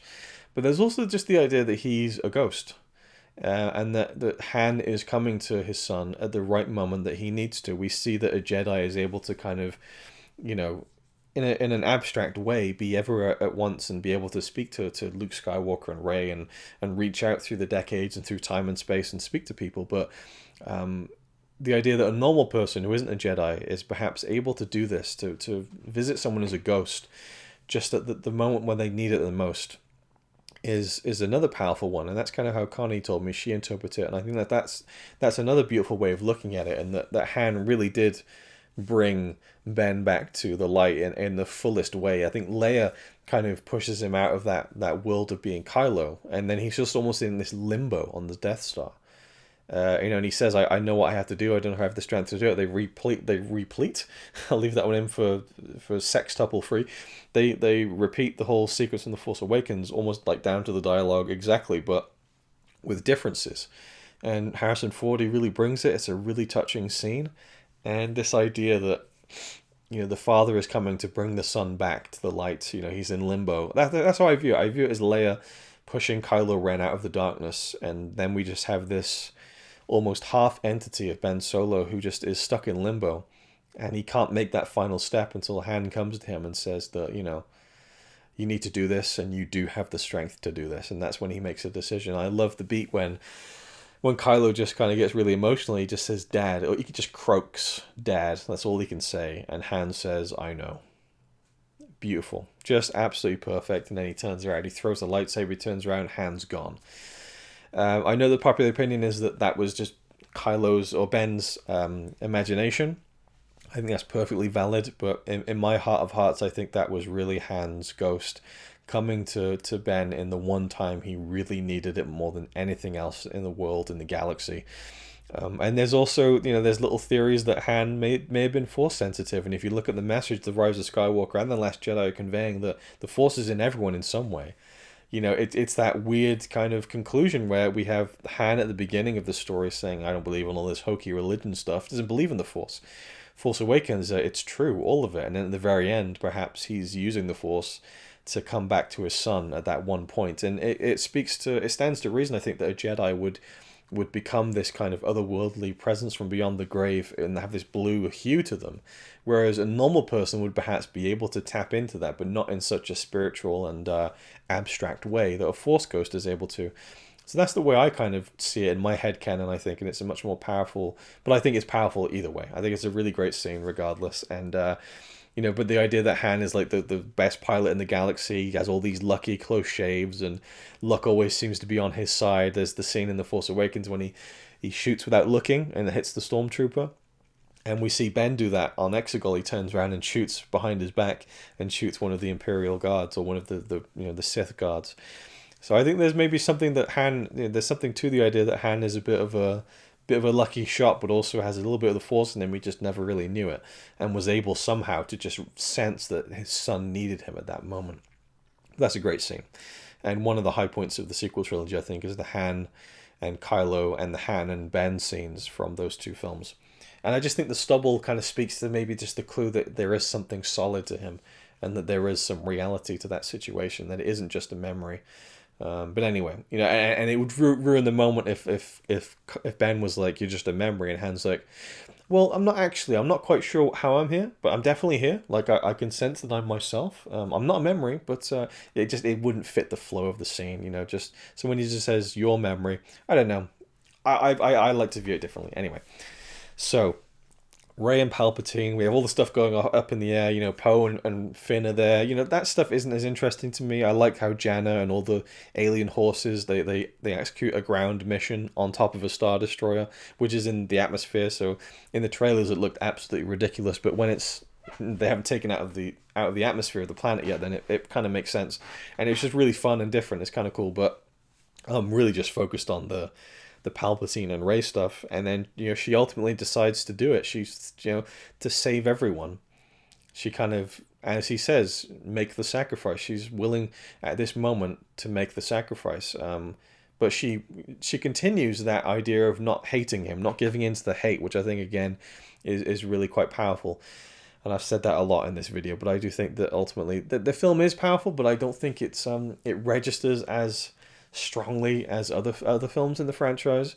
But I think the ideas behind a lot of the stuff are more powerful than maybe perhaps I feel about them when I watch them. I don't know if that makes any sense at all. But then we see Ben. He arrives on Exegol. He brought a TIE fighter along. And it really moved me the last time I watched it a few days ago when he first arrives and we hear Kylo Ren's theme. And it's like a heroic version of it. It's like in a different register. And I'm not a musical person. I don't know anything about it. But I don't know if you can take that Kylo Ren theme, which is so kind of like ominous and villainous. Dun, dun, dun, dun, dun. I don't know if you can take that and make it this big, hopeful, heroic theme. Maybe you can, but they did it on such a weird middle level where it's a it's kind of heroic but also mournful. I feel it's almost like this sense that he is going into his doom, but he's doing it on his own terms and he's doing it for the right reason for the first time in his life. And there's something very I don't want to say powerful. There's something very poignant about that and tragic. And the only line of dialogue that he gets, I guess he is Ben once he meets Han at the end on the Death Star. But I do feel like him throwing the lightsaber is the moment he fully embraces being Ben again. So really the only line of dialogue we hear him say as Ben is, ow, when he jumps onto the chain, which is a really funny moment. But something that's so cool is that we get to see what Ben Solo would be like when he's like kind of his own person. He's not Kylo Ren. He doesn't have the shroud of the dark side over him. He's free, and he is more like his father. And I think we could, the possibilities we could have seen of Ben Solo being an Adam Driver portraying that kind of the cockiness and kind of the kind of self-deprecation. Oh man, it could have been so good. But I like that it is just that tantalizing hint of what he could have been. And he comes and he helps Rey. Well, at first he fights the Knights of Ren like with nothing. And I like how he looks different. He's got like he's taken off the padding now, and he's wearing just the kind of the black sweater. So it's a difference, and I really like that. It's a marked difference from the way he looked before, and also the scar is gone, which I've seen listed online as a movie mistake. It really isn't. When she heals his stomach, you see the scar fade. It's a really nice touch. It's a very subtle touch, and obviously that was something she inflicted upon him. So it makes sense that when she heals his wounds from her, that goes along with it. And so he looks so different. He looks fresher. He looks just... I love the visual presentation of Ben Solo on Exegol. So he fights the Knights of Ren, gets his ass kicked, and then they have the final Force bond where they're just looking at each other. And it is so beautifully done.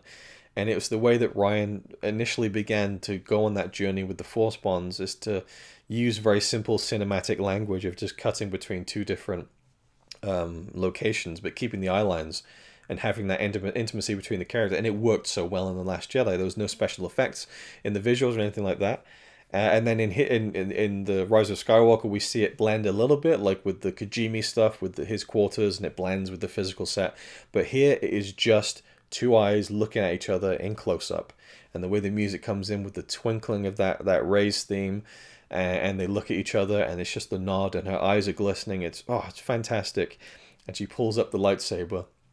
Palpatine, completely unaware, make the sacrifice. He's like, oh yeah, like good. He even says at one point, good. Which is just like, again, it makes you pop as a fan of the Emperor.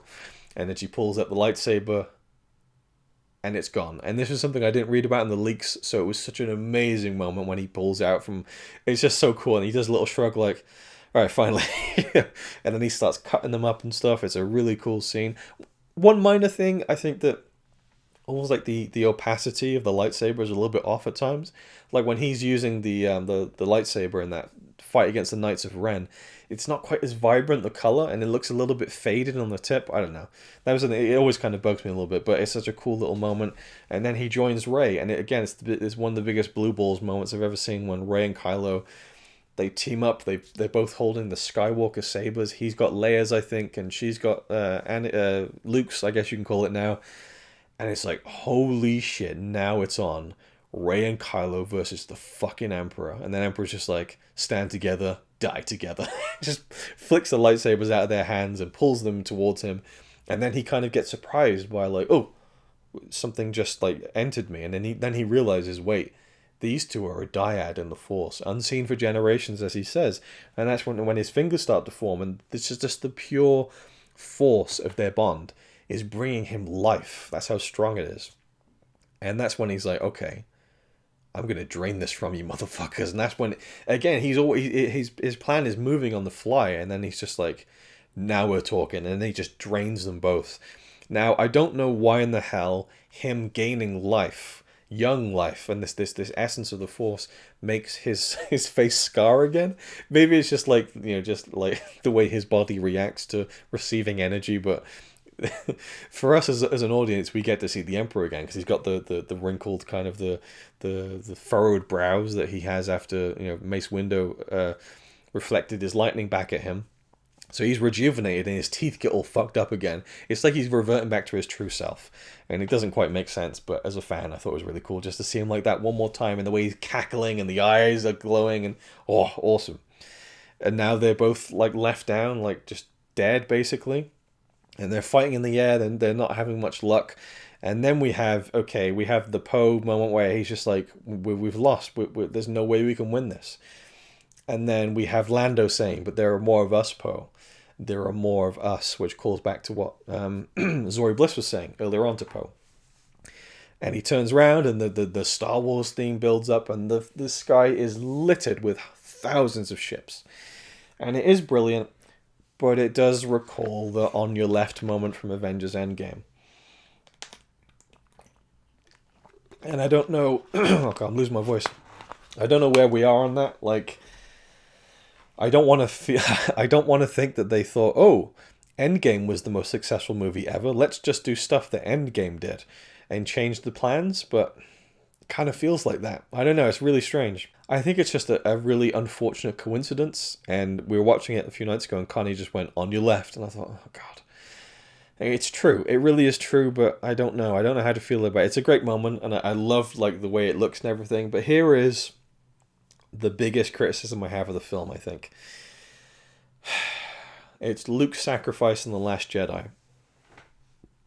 When he kind of appeared on Crate and re-inspired the galaxy again, which is shown very plainly in the final scene of The Last Jedi with the kids building their own Luke Skywalker figure and talking about what he did on Crate. And they're like, Luke Skywalker, Jedi Master.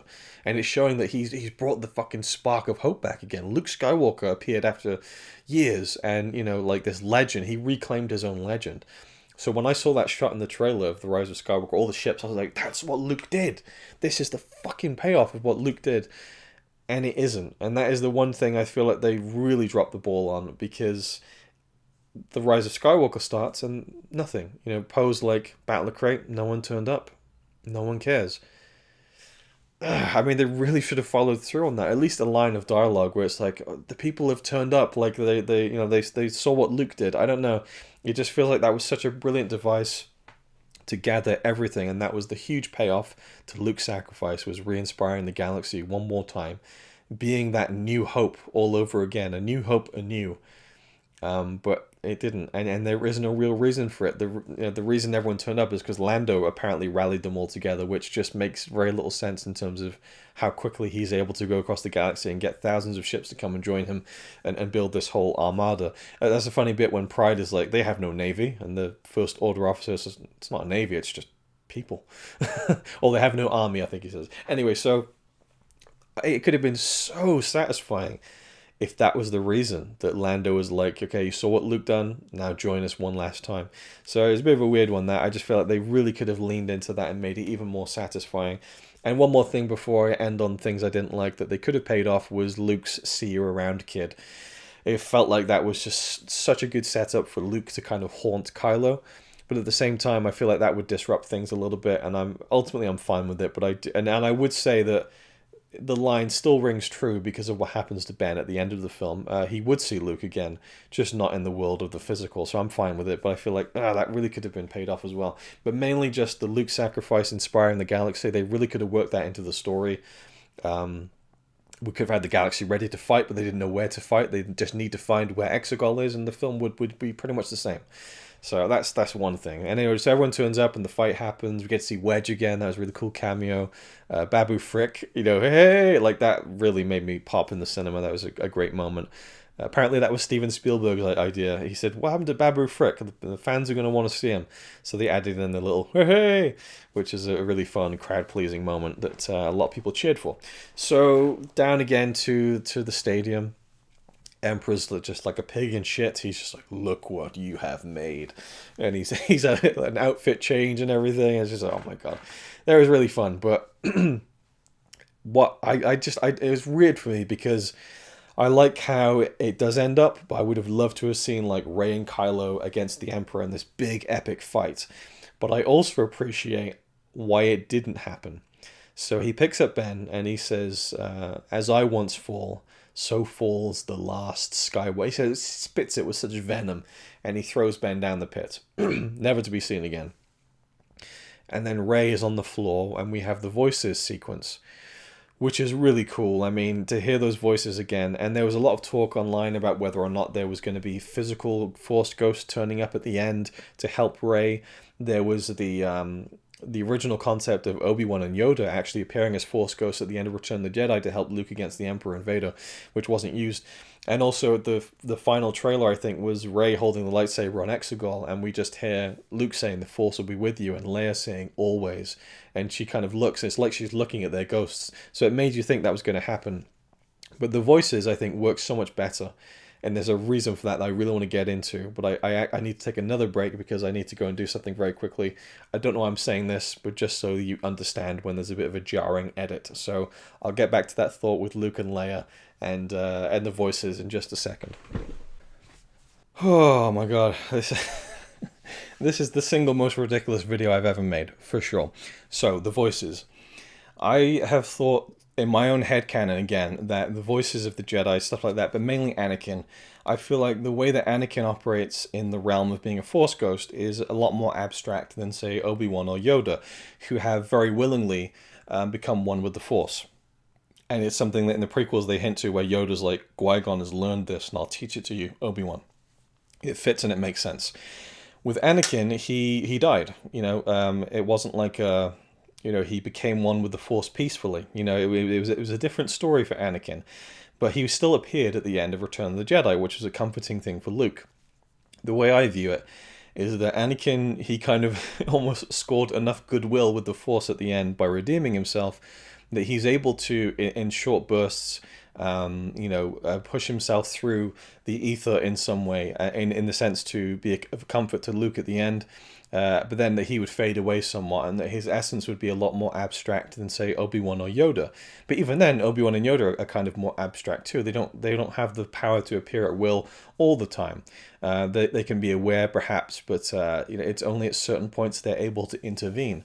Even at points in the original trilogy, Obi-Wan's like, I cannot interfere. It's just kind of like, it's tricky because you make them Force ghosts, and especially in The Last Jedi, they start doing things that they're able to physically interact with people, or make them think that they are. I don't know, when Yoda hits Luke in the face with his cane in The Last Jedi, I don't know if he's just making Luke think that he felt it, but either way, that's getting into too much detail. But I think that if you don't view it that way, there's really the whole sequel trilogy makes little sense, because if Anakin was able to go around and speak at will, Kylo Ren would never happen. He would just step in and say, "Dude, this is your granddad. This ain't it. You're going down the wrong path. This isn't going to work. Trust me. You've been sold a bill of goods here. It ain't the right move." So when you hear Anakin at the end with Rey, it's like his voice is able to reach out in an abstract form because he feels and senses perhaps that this is the one point in time where his voice can really be heard and help someone. So that's what he does. So we hear Anakin, we hear Obi-Wan. It doesn't make much sense to me that we hear Ewan McGregor's Obi-Wan and Alec Guinness's Obi-Wan. And I feel the same way about The Force Awakens. And I even feel like we don't really... In The Force Awakens, he doesn't really do his Obi-Wan voice. He just does a normal voice, you know. This is a bit weird to me. I don't know. So I just keep it to the Alec Guinness stuff for me. That feels more fitting because that's how he died. It's cool that Ewan McGregor's voice was in The Rise of Skywalker and The Force Awakens, but not too sure. There was a lot of characters from like the cartoon series and stuff that I'm not too familiar with, so it doesn't really mean too much to me. But it's cool that there are lots of voices, and it feels like there's this collective energy that is guiding Rey and urging her to take that last step that she needs to take. To hear Mace Windu, Qui-Gon, that was the one that really got me emotional because I love the character of Qui-Gon. To hear Liam Neeson come back for that was really cool. And again, it's just the voices, but it's really I don't say powerful, but it is really effective. And Qui-Gon was there at the beginning, and he makes an appearance at the end in some small way. It was really, really cool. And Anakin, bring back the balance as I once did. I have a lot of thoughts about that, about the balance and the Chosen One and the prophecy. I might do a separate video on that because I could just get way too distracted at this point talking about that sort of stuff and how it pertains to Rey and her journey. But in a nutshell, you can kind of say that Rey was the chosen one, or you can say that there are multiple chosen ones, and that being a chosen one and bringing it about this prophecy isn't the end of history itself. Things continue beyond that, and balance needs to be restored again. Like he says, bring back the balance as I once did. And then she begins to rise, and then we hear Luke one last time saying, the Force will be with you always.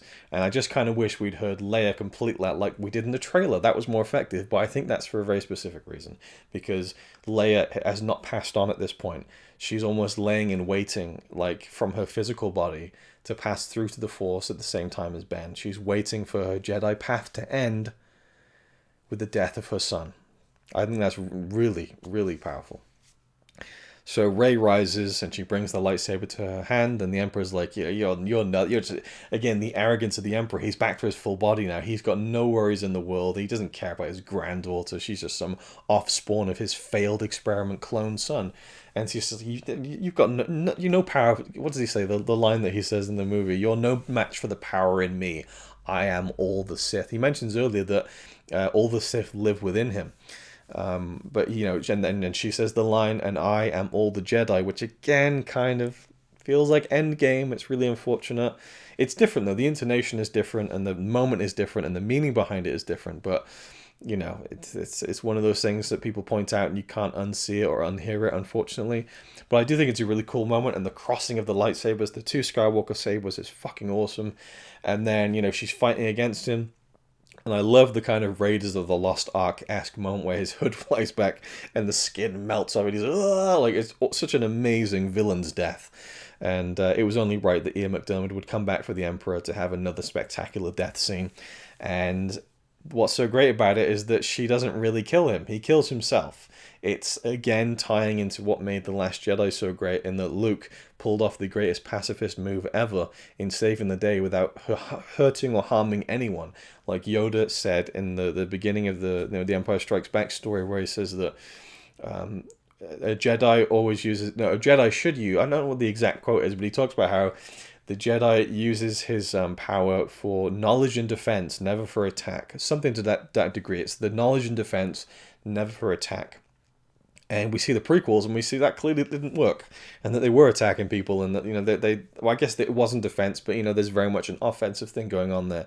And in a story like this, where it's swords and it's lasers and all that stuff, you need them to fight each other, you know. You can't really adhere to that pacifist ideology. You need to have the bad guys and the good guys fighting each other. That's the way these kind of modern myths work. But I love how in The Last Jedi, Luke is able to achieve so much while being defensive. Which is perfect. And in The Rise of Skywalker, that continues to pay off in the way that Rey defeats the Emperor. There is not a single offensive blow landed on the Emperor in the entire movie. And he's the big villain of the movie and the big villain of the entire saga. And he gets killed by his own hubris, in not believing that she had the power, or that all the Jedi would have the power to match him. And he gets destroyed by it. And you can say, why didn't he break the lightning and stuff? And it's like, well, because he didn't really believe it could ever happen. And then by the time it's melting his face off, he's locked in it, you know. And of course, the moment where he fires the lightning up into the sky, is such an awesome moment. And I love how Rey's lying down, and the camera she's looking up at the lightning, and it's just such a moment of despair, and the camera just flows up through the lightning, well, not through it, but right next to it, and then just past the lightning to the stars, and then her theme starts to, it's beautiful. So she kills the Emperor, and then she dies. And the Resistance wins. They start blowing up all of these Star Destroyers, and then boom, the hand. Ben rises. The rise of Skywalker in some respect. And one of my theories that I didn't think would happen at all, but I thought would be cool, would be if Kylo was killed and that Ben would be like resurrected, and that would be the rise of Skywalker. Which in a way is what happens, but I thought in more literal terms that he would die and then be resurrected by all of the Jedi. But he climbs out of the pit, crawls over. It's like an agonizing, like Adam Driver plays it like he's almost on his last legs anyway. And he climbs out of this bottomless pit, to be seen again. And he cradles Rey. He clearly cared a lot about her, and I think that he had a lot of attraction towards her, but also a deep understanding of what having this kind of power is. And that's clearly because they were so completely linked. They were this yin and yang of the Force. It's something we'd never seen before in Star Wars, where the hero of the trilogy and the villain of the trilogy are both, in similar age, of similar strong power that they both can't really control completely. They both have issues of self-confidence, but they also have great confidence, and maybe confidence that's a bit too assured. So they're both flawed in very different ways, but in similar ways too. And they both have this tremendous power, and they're equally matched and perfectly balanced. And he's wild and erratic and full of all this rage, and that taps into the dark side. And she has links to the dark side too, but she has this inner battle of the good and the light, and he does too. He in the very first one, The Force Awakens, I feel it again, the pull to the light. And that, it's just a great interplay between both of them. I think it's such a great story, and ultimately they aren't the hero and villain of the trilogy. They're the two lead characters who are completely intertwined with each other's fate and destiny, and I just love the way that plays out. It's different than anything we've seen before in the two previous trilogies, and that makes it a much different story and not a repeat and a retread of the original trilogy or the prequel trilogy, even though similar story events happen and things like that, and scenarios and settings are revisited and played around with and remixed at times. But he clearly cared deeply for her, and that's an interesting thing, how you toe the line of that romance, and then he decides to bring her back, basically to sacrifice himself, to give her his life energy. It's one thing to heal a wound, but to bring someone back from the dead is completely different, right? So she's dead, and Finn feels it, and then he brings her back, and she wakes up, and she looks at him, and the way that she plays it is just great. She's just like, Ben. She's so happy that it's Ben in front of her, not Kylo. She can sense that it's him.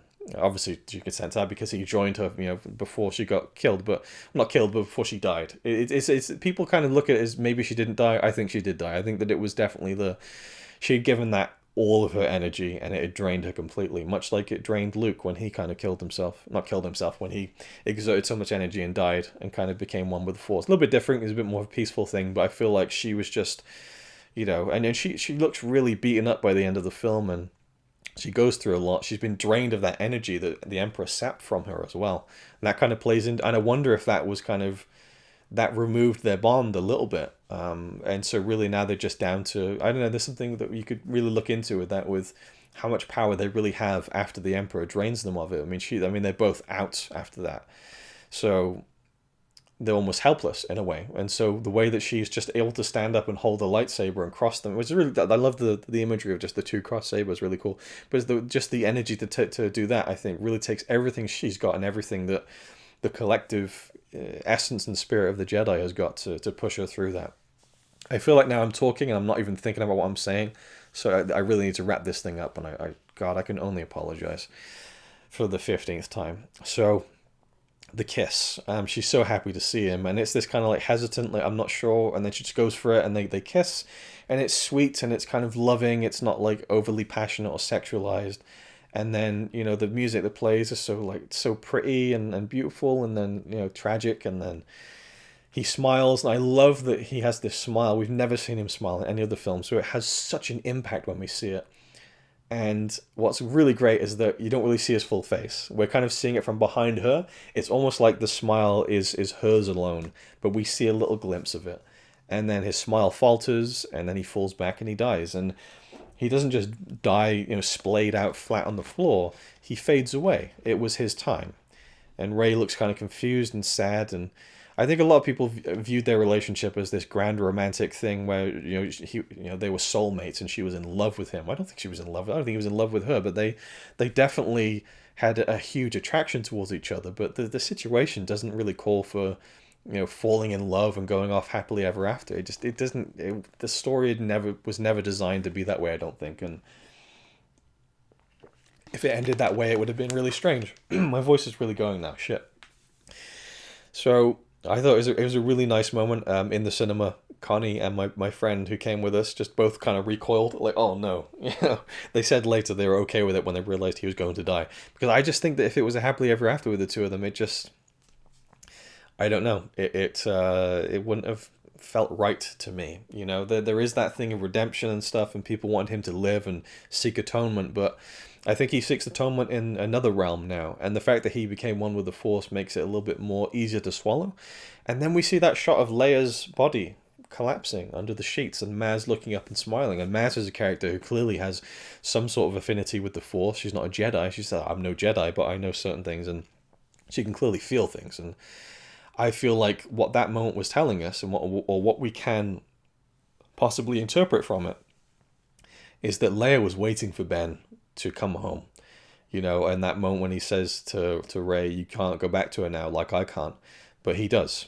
And Leia sensed the death of her son at the end of her Jedi path. The end of her Jedi path was in bringing her son home, and home to the Jedi now means a completely different existence altogether that we couldn't even imagine. And I think it's really fitting end to the character. It's sad. I wish we could have seen more. He was such an incredible character. I think one of the best characters in all of Star, maybe even the best character. Just so much complexity and conflict, and yeah, just brilliant. I loved the Kylo Ren character. The Ben Solo glimpse that we got in the Rise of Skywalker was great. And then we have the end of it, and they all go off happily ever after, kind of, and the Resistance base scene at the Resistance base scene at the end is, I think, the ending of the movie, and then we have the epilogue in much the same way that the Kylo Emperor scene is the prologue in a sense.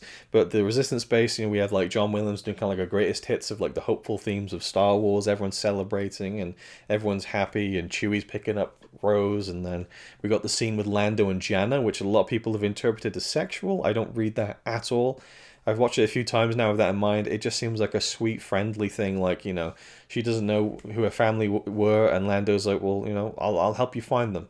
It's just a nice, sweet thing. There's nothing to be read more into it, though. Apparently in the visual dictionary, it's hinted that Lando had a daughter who was taken away and made to be a stormtrooper. So if that was really the case, they should have expanded on that more, but I don't love the idea of the galaxy being so small that everyone is someone's kid.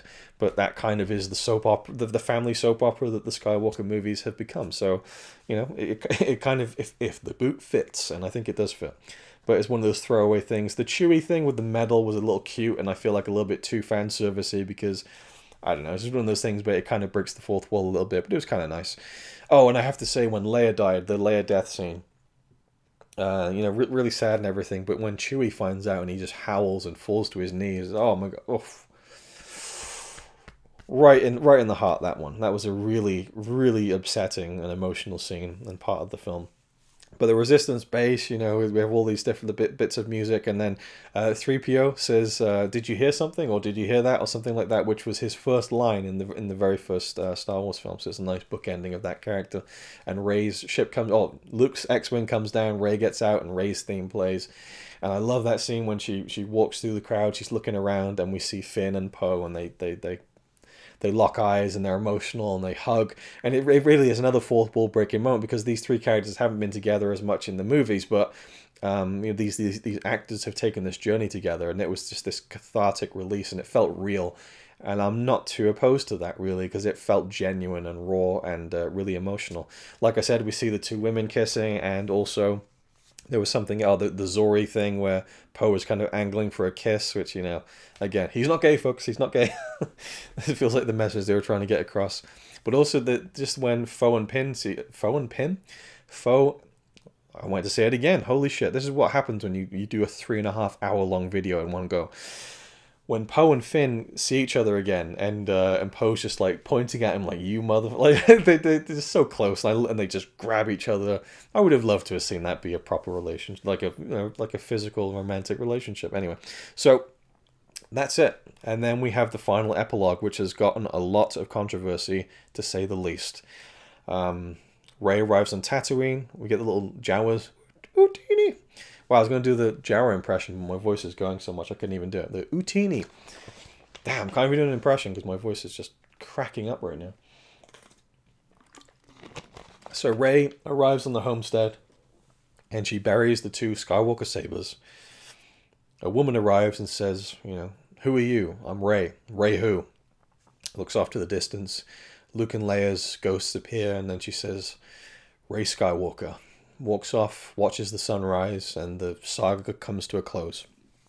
I'd obviously heard about this before I went to see it. Wasn't sure how I felt about it, to be honest, because I felt like in each trilogy we had the kind of binary sons moment. Obviously in the first Star Wars it was Luke looking off at the promise of adventure to come. In the prequels it was Luke being held above the sunset, again, of the promise of his journey to come. And then in The Last Jedi, it was again Luke who looked at the twin sons, and it was the closing of his journey, and it was the completion of everything that he had been through.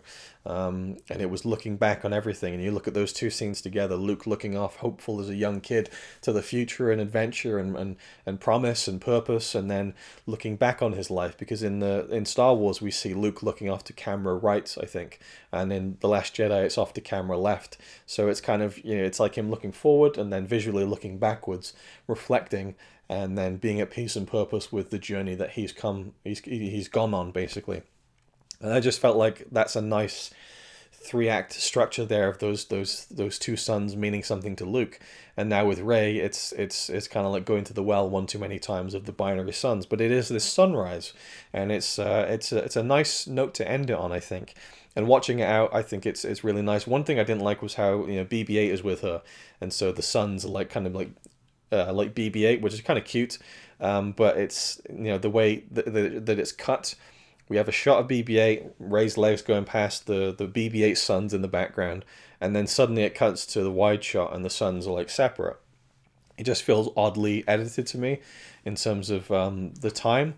So I think a second shot in between those 2 of Rey looking out and just seeing her face with the sun glowing over it, and then cutting to the wide shot would give the sun some conceivable time to separate, but a lot of the films have that problem. It's just a very picky thing that I notice every time. So the idea that she goes there and she sees the homestead and it's overgrown, and well, it's not overgrown, but the sand has kind of gone down and everything, and it seems like it's just like a ghost of the past. She slides down on the little sled. Huge criticisms from people saying that it's a regression to childhood and it's making Rey out to seem like a child who hasn't grown. I think that's bullshit. I think the idea that Rey has gone through all the shit that she has, and now at the end of her journey through these movies and this part of her story, ends with her still being able to have the sense of fun and innocence to kind of revisit her youth somewhat and kind of have a bit of fun. I think that's a really hopeful idea, that she can go through such darkness and loss in her life, and it's really a dark story for her, but she's still able to see the light, and she's still able to have a bit of fun and just kind of reconnect with her inner kid again and not forget where she came from, because that's still part of who she is. The way we were when we were younger is always a part of who we are moving forward. Obviously we don't retain that entirely, but it's still a part of us. And I think that's it's such a cute visual connection to the first one. And JJ is very clearly trying to kind of pay homage to The Force Awakens. We see the shots of the Star Destroyers going down, and one of them goes down on the exact same shot of the desert in Jakku. And also we see the forest moon of Endor, and the Holdo maneuver has been done in the sky. And that was really cool. And there's another thing that's carried over from The Last Jedi, although, again, Dominic Monaghan comes in with a very weird expositionary line where he's, why don't we pull some Holdo maneuvers? So it's just a bit of an awkward line just kind of jammed in there. But, again, it's showing us something, well, that's a 1 in a million shot, so it's explaining why that can't happen all the time, which is another big criticism, and I think they were trying to address it too hard on that one. To me, it was very obvious that that's something you don't do all the time, because it is a 1 in a million shot. One thing that really moved me was seeing Wicket the Ewok again with Warwick Davis But not only that, but he's with his son, who's actually played by Warwick Davis's son, Harrison. And, he's around the same age Warwick was when he played Wicket. It's such a beautiful fucking moment. And I did send Warwick Davis a really gushy email about how beautiful that moment was. And he never replied, which is fine, because I've had his email for a while because of the when I worked with him on the movie marathon. But I had to let him know that I just thought that was such a cool thing to happen, that he got to do that with his son. Such a full circle moment, Anyway, back to the ending. Saying that it's a regression to Rey, to childhood. I think that's bullshit. And also people saying, why is she bearing those lightsabers there? Luke hated Tatooine. Leia hated Tatooine. She was a slave there. Luke hated Tatooine. His uncle and aunt got killed there. And Anakin hates sand, and that's his lightsaber, which is almost like kind of fun, if you really think about it, where his lightsaber ends up in the sand, buried in the sand. And also just saying that it's just like the worst possible place to kind of honor those characters. I disagree. I mean, it is kind of, again, fourth wall breaking. It's going back to where the movie started in terms of like real life chronology, not the story chronology. So it's kind of cool in that sense, but it's it's a mournful thing. It's a bittersweet thing. It ends with this paying the respects to Luke and Leia, who were Rey's masters, and taking those lightsabers and saying, okay, their job is done now. This story is done now, and I'm going to go back to where this came from. And let's not forget that this is where their grandmother was from, Shmi. And this is where their grandmother, Shmi, lived and had the best part of her life, no doubt. And I mean, you could probably say that being a parent to Anakin was the best part of her life, but Shmi was freed as a slave and presumably lived a fairly happy and free life on that homestead with the Lars family. So it isn't like it's all doom and gloom. And, a cemetery's nice places, not really, but it's this burial.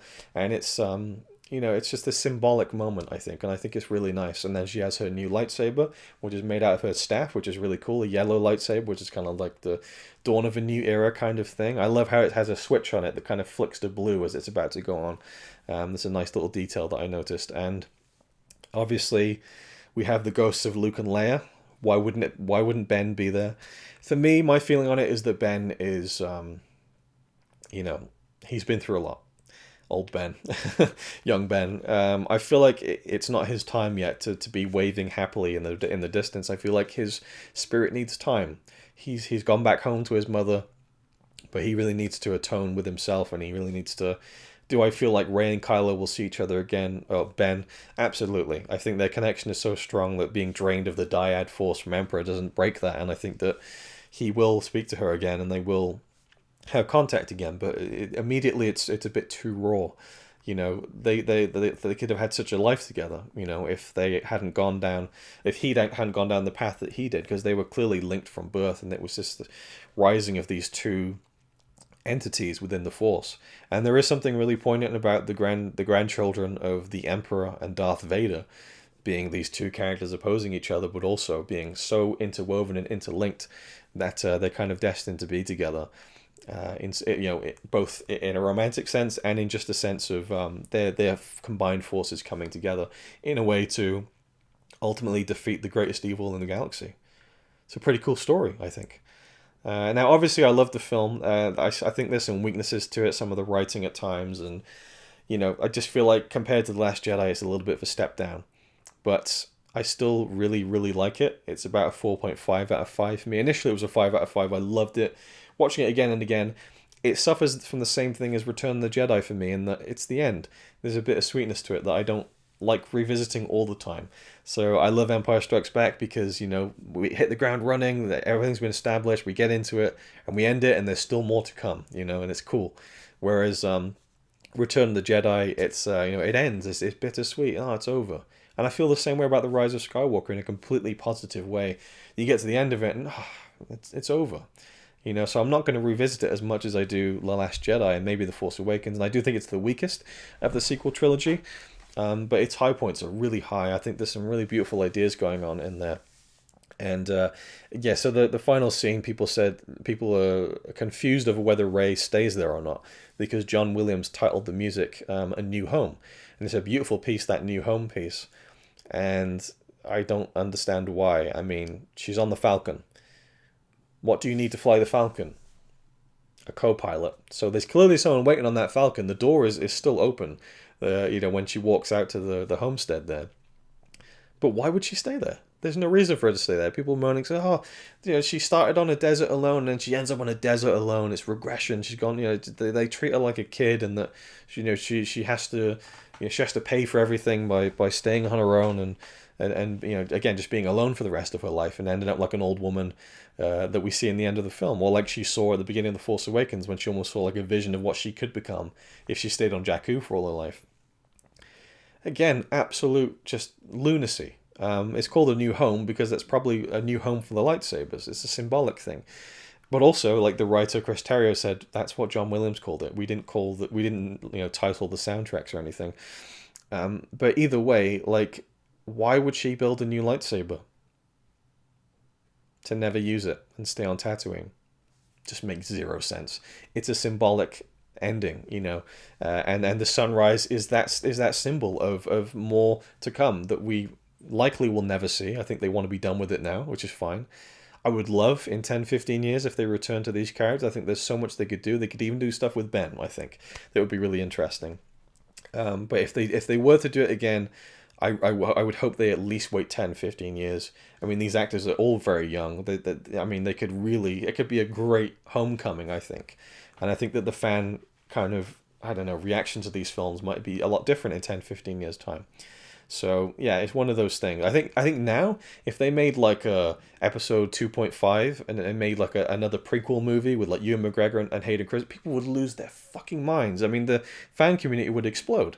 So immediately after the prequels, I don't think that was the case.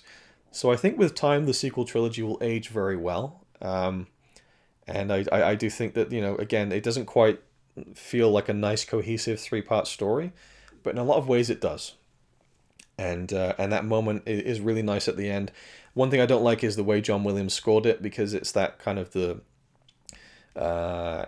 Force theme, but it's the exact same piece he used at the end of The Force Awakens, which is kind of like this mysterious cliffhanger-y version.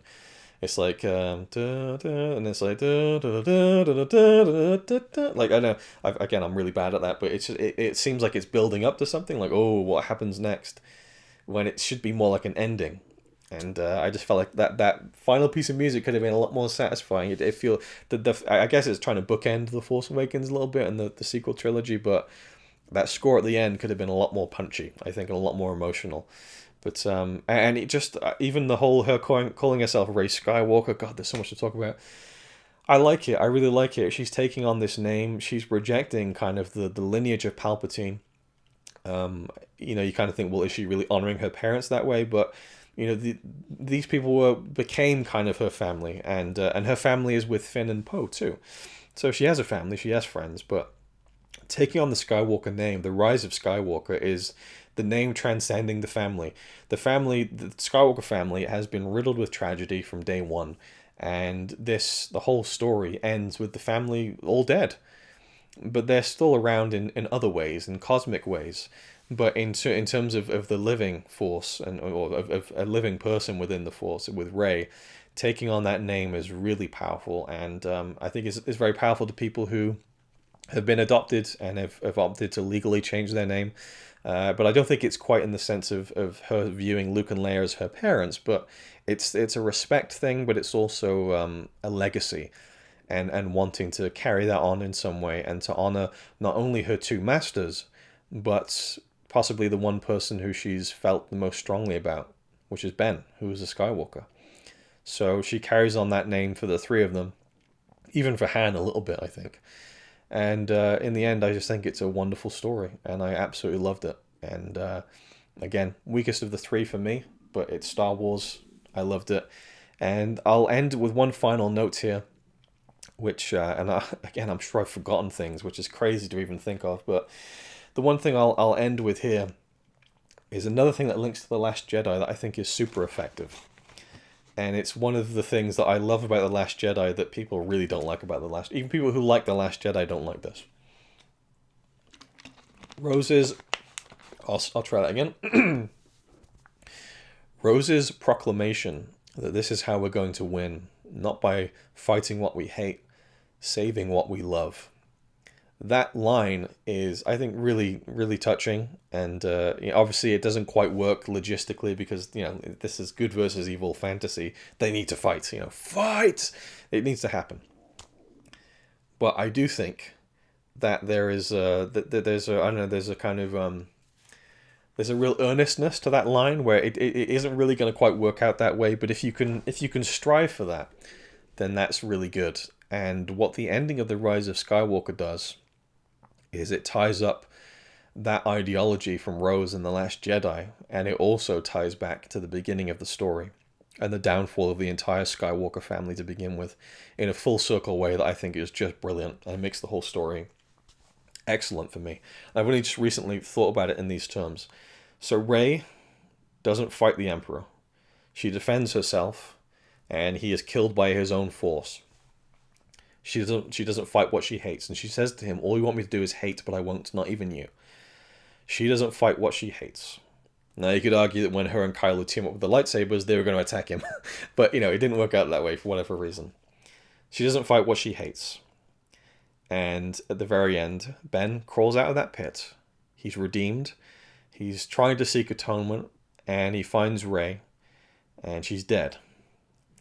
And he brings her back to life by giving her his own life. He saves what he loves. And I think he did love her in some way. Not in the kind of, picturesque romantic way, but I think he loved her. And it was the only person he felt like he could love, because they both had similar experiences, and there was this attraction to them and this connection that was beyond either of them. A dyad, a kind of something only seen every few generations. It was something very special, and he saved what he loved. And he did what Anakin could not. The whole downfall of the entire Skywalker family was Anakin not being able to save Padme. And this shows us even more tragically that perhaps he could have on his own if he hadn't listened to the words of Palpatine. So the story ends with not fighting what you hate and saving what you love. And that was something that wasn't done at the beginning of the Skywalker story, but was fulfilled at the very end. And that is how we end all of this. And it's been a surreal journey. And I think my life as a Star Wars fan will only wane from here on out. But I'll always be a Star Wars fan. I can always hope for the future, and it'll hold more great experiences like the one that I've had watching the sequel trilogy. I thank you all for joining me throughout this, and especially throughout this video if you have. And it feels a little bit emotional to be ending this, but all good things come to an end. And the sequel trilogy has been a ride and a half. The kind of ride that I was dying for when I was a 7-year-old kid, hoping for more adventures from Luke Skywalker. And I got it, but I got so much more than that. And the story of Rey and Kylo, I think, is just as entertaining and epic and grand and satisfying as the original trilogy. So, thank you for watching. I don't say it much because I feel like it's a little bit cheesy, but may the Force be with you. And thank you for watching The Road to Episode 9.